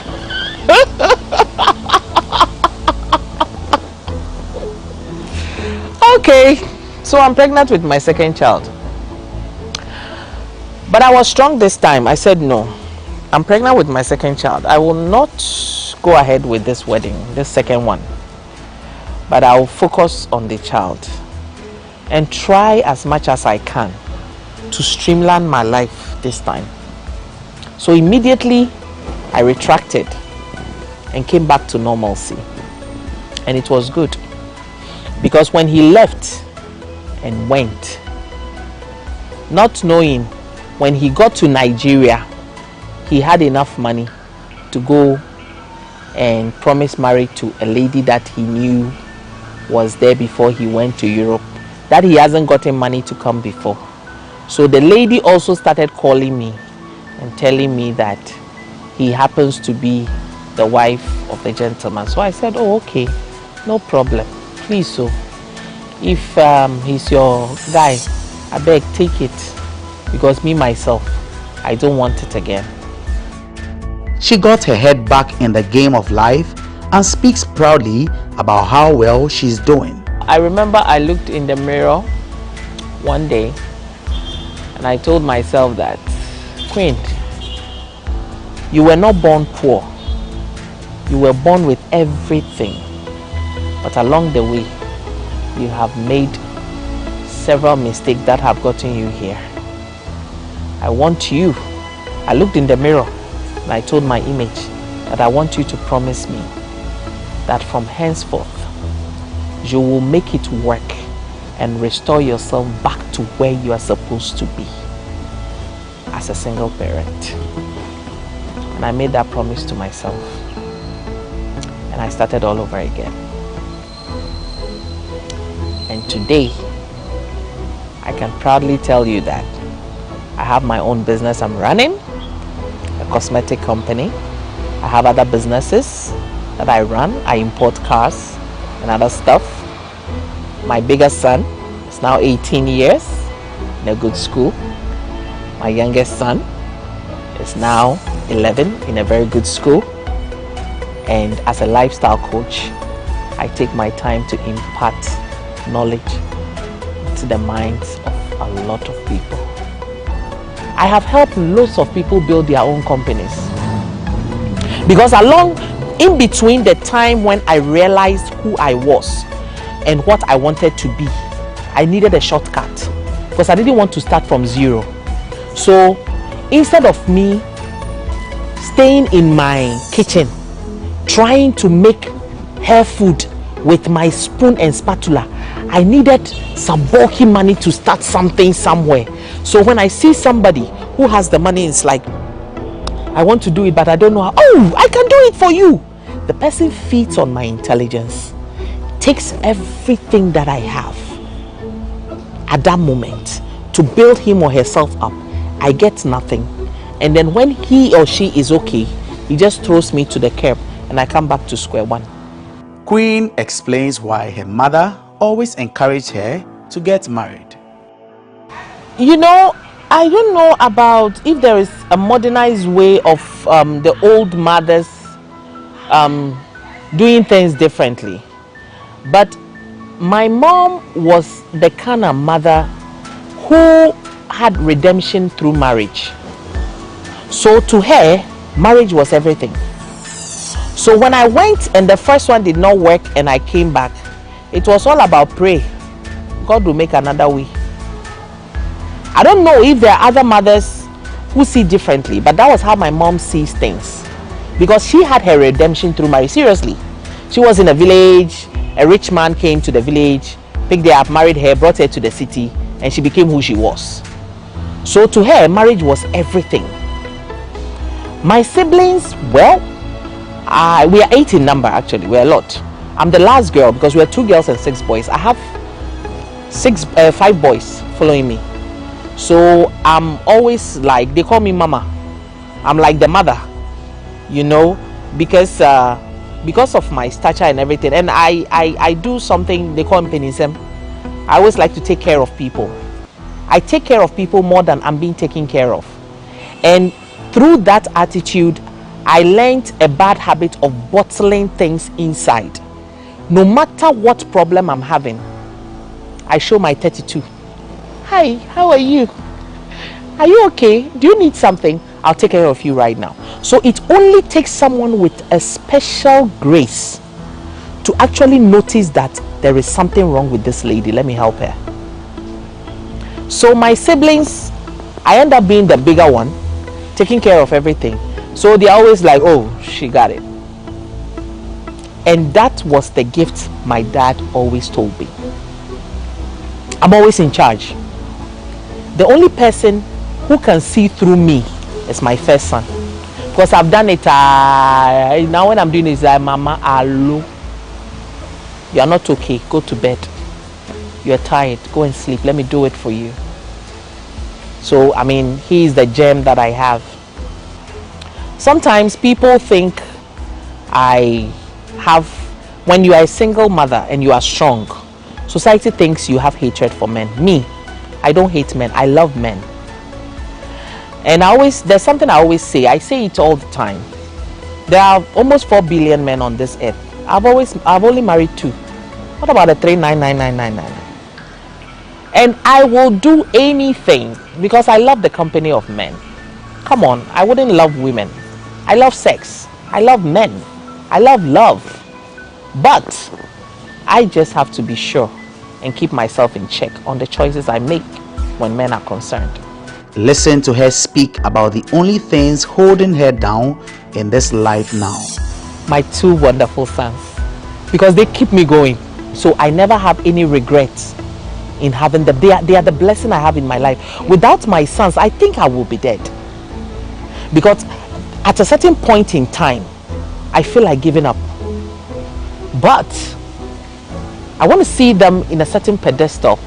I don't want my kids to ever stand somewhere and say that because my mom went through this, that is why my life is like this. No.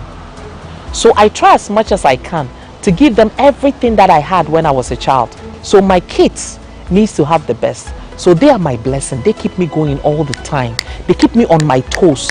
I for the past 10 years, I wake up at 4 a.m. and they are the reason why. They are a blessing to me. I mean, without them, I wouldn't know where I would be. They are the biggest blessing I have. In life, we have something we call standards. And that is one mistake that everybody makes, especially in this part of our world. We don't put pegs on standards. And that is one problem everybody is having now. Oh, I am too smart. Sometimes I should loosen up. They use that word. Sometimes I should loosen up and mingle with people. Oh, I am too serious. Sometimes I should learn how to mingle. Look, when you are smart, you are smart. There's nothing you can do about it. When you are a nerd, you are a nerd. A nerd, somebody who is intelligent. When you are intelligent, you are intelligent. There's nothing you can do about it. Keep to your standards and don't try to mingle with people because you feel you are the odd one out. Build your own world around yourself. People are being disrespected in relationships because they did not allow the men or the women to go through the process in coming close to them. Everybody has a process to go through to get to somebody. And that process can only be made by you. Because if I don't create the process you have to go through to get to me, you will never know my value. Allow people to go through the process in order to get close to you. Because if you don't allow them, they will come and create problems in your life. You will always take 1 step forward, 3 steps backwards. Truly, the story of life coach Queen Esther Jackson is inspiring. And that's what we aim to do here on The Untold.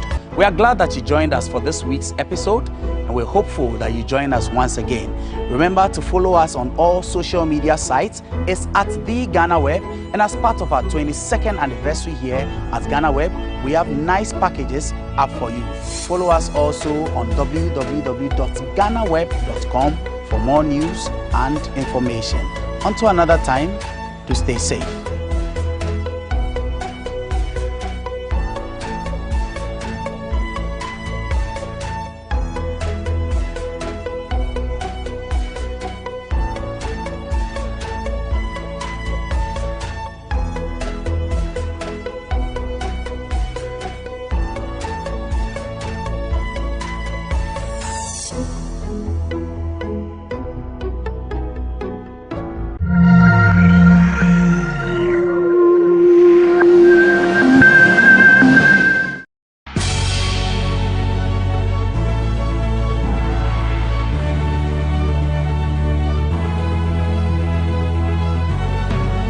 From the dawn of time, people have engaged in several businesses. With the onset of technology and innovation, life has relatively been made easier. By using debit or credit cards, mobile banking. Thank you. And your favorite, mobile money? Tech has indeed married business. On BizTech, we spend time with faces behind known and upcoming businesses in the country. Learn more about the new technologies and innovation, as well as find out about the trending issues in the world of business. Join us as we serve you with a variety of compelling interviews, projects and others right here on GhanaWeb TV.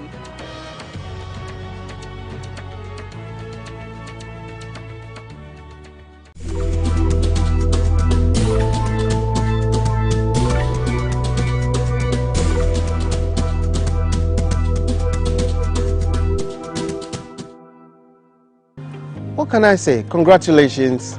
The media these days is not easy. I think that you guys are doing your very best.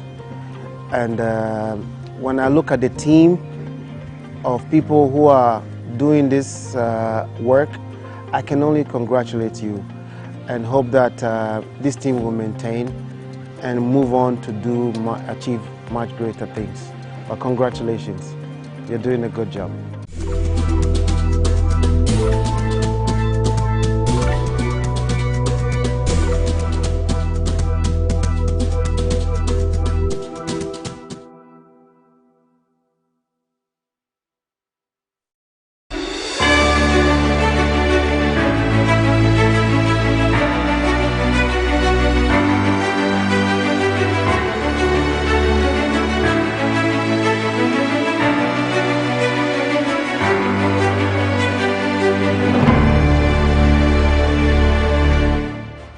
Good evening, Ghana, good evening, Africa, and good evening to you in the world, wherever you may be. I bring you greetings from Africa Web. This is actually the offices of Advertiser and Publisher Solutions Ghana Limited, ATPU. So I bring you greetings from the CEO of Africa Web, Mark Stubb, and I bring you greetings also from the CTO, who is Rob Bellat. Indeed, at Advertiser and Publisher Solutions Ghana Limited, we've got a big portal of innovations. We release them one after the other. This is one of them. This is called the GhanaWeb Excellence Awards. Why is this so special? It's because it's unprecedented. The first online business to come up with awards to reward or to recognize our role models in Ghana, and then also to show how exemplary they have been. Indeed, why is this special? It's because you are the ones who have done it. It's audience powered. We thank you very much for what you have done so far. And indeed, today we've got some categories that we are going to actually launch. And the list of nominees are out finally. And obviously, we also have our short codes and how we are going to vote. So without much ado, indeed, I, Eko Blankson, the commercial manager of ATPU, will just hand you over to GhanaWeb Studios, where we have on standby Na Oyo Kwote and Daniel Odro to bring you the list of nominees.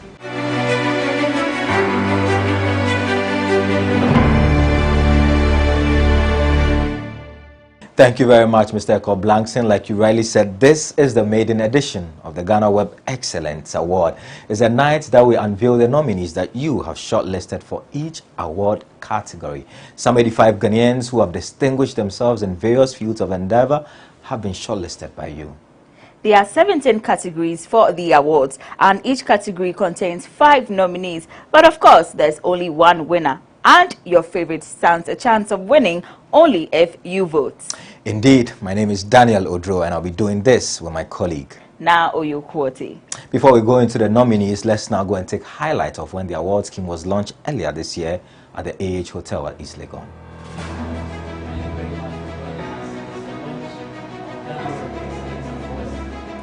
Thank you very much for joining us. It's the launch of GhanaWeb Excellence Awards. My name is Benefo Boabena Brantipa. I'll be your MC together with all right. So a group of committee is going to shortlist those who have been nominated. So each nominee will be placed in their respective categories and then shortlisted. Then after the shortlisting, there's going to be a public vote. So the public vote would also take the form of SMS through a short code and then an email, awards@ghanaweb.com and on GhanaWeb.com. So expect to be part of this awards, and then you could vote for who you think falls within the categories that have been announced. I believe looking at the categories here, I think that GhanaWeb is doing what government should be doing. Yes, because when you look at the categories, it's a form of motivating many Ghanaians, many youth, businessmen, opportunities for young men and women to be influenced. Hello? Yeah, that's such awards. So if GhanaWeb is doing it for us, I would say, Ayiko, Ayiko, Ayiko. Okay. Freestyle Saturday, so see ya na me nyama so rhythm and rhymes from brass space. OTS and me ye jingle market FM na he was amazed. Send a brati pame to me boasi boa krom fu echi ti se minti obi a case. Makoje ma home ka kreta ma for this my heart to say my fasting 40 days. Hey, me to the pity se kwa yem pempro, me tinti me tim hosa choba wodro. Hey, ko perform means ro hesu. Me che se me mu yebu, me nya tente wo me de kentan ko nsuwa mo brempansa bianom. Matia kwa brand ni amana no jom. Me ja ko so so to coach am say to be be pe yoku kwa prof tiri home man one phone. Over abia. With a round of applause, I'd like us all to be upstanding, put your hands together as we declare and launch GhanaWeb Excellence Awards. Put your hands together, ladies and gentlemen.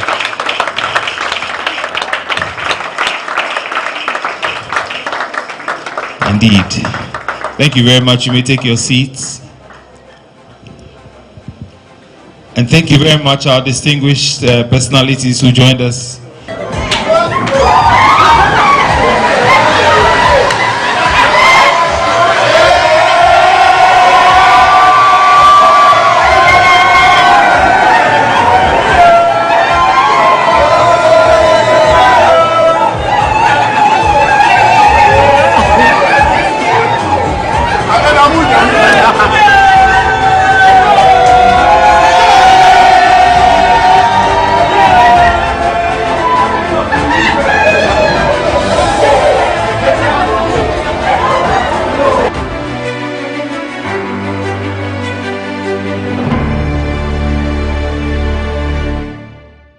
Nominations for the GhanaWeb Excellence Awards was opened in mid-July 2021. Now, the month-long exercise came with its own excitement as many of you churned out over 400 nominees you felt should be appreciated for their efforts in making society better. However, our 9-member able board slashed the number to over 80. And with that said, here are the nominees for each category. The first award category is the GhanaWeb Humanitarian Award, and here are your nominees.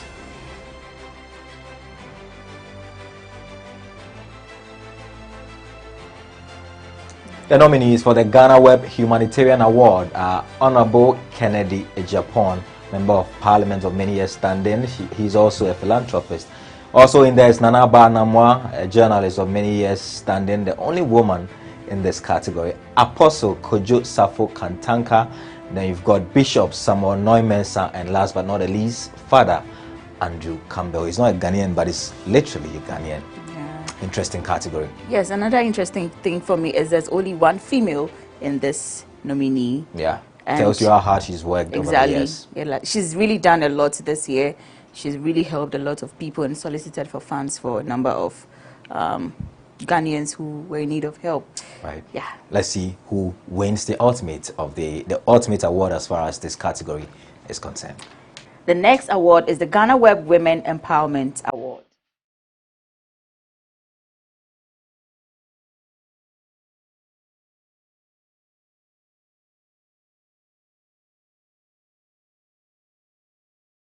The nominees for the GhanaWeb Women Empowerment Award are Gipti Anti, Dr. Joyce Ayi, Larissa Akrofi, Professor Elsie Effa Kaufman, and Stacey Amwating. These are very powerful women in the Ghanaian society, and they've contributed their quota in making society better. Indeed, and like we say, all of them are winners in their own right, but of course only one person will pick up the ultimate award on the night of the awards. The next award category is the GhanaWeb Media Development Award.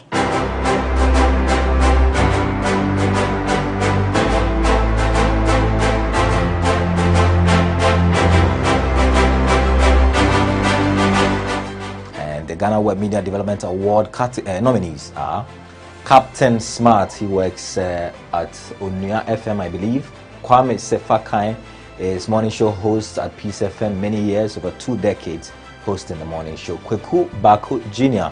needs no introduction. Kwame Kakari, and then Bernard Koku Avle, who works with City FM. Quite a group, and there's no woman in here. Yeah, I would like to call it a table of strong men. A table of strong men. Yes. And like we say, once again, all of them have distinguished themselves in their various fields of endeavor. These guys have really done an incredible job. Next, we have the GhanaWeb Creative Arts Excellence Award.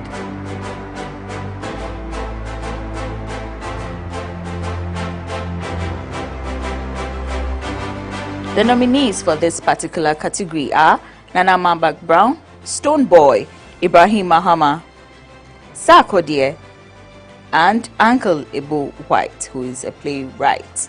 Daniel, what do you make of these nominees? We've got an actress in there, we've got a musician in there, we've got an artist in there, we've got a playwright in there, and I feel this is a mixture of everything. Exactly, very it's balanced. Not one-sided. Very balanced, yeah. And it will be interesting to see who carries the day. Yeah.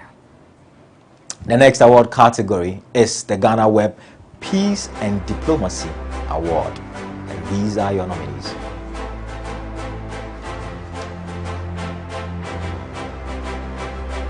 The GhanaWeb Peace and Diplomacy Award nominees: Apostle Eric Nyameche, Dr. Vladimir Nchidanso, Professor Kofi Ejekum of the University of Ghana, Sheikh Nuhu Shaributu, who is the Chief Imam, and Dr.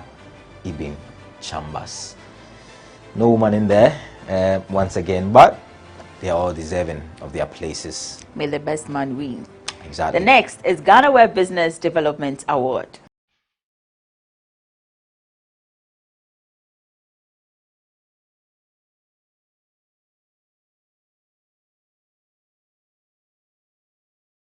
The GhanaWeb Business Development Award, we have Dr. Daniel Macaulay, Dr. Joseph Siang, Kweku Bediako, Kwame Despite, and Ibrahim Mahama. I think the first Ibrahim Mahama was an artist, the guy who's based in the northern region, who sold an artwork and bought planes to ensure that young children could have a place to learn their art. But this is the Ibrahim Mahama of Jatasment, I believe. Yeah, so it's beautiful to see there are quite a number of Ghanaians interested in prospering their country. Exactly. I should say. Yeah. The next award category is the GhanaWeb Youth Empowerment Award, and here are your nominees.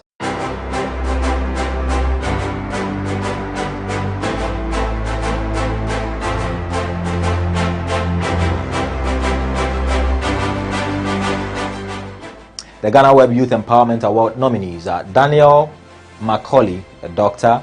He's popularly known as McDan, and he's helped a lot of people in the field of business and the field of sports and a lot more. Bernard Koku Avle, Bright Yao Hojo, Ohene Kwame Frimpong, and Nana Kwame Osei Sapon. Another very, very interesting category. We will see how that goes. These people, according to you, are empowering our youth. GhanaWeb Leadership Excellence Award.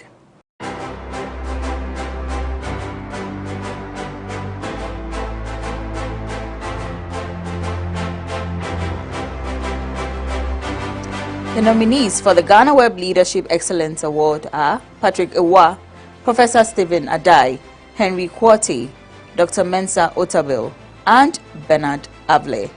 You know, in all of this, I'm excited to see a media person in this, because lately people have been saying the media is disappointing and the media is not doing this, the media is not doing that. But I think the people have a say and they've said it. And I'm excited to see Bernard Avle in a number of categories so far.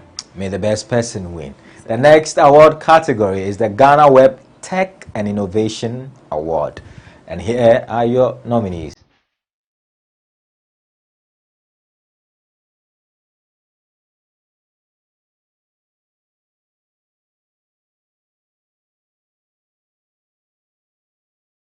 The nominees are Dr. Mahamadou Baumia. It's become very synonymous with digitization in the country. Kojo Hesse, Andrew Techi Apia, Herman Chinri Hesse, and Alex Bram of Haptel. So another interesting group there. You have our vice president amongst the nominees. Quite interesting to see how he will fare against the other nominees. Up next is the GhanaWeb Culture Promoter Award.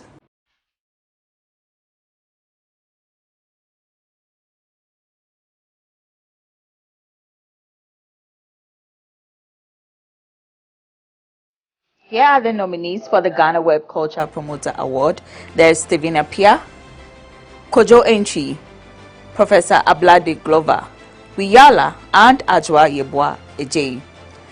Stephen Apia. Yeah, the Black Stars captain. Exactly. I'm sure maybe he's expressing his culture through the way he dresses and the way he connects with his roots. So maybe that's why he's in there. And then Kojo Enchi, the musician, really promoting our culture. Professor Ablade Glover, I think it's going to be a tight very one tight. for this particular category. And Ajwa Yeboah Ejei is another media person, like exactly. you say, at Peace FM. So quite an interesting group. Let's move on to the next award category, and the category is the GhanaWeb Influential Man Award.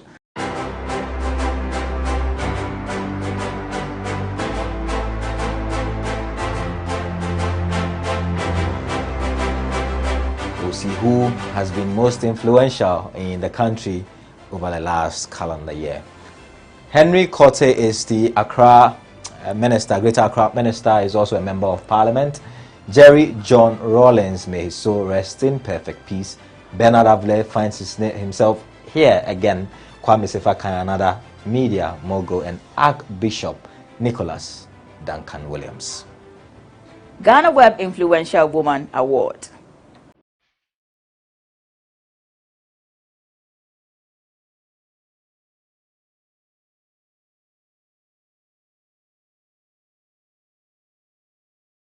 The nominees for the GhanaWeb Influential Woman Award are Georgina Theodora Wood, Patience Echiano of Holland, Africa, Zanata Rollins, Nana Mama Brown, and Dr. Joyce Aye.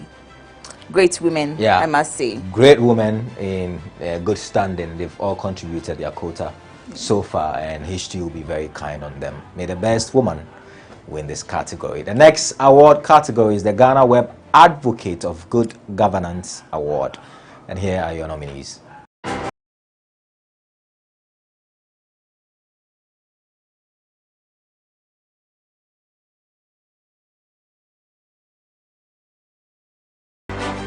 The nominees for the GhanaWeb Advocate of Good Governance Award are Bright Simmons, very, very knowledgeable guy and has a say about all the major national issues. Kali J is a social media activist. Bishop S.N. Mensah is a pastor, and Daniel Yao Domalevlo, you all know this name, needs no introduction. Manasseh Azuri Awuni, the journalist, once again doing us very proud in this award category. GhanaWeb Discovery Award.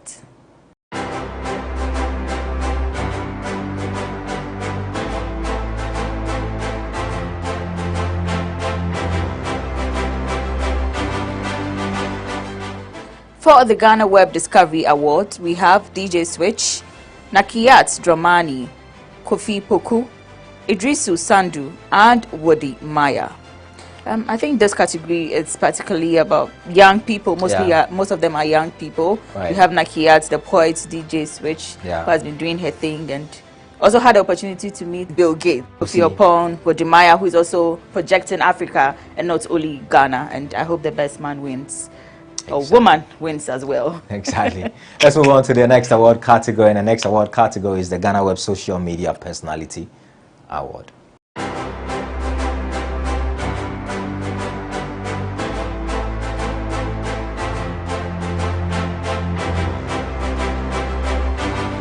Here are your nominees.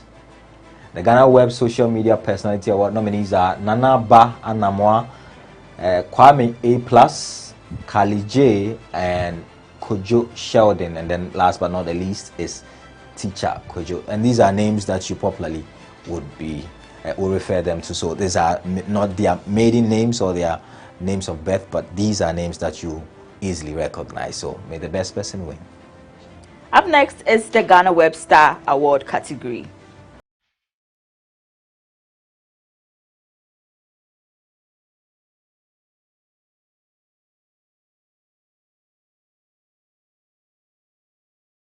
The nominees for the GhanaWeb Star Award category are Kweku Bedu, Stephen Owusu, Cameron Dodu, Joel Savage, and Roxanne Adofo.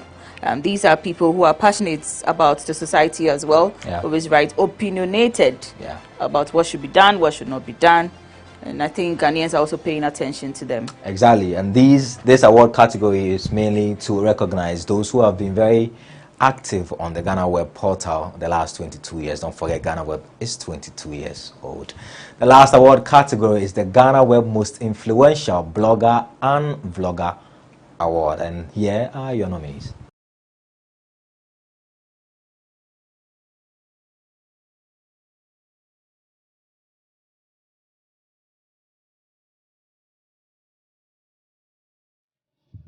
The GhanaWeb Most Influential Vlogger Award nominees are Felix Adomako Mensah, popularly known as Zion Felix, Ameyao Deborah, GH Page, Wode Maya, and Kobe Che. So these guys, through their works, are bringing attention to the various issues in our country, interviewing personalities and bringing attention to the social issues. And also, if consistency was a person, each of these persons fits perfectly into the word consistency. Yeah, and we salute everyone who's received nomination to be part of the maiden edition of the GhanaWeb Excellence Award. We wish you all the best of luck. Well, now that you have seen the various categories, Terence Asari of Mobile Content is on standby to take you through the voting process.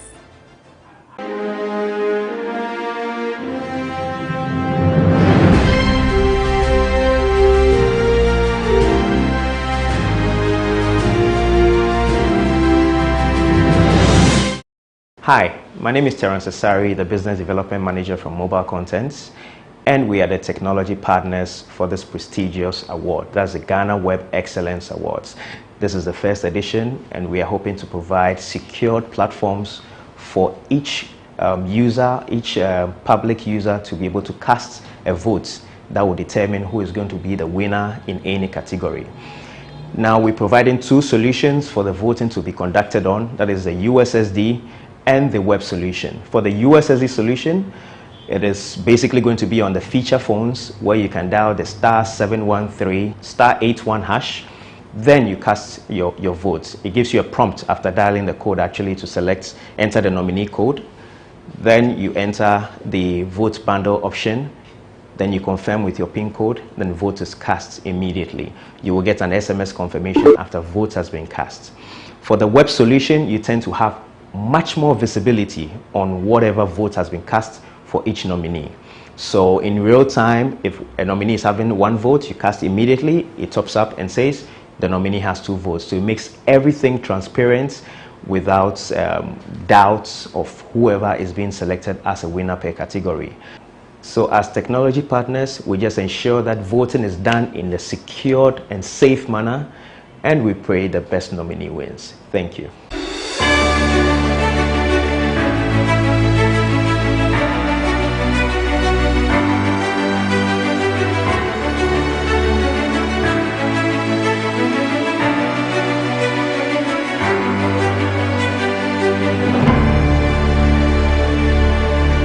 So there you have it. You've seen the nominees for each category, and there are 17 categories in all. You also now know how to vote for your favorite personality to win each award.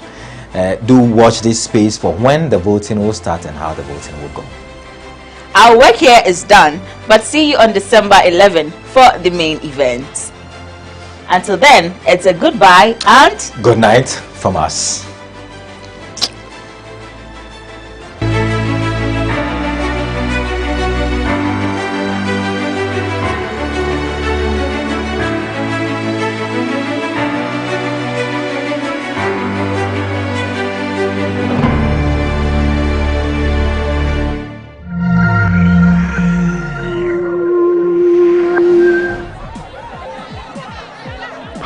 And principalities. There's so much fire inside me. Tragedy struck when part of the largest hillside at the kosher rubbish dump collapsed.